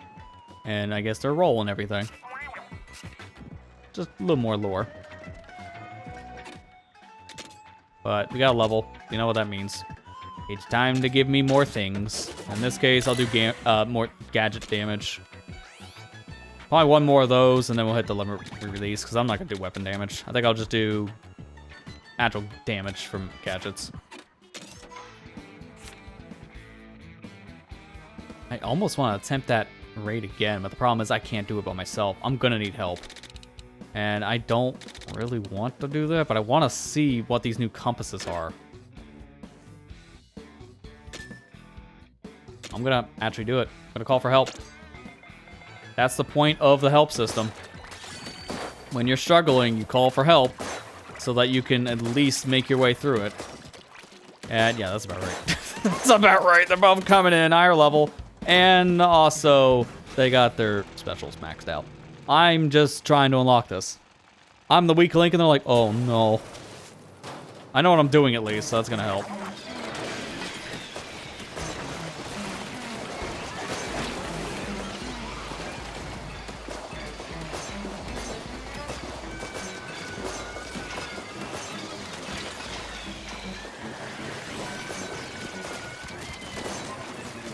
Yeah, this is already way better than before, because look at how much damage my teammates are doing. They're doing much better compared to me, because I'm kind of like a wet noodle by comparison. Even though damage is scaling here, I'm still not that strong by comparison. I'm just doing what I can to kind of help get the material and weaken the enemies.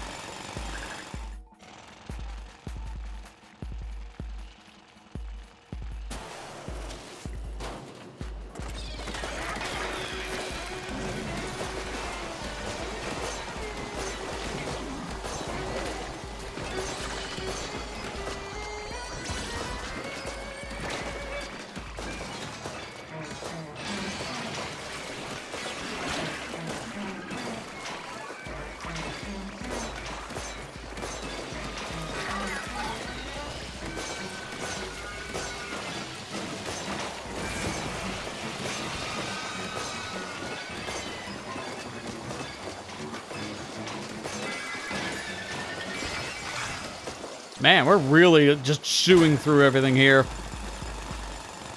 Shout out to my teammates, because they are really putting in the work. I am just the guy that's here.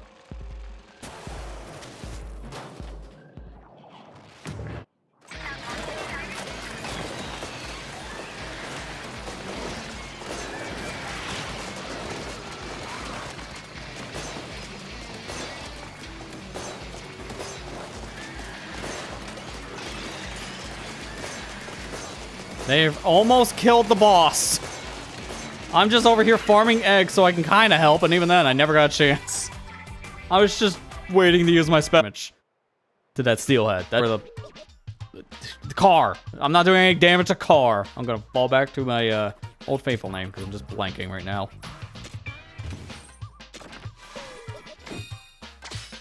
There's a compass.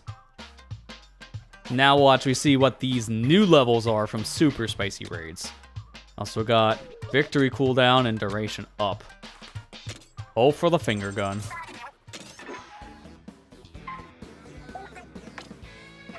Alright, that's just a standard compass. That's good. Oh, found it. Like right here. Full course power feast. And it gives me 3 different power chips to use, or like gadgets, whatever you want to call them. Splatchet, spin wheel, and meteor mitt.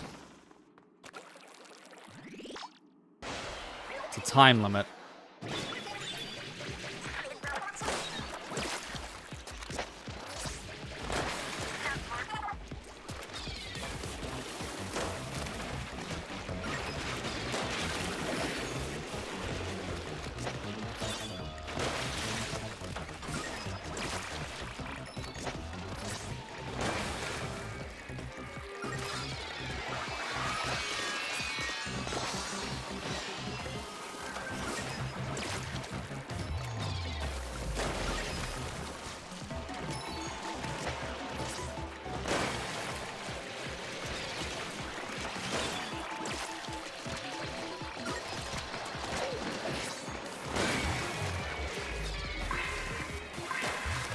One more left.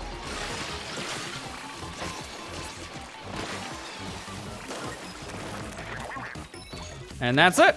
That wasn't that bad. Just don't really focus on the enemies, because you can't do anything to them, really.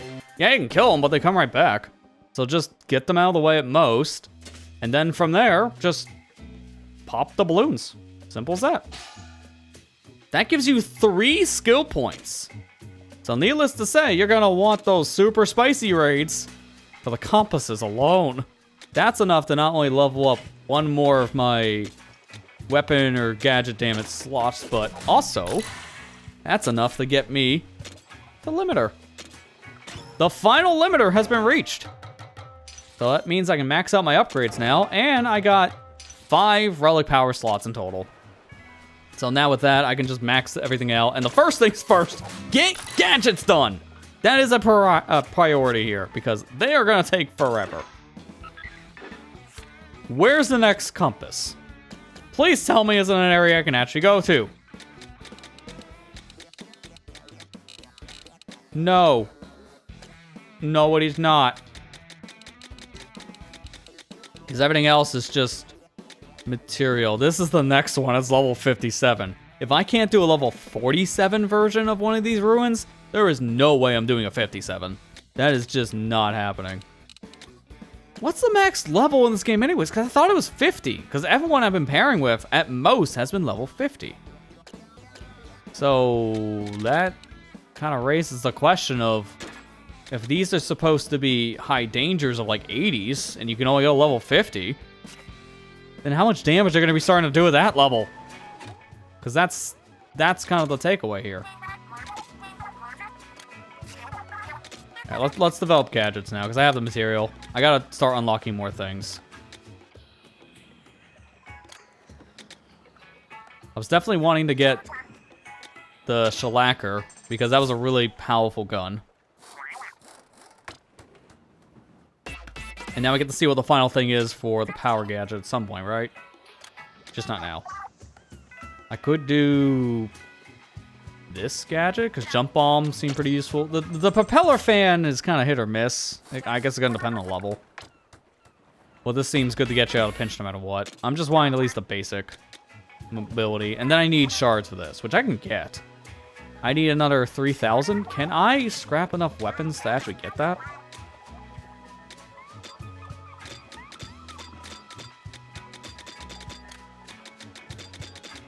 Say, like, clear this whole page. Yes, I got enough. So scrap all that. I'll get the perks. And then let's go back to develop, and then I can get the torque screw. And then that's all the stuff I can get for now. I don't know if I can get any more gadgets, but that's all that's available on the menu. So that's done. In terms of what I have left, I still need more on the super tactic tank for that to level. In Horde, I get something for getting all those gadgets. That is actually it. Okay, you made everything there is to make. Even the original blueprint author would be impressed. Interesting. So there's only 5 per type. I thought it'd be 6 based on how that menu was set up. But no, that's it.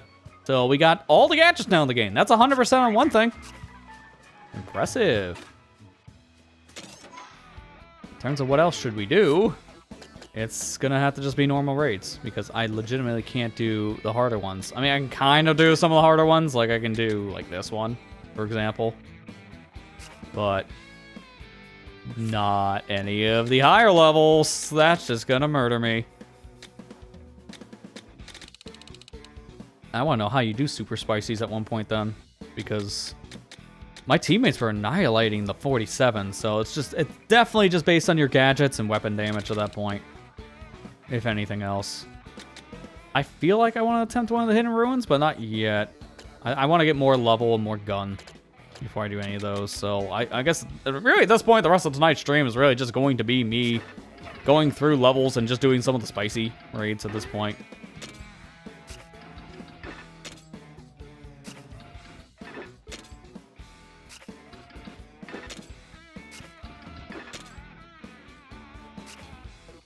So this whole island's cleared out except the super spicy. I can do this island and I can get this, which is a level 18, so I can just plow through it.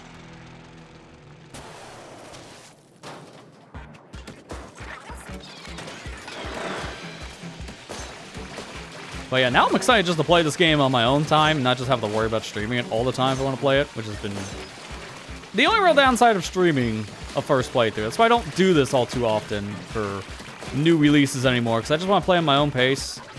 Honestly, now I've noticed I've been relegating a lot of the first playthrough streams we've done over the years to actually just playing mods and ROM hacks. We did it a lot as of late with like the Banjo-Kazooie Jiggy's the Time thing, Mario clips from Mario Sunshine.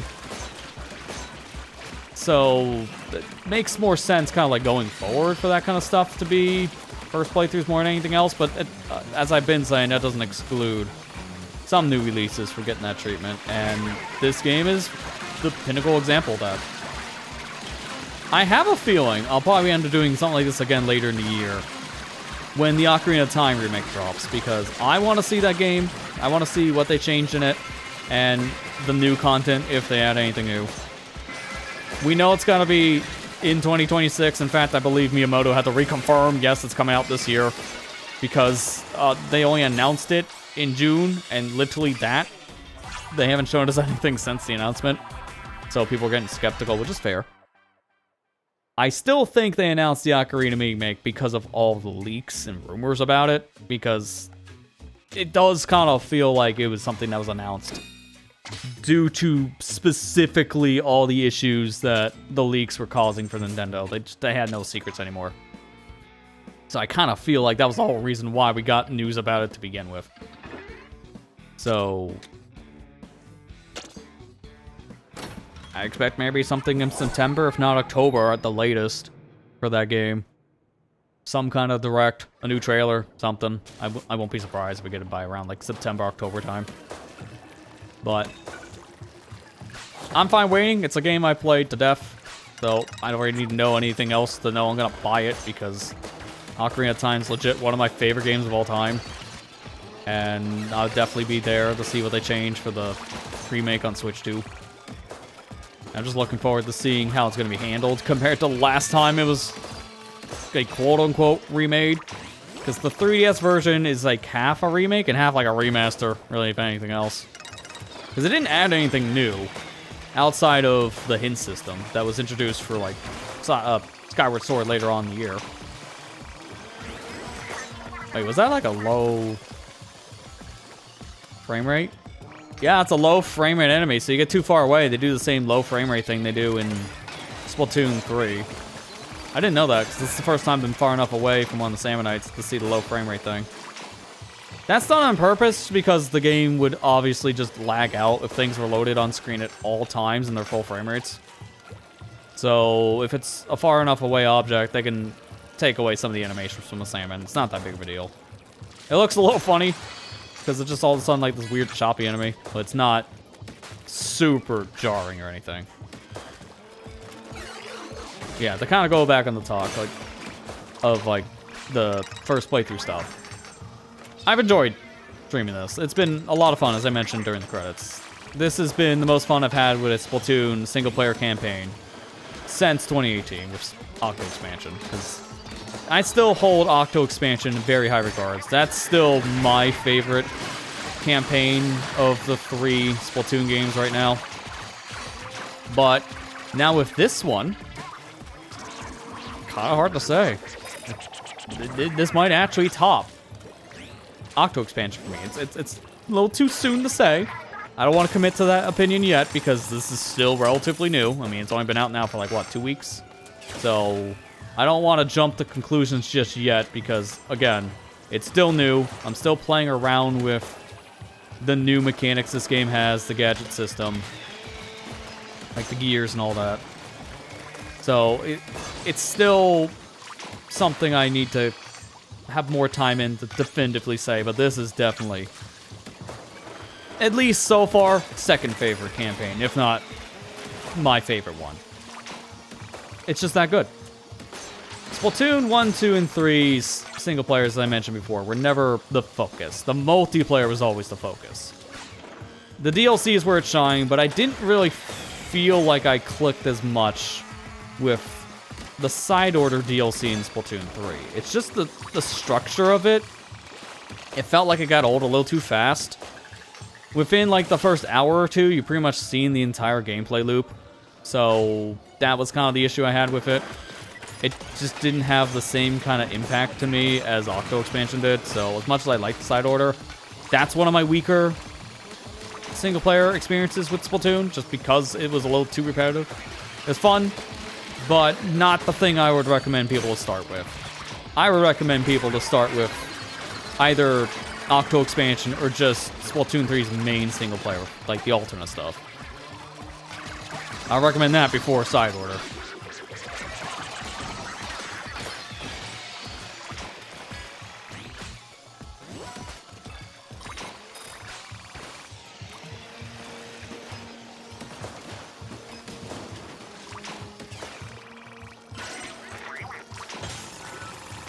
Alright, we're done with this mission. Cool. But yeah, no, like I said, this is a very high up there ranking for me for single player stuff in Splatoon. It's fantastic. If you're not a fan of Splatoon, I don't know if this is going to sell you on the franchise yet still. It's very different, so I can definitely think this would be a good starting point. I've seen non-Splatoon people actually pick this game up and enjoy it, so that's why I'm a little more hesitant to say, would this be a good starting spot? Because it kind of actually is. But it's also nothing like the other games, since you don't have traditional multiplayer. No Turf War, as much to the dismay as, like, what, the Guardians review, I believe it was, where they just gave this game a 4 out of 10, because it doesn't have Turf War of all things. Really? That review is a meme for a bunch of different reasons, and that's one of them. But besides the point, this is definitely one of the games I would say, if you're not a fan of the series, it might actually convert you, but it's very different, so it's kind of hard to say. I don't know. It's just it's a weird one, because it's like recommending something like Mario 64 to someone who's never played a 3D Mario before, and they fell in love like Mario Wonder, for example. It's like, well, technically, this game is not the same. It's similar, but it has like a different gameplay loop and everything. So that's kind of where I'd look at it. It's still a fantastic game, and it's still going to be beginner friendly, but it's also a different beast. Is that it? Is that like all the things I need? Because that was a lot. Yeah, might as well have been, because I'm done.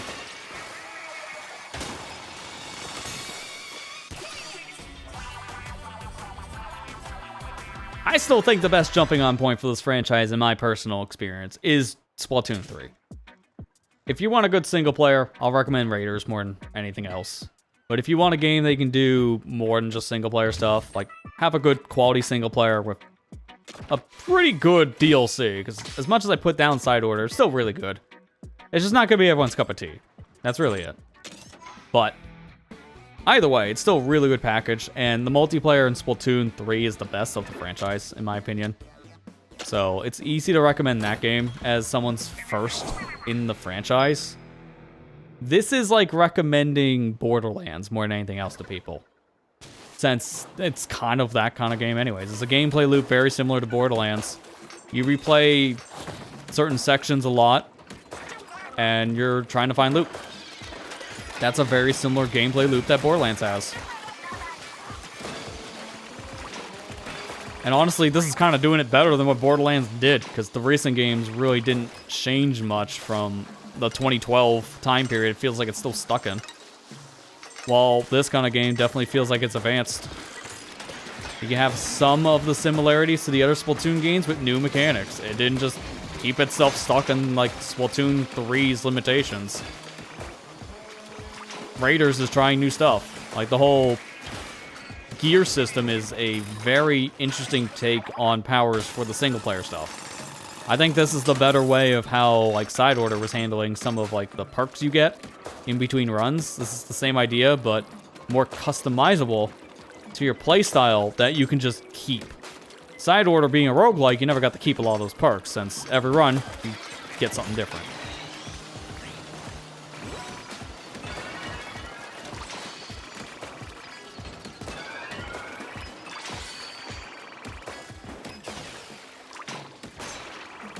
But yeah, now I kind of feel like I'm in like philosophical mode. I still want to play the game a little bit more. That's why I'm still going for the stream. Because at this point, I'm pretty much done with story stuff until I do these extra relic missions. And I'm going to hold off on those for a bit so I can get more leveling and more guns and such.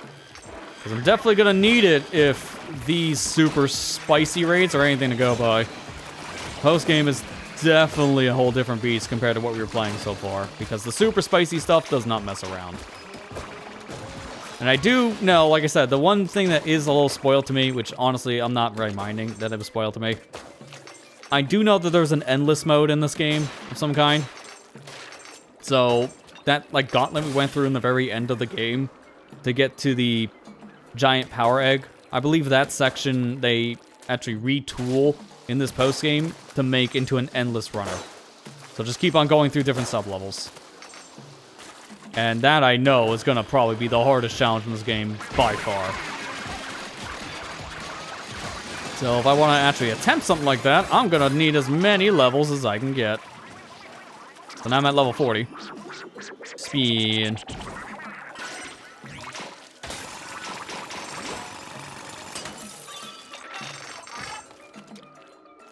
Alright, now we leave. And these missions are way faster when you don't have to actually go your way and find the scrolls and compasses.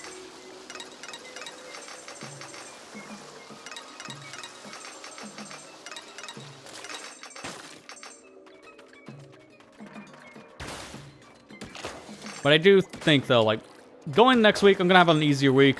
It's going to be back to 2 days streaming. I need a little bit of a break so I can actually work on some video stuff. I mean, I mentioned it on, what was it, Thursday?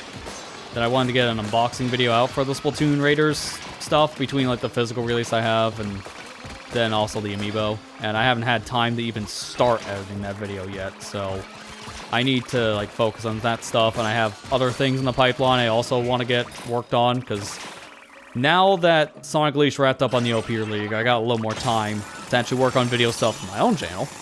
And I need to take advantage of that, because my channel has been pretty dormant, minus those Donkey Kong Bonanza challenge runs.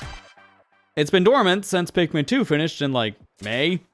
So I kind of want to get a new series out here very soon. This month definitely is happening. I wanted it to release before I started the Splatoon Raider stuff, since I knew this would take up attention, but I just didn't have the chance to finish it. I got like 4 videos in, that's it. It's enough for like 1 week. So I need a little bit more time. Oop, hey, we got a new style. Before I check that out, though, let's fill the tank.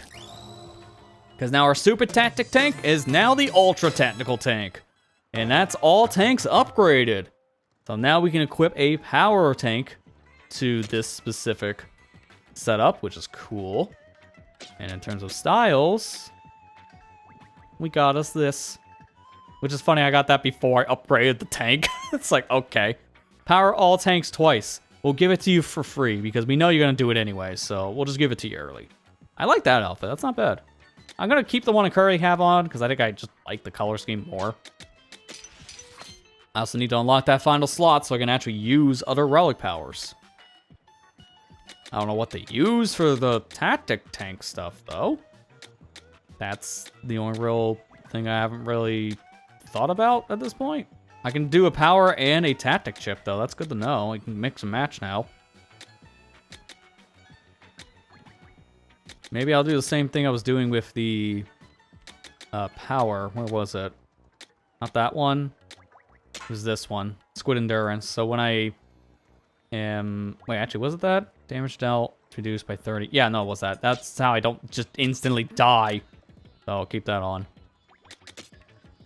Definitely equip the shield, because my favorite power thing so far has been shield. Like, that's been good. But now it doesn't matter what I use. I can use speed, power, or tactic tank, and I just get to play what I want to play with. I don't have to worry about picking a thing in particular to level it up anymore. I could just pick whatever I'm most comfortable with. And that's gonna definitely allow me to experiment more. So now, with this one, I want to probably put on a speed perk.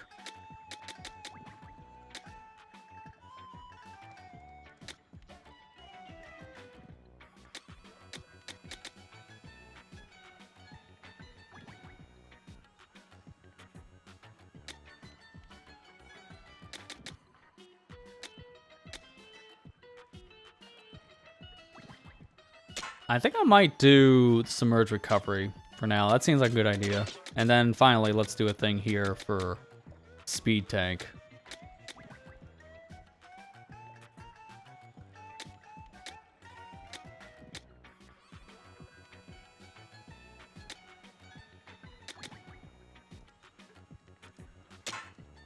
I might just say this for now. Actually, wait a minute. Maybe not. It might just make more sense to give it another one of the generic perks, to be fair, because tactic perks aren't really that good. Or at least the ones I have currently.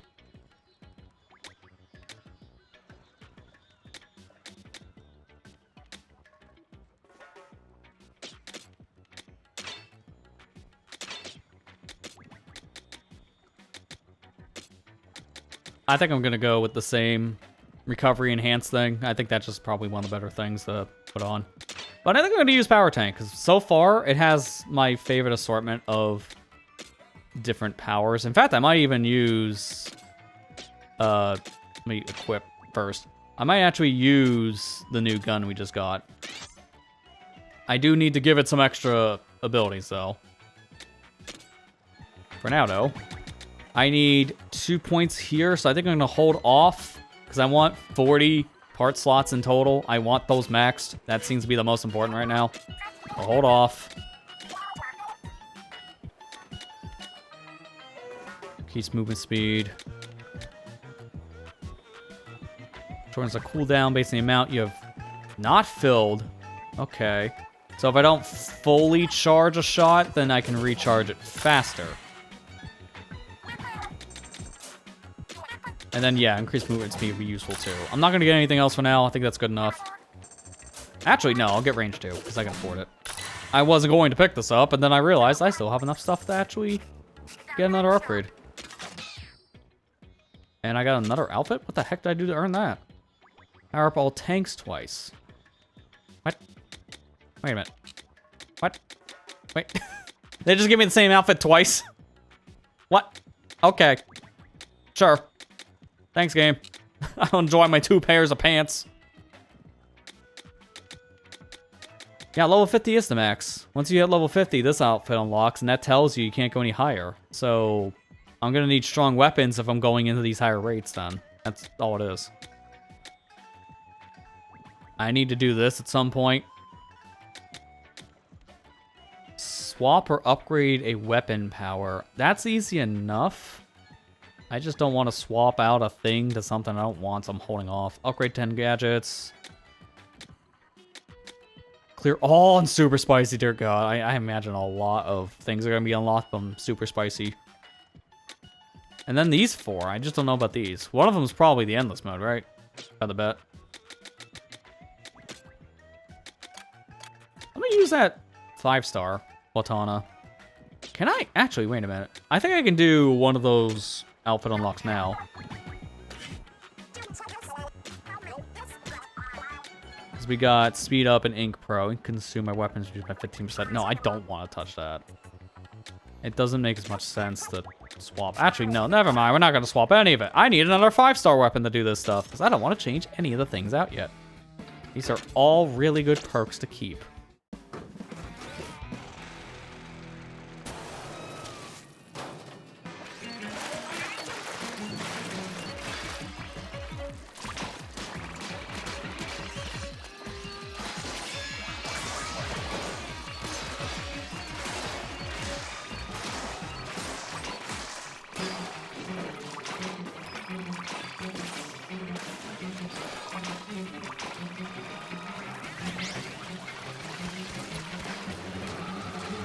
See, that's helpful.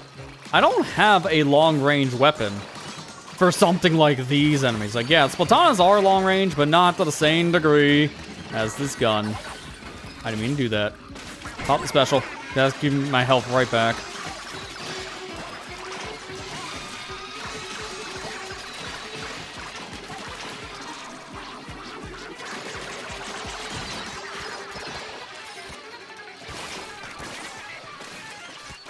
I didn't equip those perks that I actually built for the gun, did I? Just noticed it now. Yeah, because it's taking a while to recharge. Hey, thank you, big man, for getting the rest of the eggs.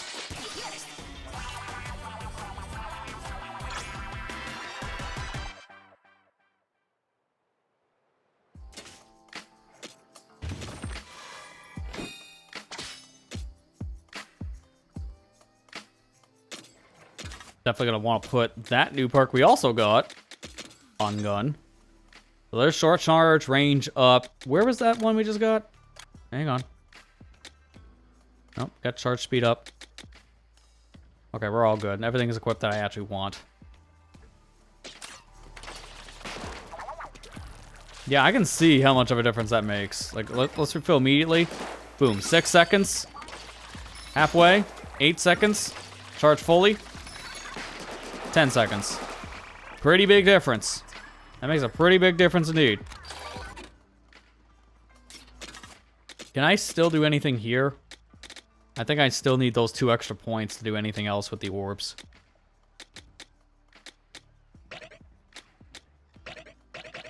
I wanna though! I'm 2 points away, and that's what's so insulting, because I can do it. I just need to get that 1 last level, and then I can quit more.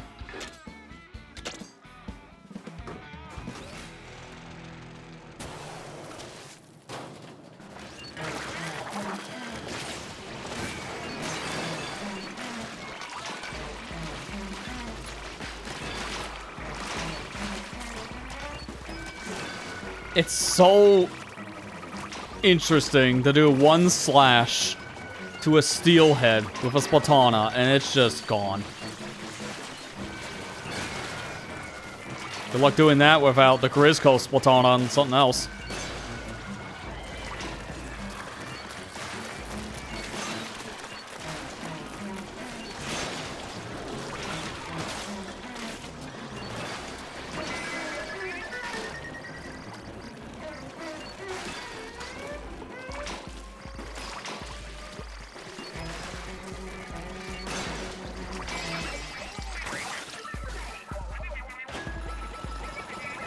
I just want to see if he spams Booyah, and he kind of does. The host won't spam in the way you will, but they do kind of have that spam.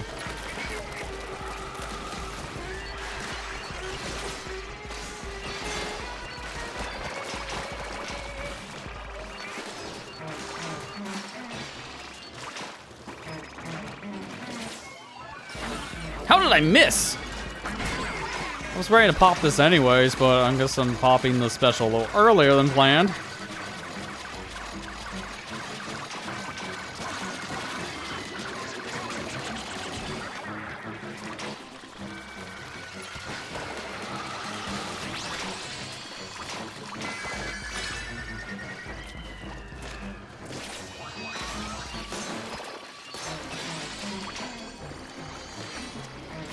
And done. Get me out of here.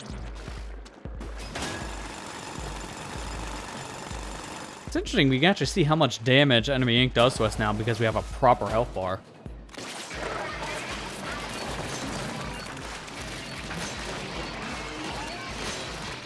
Get wrecked. And that's a boss fight! Now if I do that on super spicy, oh dear god help me, this is so bad. Ah! Like the mindset would be immediately different.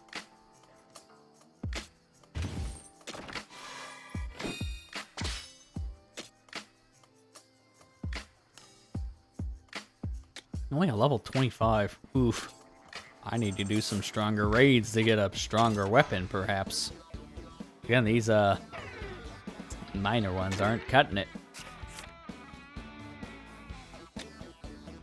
Do I attempt another compass? Of course I do. I gotta at least see if I can do this on my own. I had to get help last time, but now I have to know. I'm not even using the optimal setup.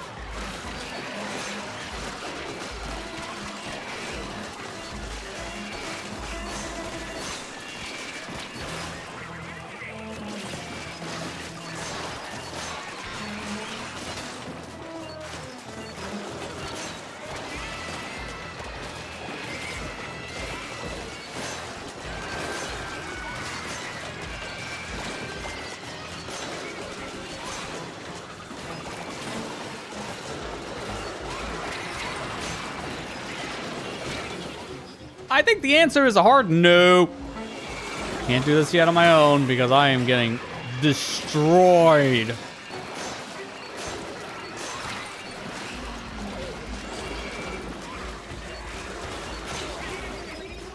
I'm not even getting like any of the big bosses killed yet. They're all still alive. Well, one's dead. Jeez, this is so much.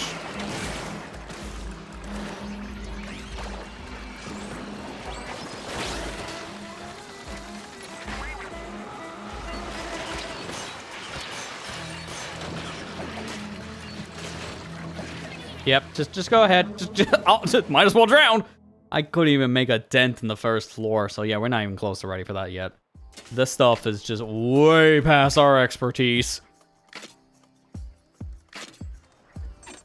So that's why I have to stick to the smaller raids for now until I can do more. I don't know what to do about that stuff yet. Which is unfortunate. This is the only place I'm seeing the compasses so far. It's these specific raids. And they give you 3 skill points. That's why I wanted to do them. How close am I to a level again?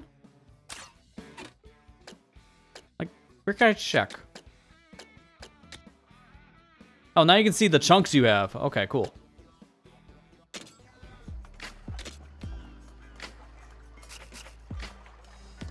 Okay, there you go. A little bar down there is not close enough. Oh, good.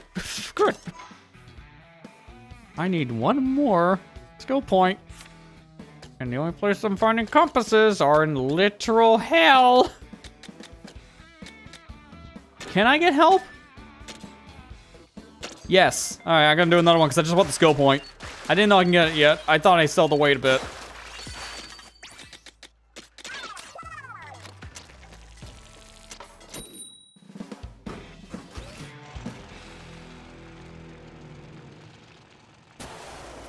Alright, hopefully my team is good for this. But I'm not. I learned the hard way.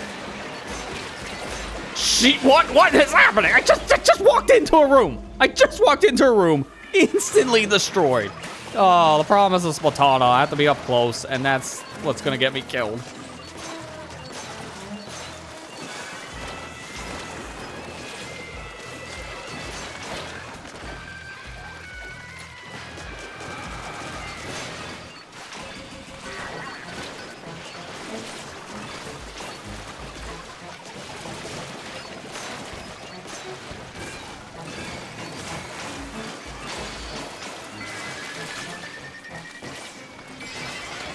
There.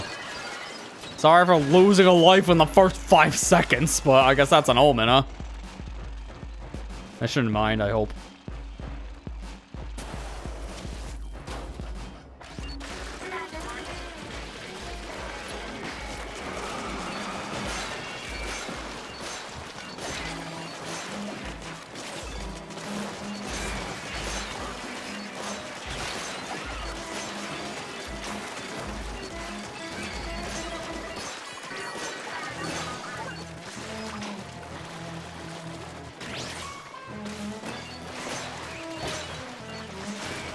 I don't even know what to upgrade next once I get the gadget stuff done, because this is an omen of things to come, but I need everything up. Damage, health, and I guess by extension the gadget damage. But everything needs an upgrade.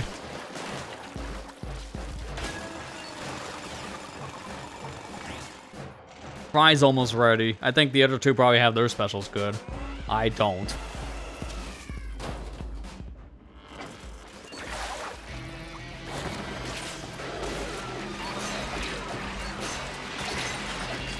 Again. I can get away at least.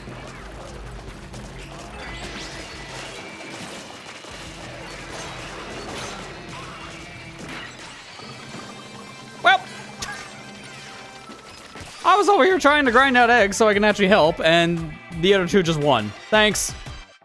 This is a little bit of cheating, but I wanted to get the compasses so we can get the skill points, and that's going to make our lives a little bit easier. So thanks for the help, random strangers. And we also get better weapons out of doing those raids too. So that's another thing that can help. I need the damage.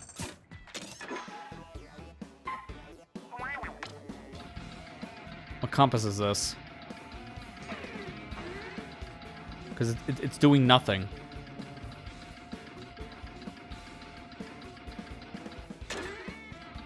And they only work out here. Okay, so where? It's just where? Oh, it's all the way in like the edges of the map. Okay, that makes more sense.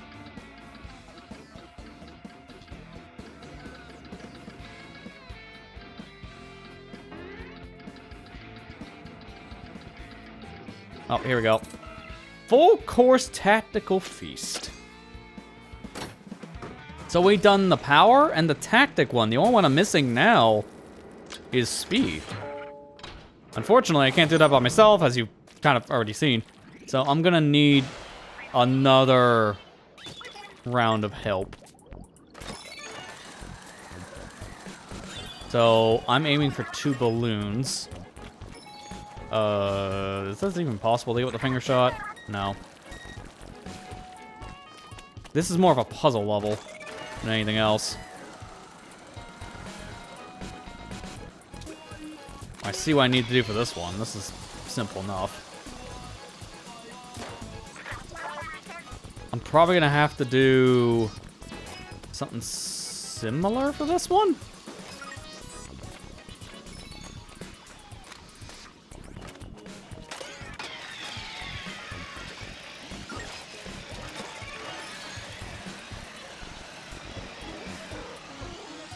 How far out can I throw one of these screws?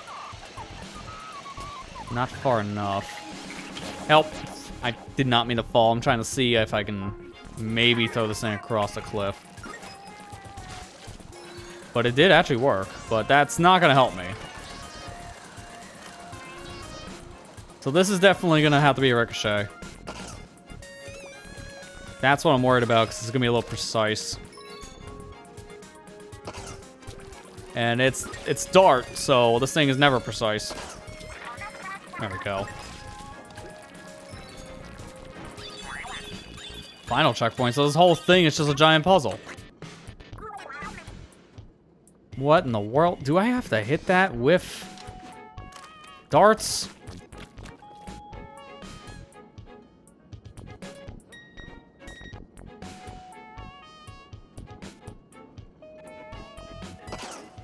Barely.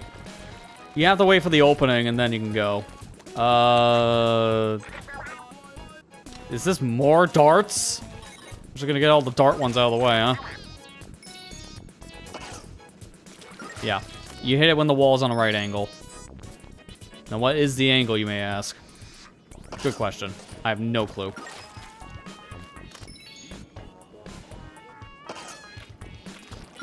Because yeah, when these hit walls, they go immediately sideways. So I can't just like hit back here and then hope that reaches. I don't know what's the angle they want.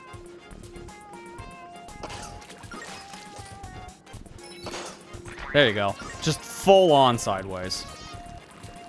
And this is just climb up to the top. That's simple enough.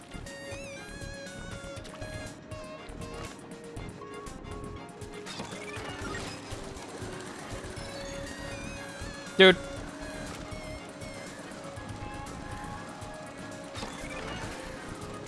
What? Okay, I guess you're not allowed to put these on a platform, huh?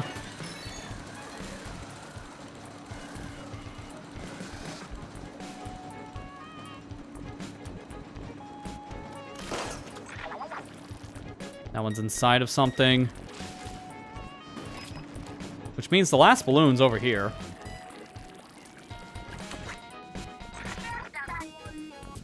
And it has to be shot through a wall.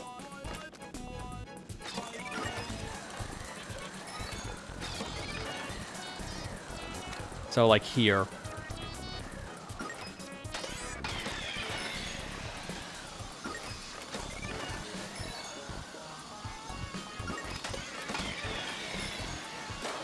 Got it.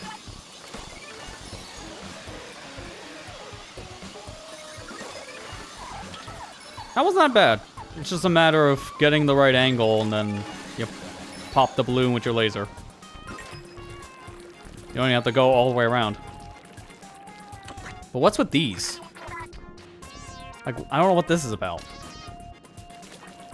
There's the final one here. So let me see if I can do anything with this balloon, because I can see... No, I need to use the same laser, so I gotta do something with these balloons then. Oh, I get it. That's not gonna work.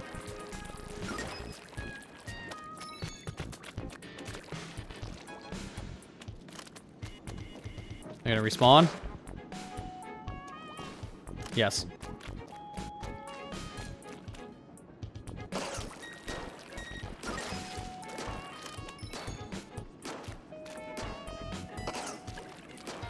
I don't know how you're actually supposed to do this puzzle proper, but I think this is probably the solution.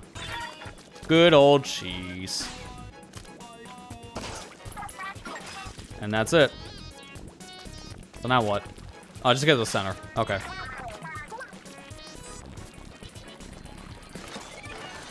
Shortcut.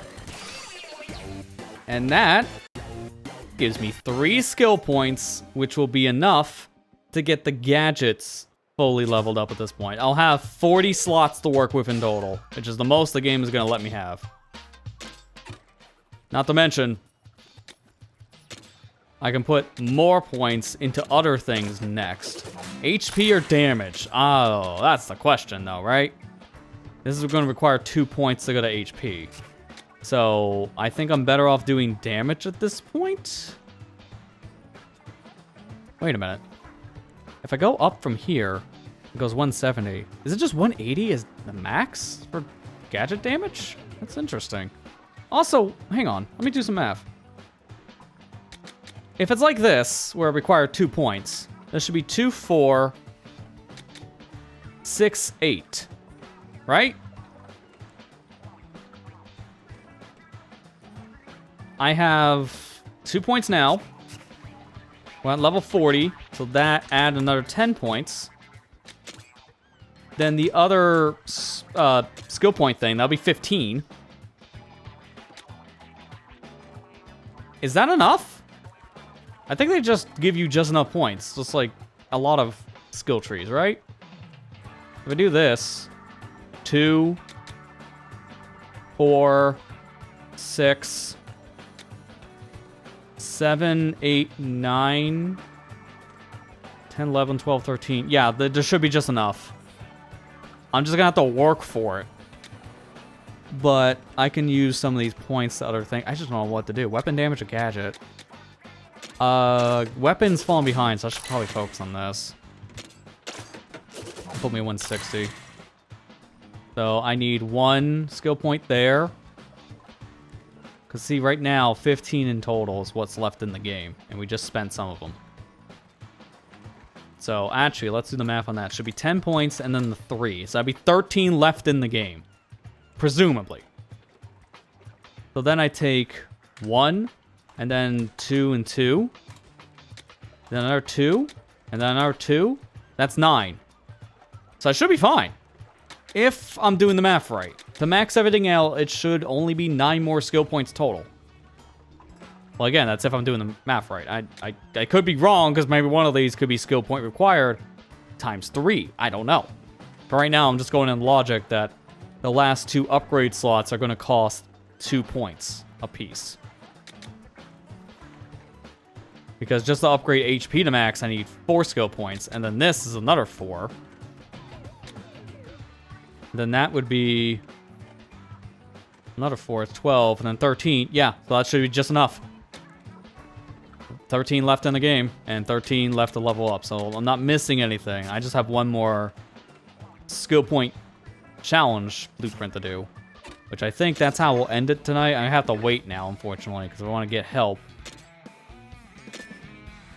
I gotta wait 20 minutes, and I definitely need help for that last compass raid. Because what's the last one I need for compass? Level 66. Hey, you want a sample of how bad we're gonna die? Just count along.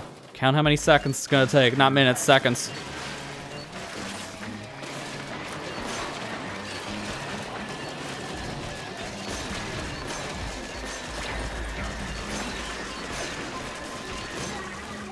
I haven't even killed a single boss yet. I got some of the small enemies apparently, but not a boss.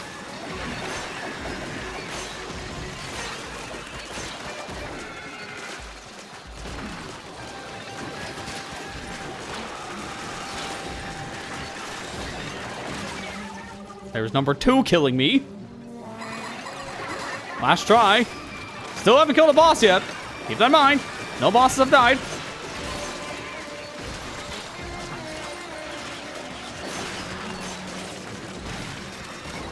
And that's it. That wasn't even a full minute. That tells you right there what to expect. Now you can see why I'm going to wait until the get help option is ready. Because I definitely need help.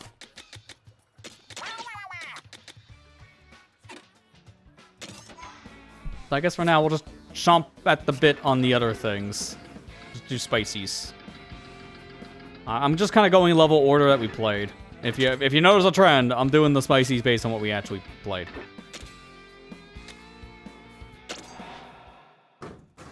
This is unfortunately one I have to use Shiver for, so Big Man's not going to get any leveling. I would laugh if Shiver had enough level here for her special to get max, but that's not going to happen. I haven't used Shiver enough, I think, for that level to max out. That's why I don't think it's going to happen now.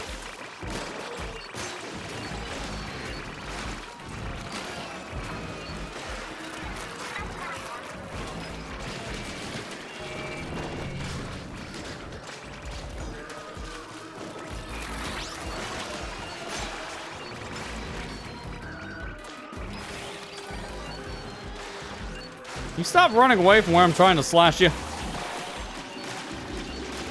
And now he's invincible. Okay.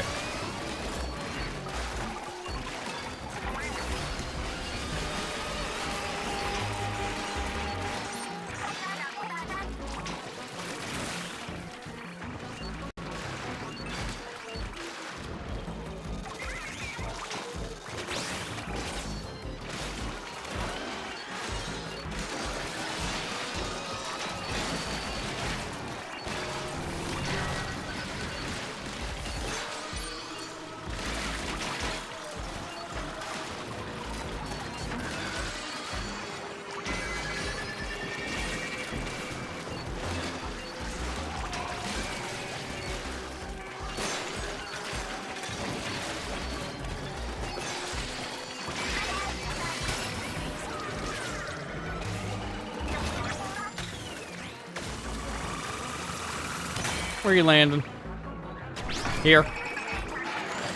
Now it works for me. I did that much damage. He's already back up. Wow. That's how fast we can kill things now. Is he already going back into his invincible state? Wow, that's hilarious.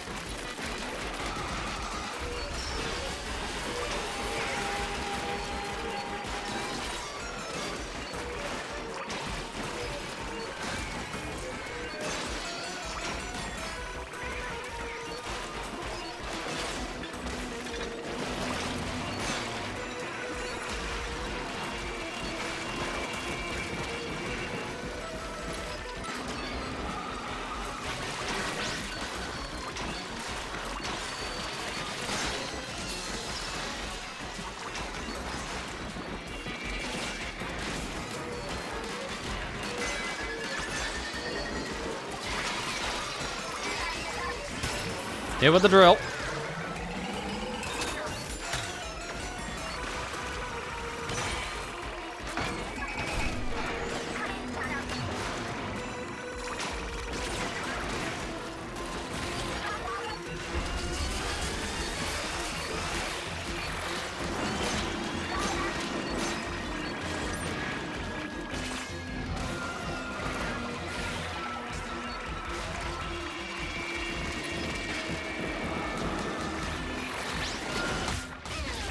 Easy. It's like we shred his HP bar or something.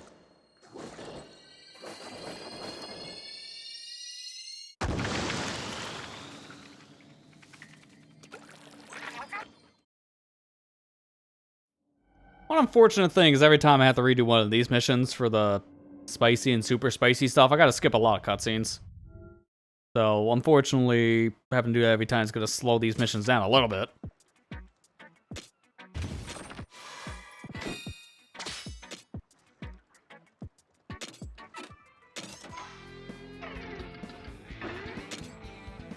I think we're done with this quadrant from the looks of things on Spicy's. So I'm gonna move on, I guess, now to this area.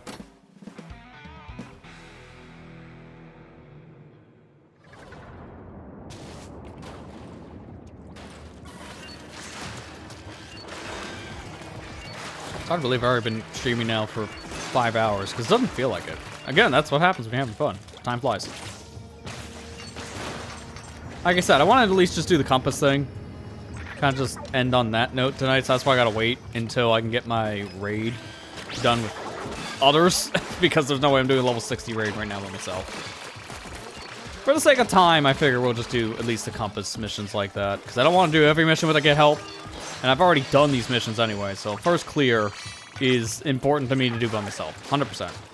Then after that, then I can start using the online component a little bit for getting some of the extra clears, because I'm essentially trying to get better at fighting harder levels anyways. And the best way to do that is to play the levels. Then I can get better material and better weapons.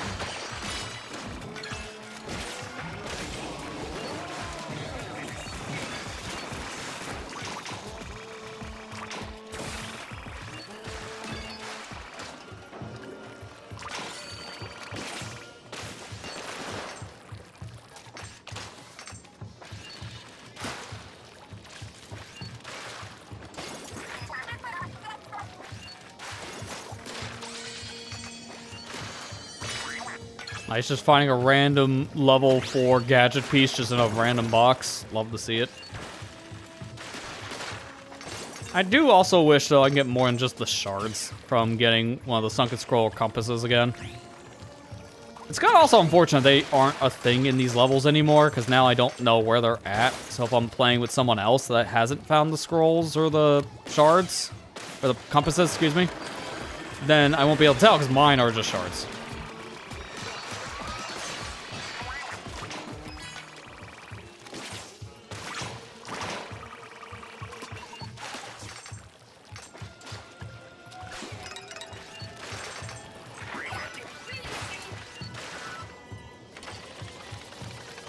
Big man, get over here.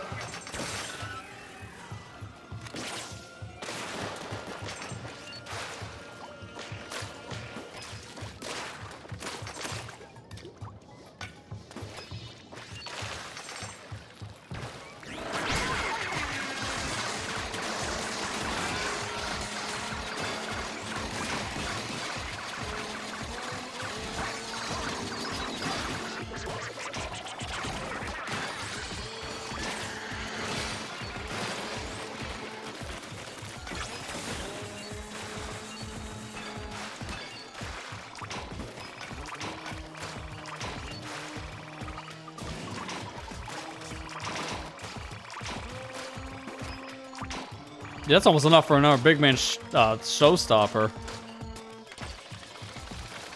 Let's finish it with this.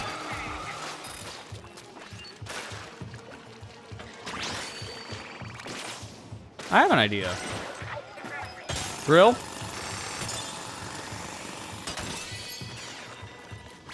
Showstopper. I don't know if that's gonna help contribute to his level, so that's why I figured if we fill the meter, just activate it before we go into the goal, because then maybe I can get something out of it. I'll be getting level 41 here, probably by the end of tonight at this rate too. That's gonna be helpful.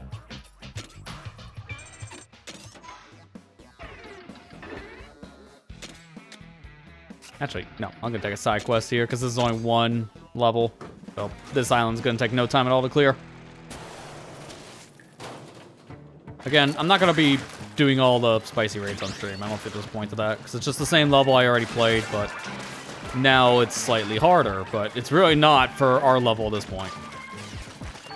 Again, you're kind of meant to do these alongside of the main campaign, for what it feels like. It's the super spicies you're meant to come back to after grinding levels for a while and getting those better weapons.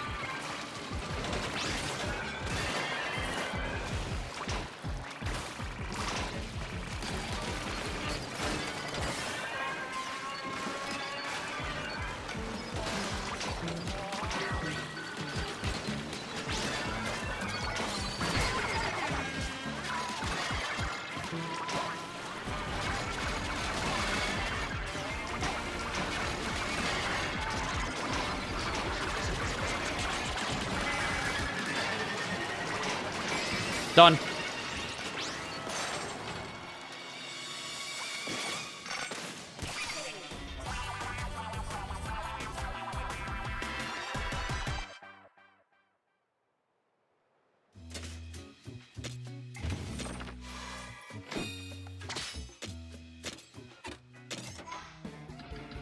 Now go back to main island. And this den probably won't take long either because, again, we're kind of shredding through health.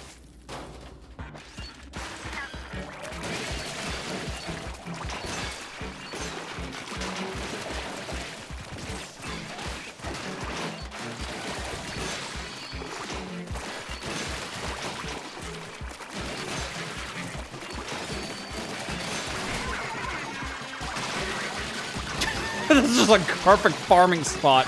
Just gonna sit here and just... That's it. I'm already done. The special didn't even wear off yet. That's how fast that all was. That is so dumb. Hey, what do you have to do on that level? Just mash the shoulder buttons. That's it. The enemies come to you.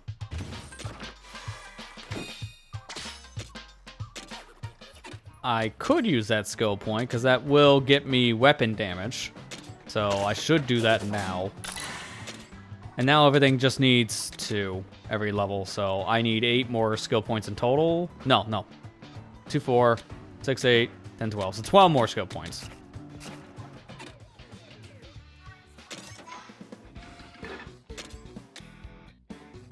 I haven't done one of these yet on Spicy.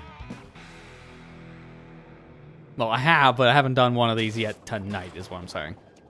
Get my wires crossed here.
I'm not really worried about Fast Chum when I'm stronger than them, so they won't even have a chance to outrun this.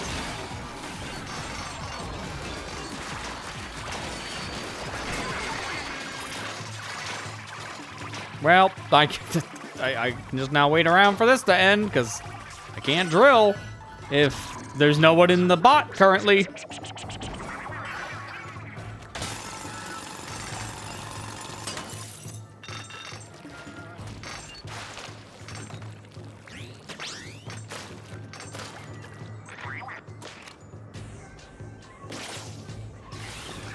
I can make that. I don't know why.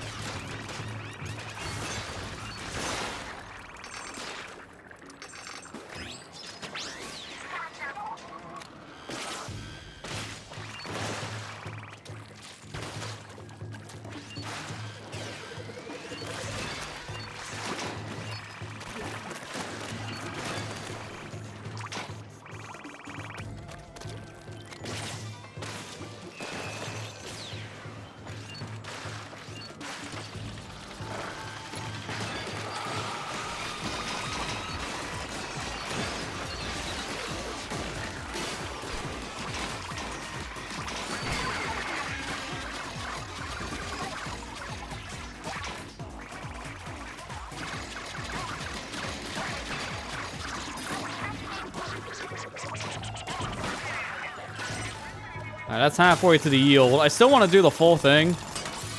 So we're going to be here for a little bit. Need a little more power to get the first piece of it, but I'm also going to want to max it, like I always do, because I get more goodies.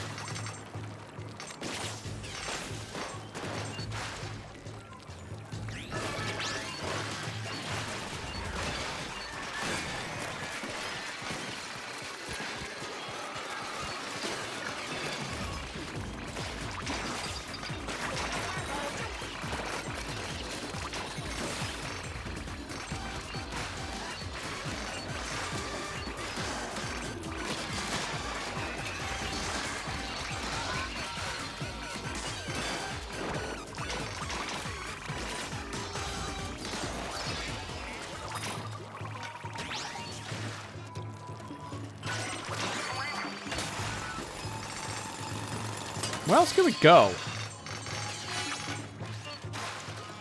I'm not seeing another one of these points open yet. Oh, there we go. This is the point.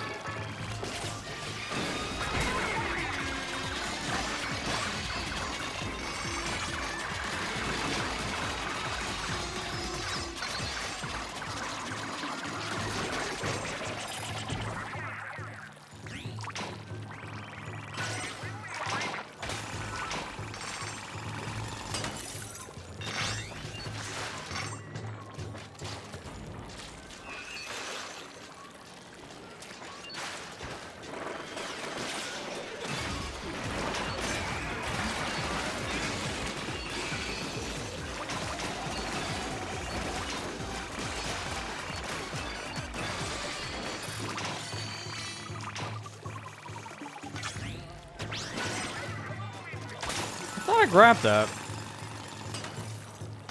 Now I did. He's a 4K.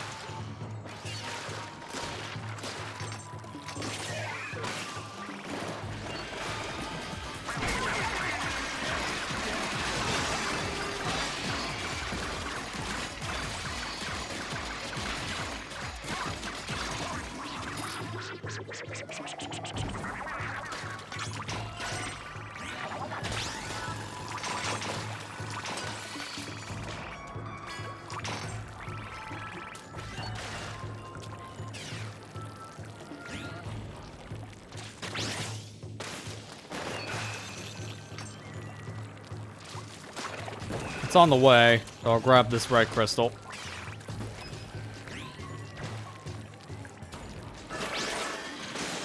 Goldie! I know what I'm doing for Goldie.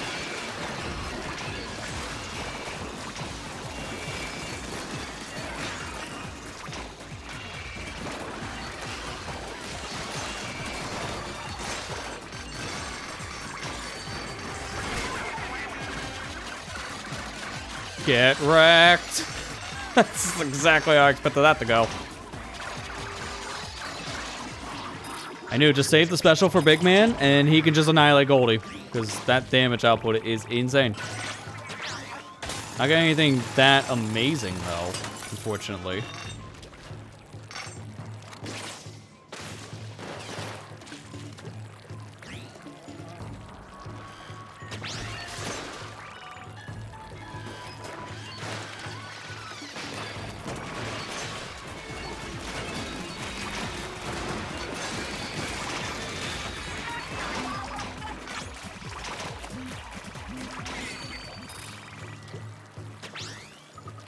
Alright, the yield's met, so we're good to go. I'm gonna use my special just in case that does give Big Man any leveling.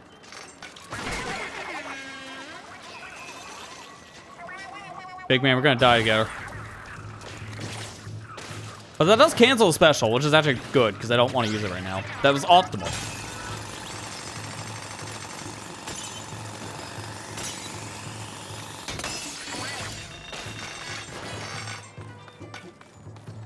And that should be everything. Raid successful. Now it's a question of, has it been 20 minutes yet? Because I almost felt like that was 20 minutes. Right on the dot. Man, look at all the things we got. That's insane. Nothing really super helpful right now, but all still good. I think I can. Hang on. Let's go back to the compass. No, not by ourselves. Ah, yes. I do indeed want to die today. Yeah, come over here, you humps of junk. Oh, what do you mean I'm gonna get killed? I didn't mean to do that. That was stupid. Want to go in, call for help. Yes. No way I'm doing this by myself.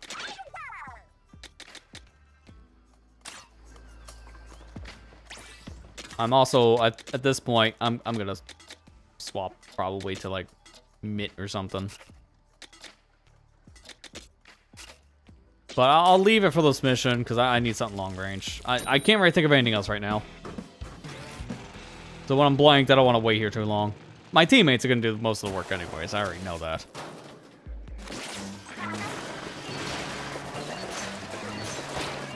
So case in point, I'm doing literally nothing. And I have good stuff. But I'm just kind of here.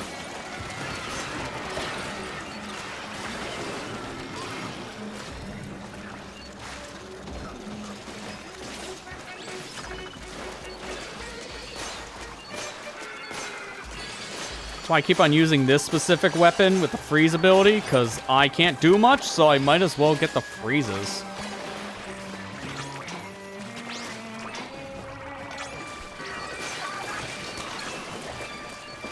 Four-star slosher.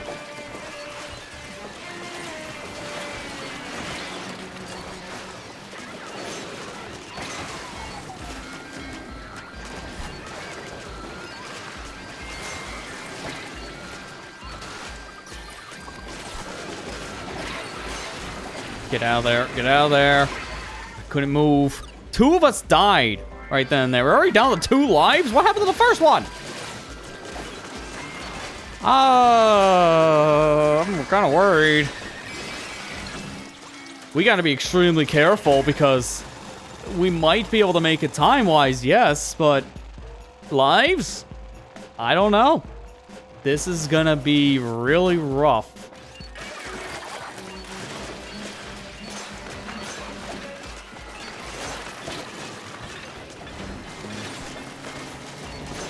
I wish I could do more. I really do, but I'm just not properly equipped yet for this stuff.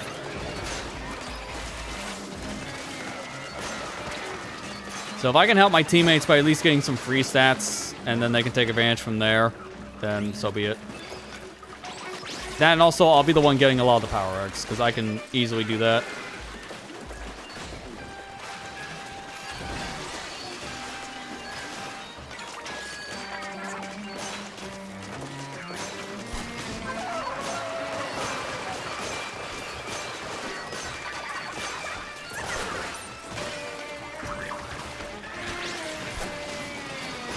There. I actually took out one of the enemies on my own. I'm impressed, but I gotta run.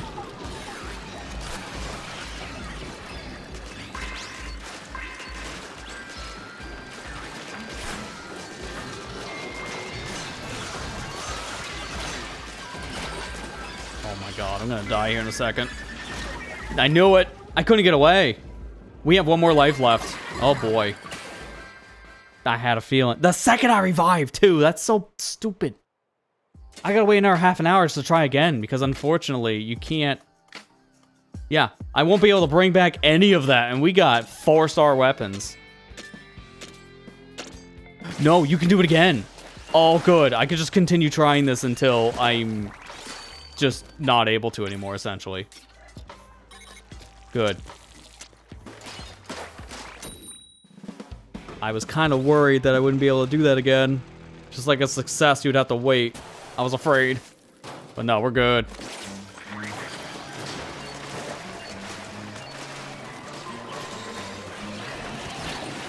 Oh my god, get out of there.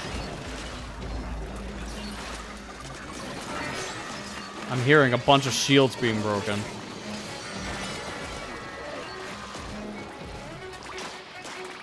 Can I at least do something with a fish stick of all things? No. We're down a member.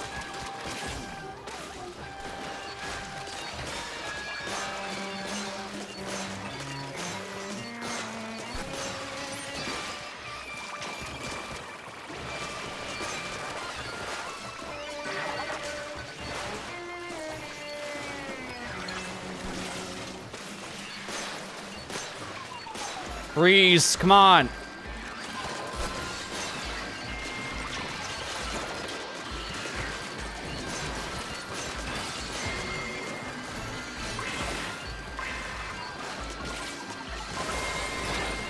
Oh, another one?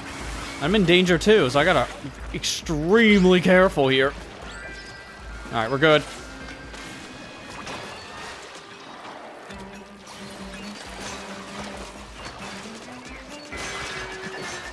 Alright, it's almost full, but it's out of time too. That's the problem. I really can't do much. I'm just kind of here. And that's bad. Even my freezing isn't making much of a difference.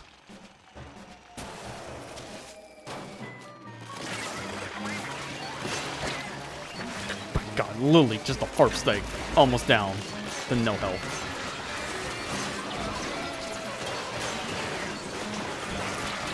I would love to do the same, but people keep on collecting the power eggs. I know that's what we need to do, but I also kind of need them too. We're already down to 1 life. We got wombo combo there, because I saw that. I got killed the second someone else got killed, so 2 lives in 1 second.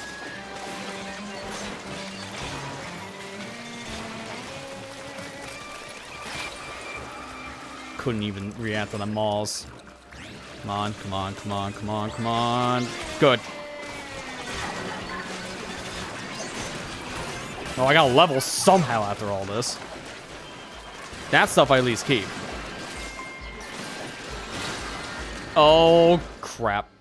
I'm surprised I'm the one that didn't die. I was in danger status there near the end, so I should have been the one taking the L. Yeah, I know. I keep on getting good stuff, only just to leave it behind. Should I change to something else? Speed wouldn't be the way to go. Tactics seems to be one of the best gear types in the game if you know what you're doing with it. So maybe this would be the way to go.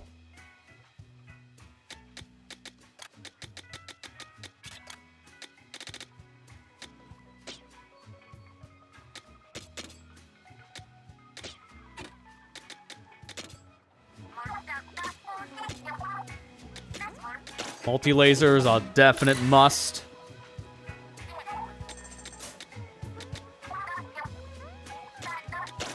That will definitely help too. I think that's all I can do for now. Outside of maybe another cooldown reduction thing, but that's worse than what we have now. This is 10%. This is 8%.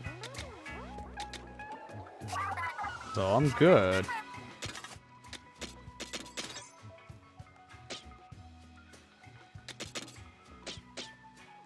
I can try this. I don't know if this will be any better than what I was using before. Since I am a higher level, maybe that'll help a little bit, because now I can do slightly more damage, but I don't know if that's enough. Like, I think I'm doing enough damage right now, and not so much.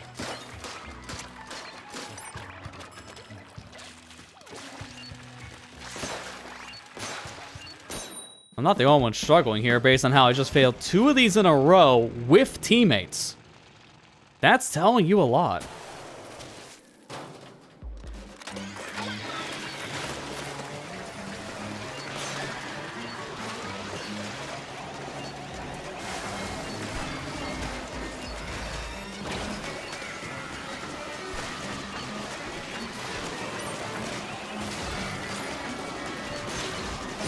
Oh boy, already starting off strong, huh?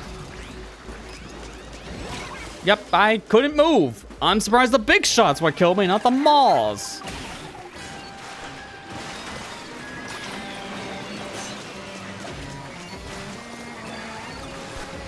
And down another teammate already. Oh boy. I'm about ready to also die.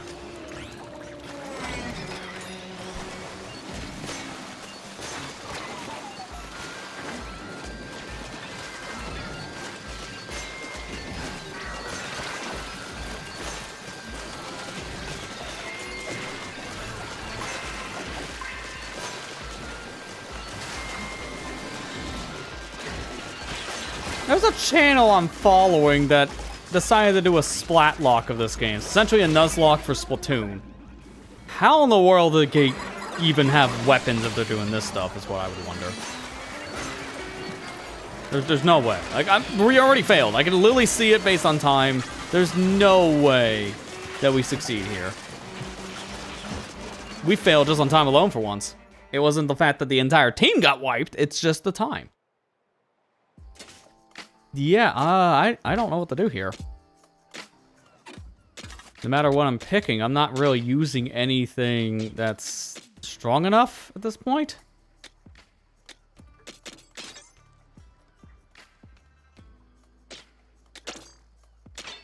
Maybe I can use the fist? That or top. One of these two could also help. We'll try it. I'm legit out of ideas of what could really make a difference, so I'm just kind of brute forcing now. I really want this compass. I want it to end with this compass level, and I really can have this feeling we might be able to do it. It's just gonna really depend on the teammates I get. I need some really good people here.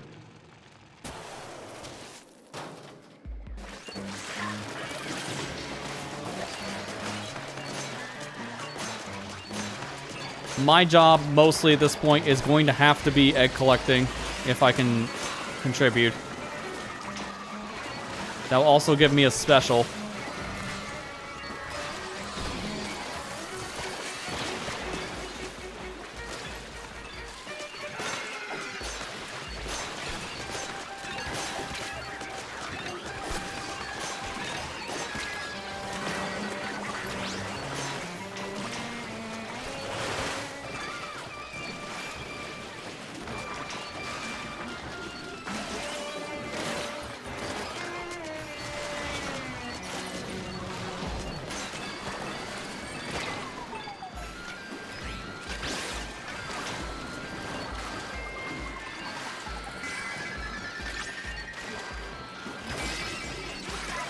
I can't believe it. Only one life lost. And it wasn't me. We're actually making progress on this one. But this is the layer that keeps on getting us completely destroyed. So this is the one I'm more worried about than anything else.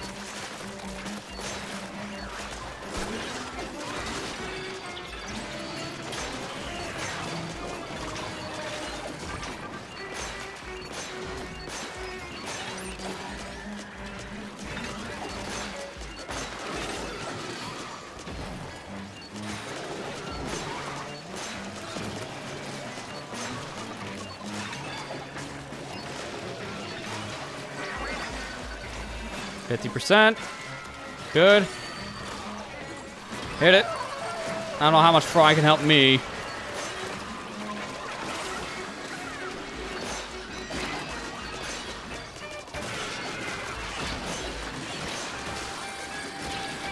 Oh, come on. I got knocked in the water the second that I was in danger. That is so insanely stupid. Okay, there we go. We got Power X full, so we're actually going on to the final sub-layer. Holy crap, I can't believe it. We actually can see sub-layer 3 in this hellhole. It's essentially what this became. Now, how well are we able to make it through this? Because this is the giant maws. We can only do damage to this guy when he's out of the ink.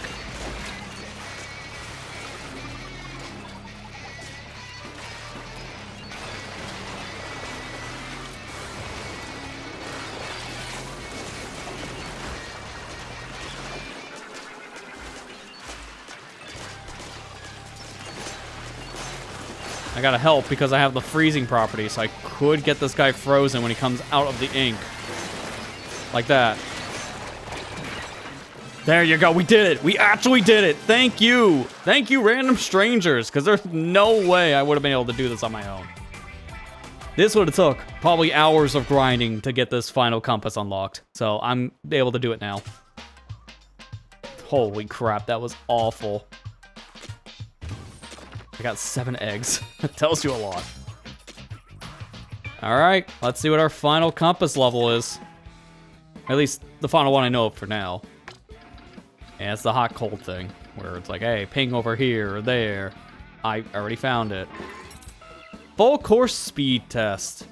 or Speed Fest. It is a test of speed.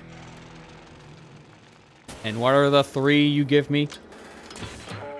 Jump Bomb, Fly Wire, and Booyarang. And this is the one that has multiple uses. Cool. So, I gotta do this all in 45 seconds. Oh, that's so cool. But you're not gonna give me anything else, are you?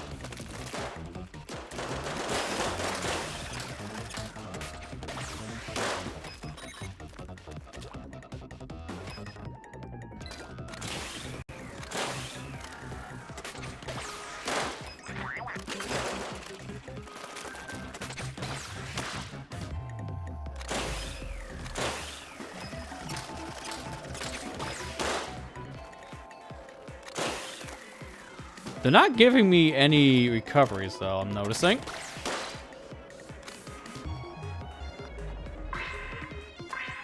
I gotta hurry. I'm running out of time. I don't know if I can do this on first try, because I don't know the route.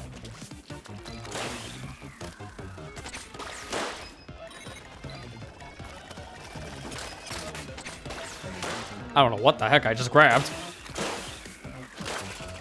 It's those that are left. Oh, crap. I don't have enough time. This is not gonna happen. I think I just missed it by like 3 balloons. That's how close that was. Alright, I have a better idea of what to do now. So, let's just go back in. Because now, knowing the cooldown time and there's no hourglasses here, I'm gonna have to focus on some of the higher ones and I can get the lower balloons after the fact. So, combo on high things like this.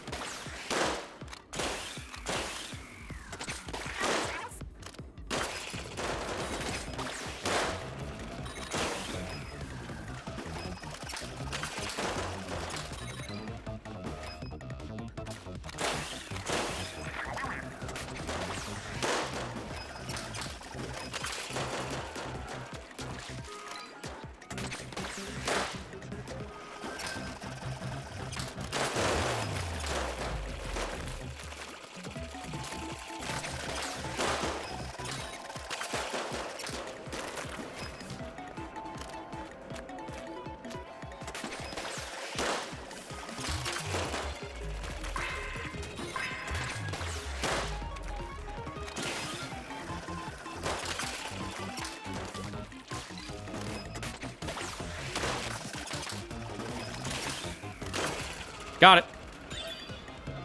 You're not done yet, though. I have to get the book before the ending, too. Well, unfortunately, I didn't have enough on the Zipcast, but that's fine. I tried to aim for the book, but I aimed a little too low, apparently.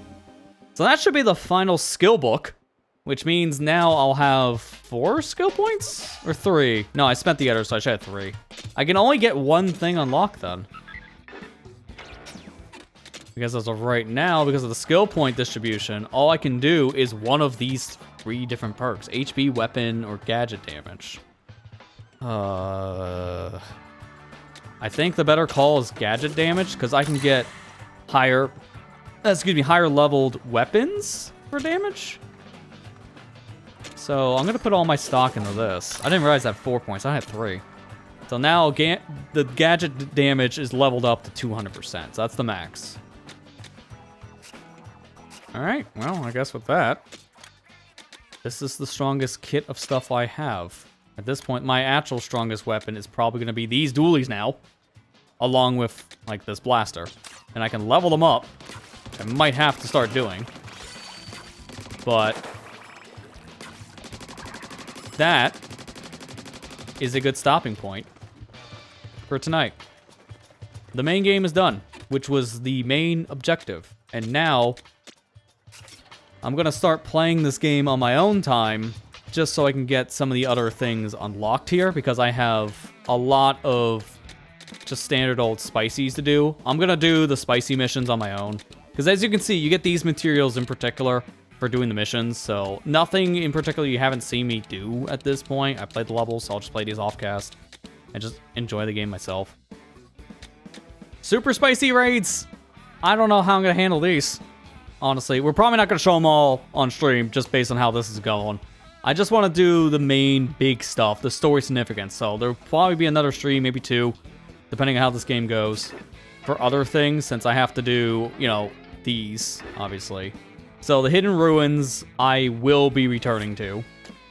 Because the max levels these are, if I go back to the other page, this is 46. So I want to get the level 50. That is my goal. Once I get the level 50, I should be able to do everything in this game without having to worry about my level being the factor anymore. It'll be my gadgets and my weapons now being the actual problem. So I'll need to get those stronger. So that's stuff I'll be working on my own, though. Yeah, this has been fantastic. Dude, I can't wait for you, Matt, to pick this up. And then you and I are definitely going to hit the radio and go multiplayer. Needless to say, if you want to play the whole campaign with me, we're going to have a lot. We're going to have a lot of perks on my side. But it scales correctly, so it won't be like I'm overkill. I'll just be this decked out dude. Just kind of chilling. That's just how it goes, though. But this was fun either way. I hope, again, people enjoyed watching these Splatoon streams in general this week.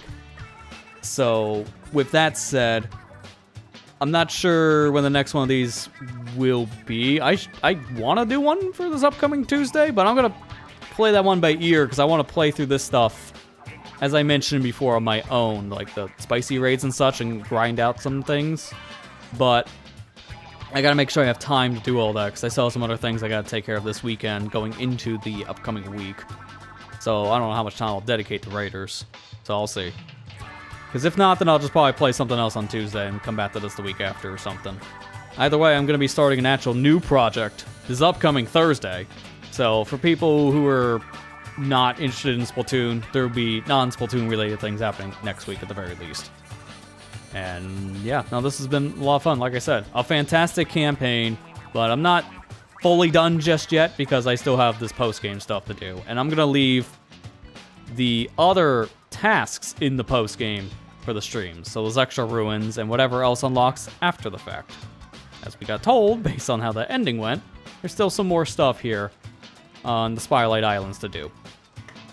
So, with that said, again, thanks to everyone who's come out this week. Again, just, I guess my streams have hit like right place, right time with the YouTube stuff. Been really seeing the momentum on that side. So if you come from the recommendation stuff on YouTube, whether it be just something that appears on your homepage or on a video you're watching and you clicked onto the stream, thank you for doing so. Consider sticking around, as we do a lot more than just stream this game, obviously. We stream a lot of other stuff. I play a lot of other games and make videos on them. So definitely stick around if you enjoyed this stuff, and appreciate everyone who has clicked through these streams and has been watching. But I'm done. I'm pretty tired. We'll be back next week with a proper schedule, 2 days a week. I'll announce what the games are going into the week itself. But that is it for me. So with that said, I'm out. Thank you for watching. I hope you enjoyed, and I'll see you back here next week. Take care and have a good night, everybody.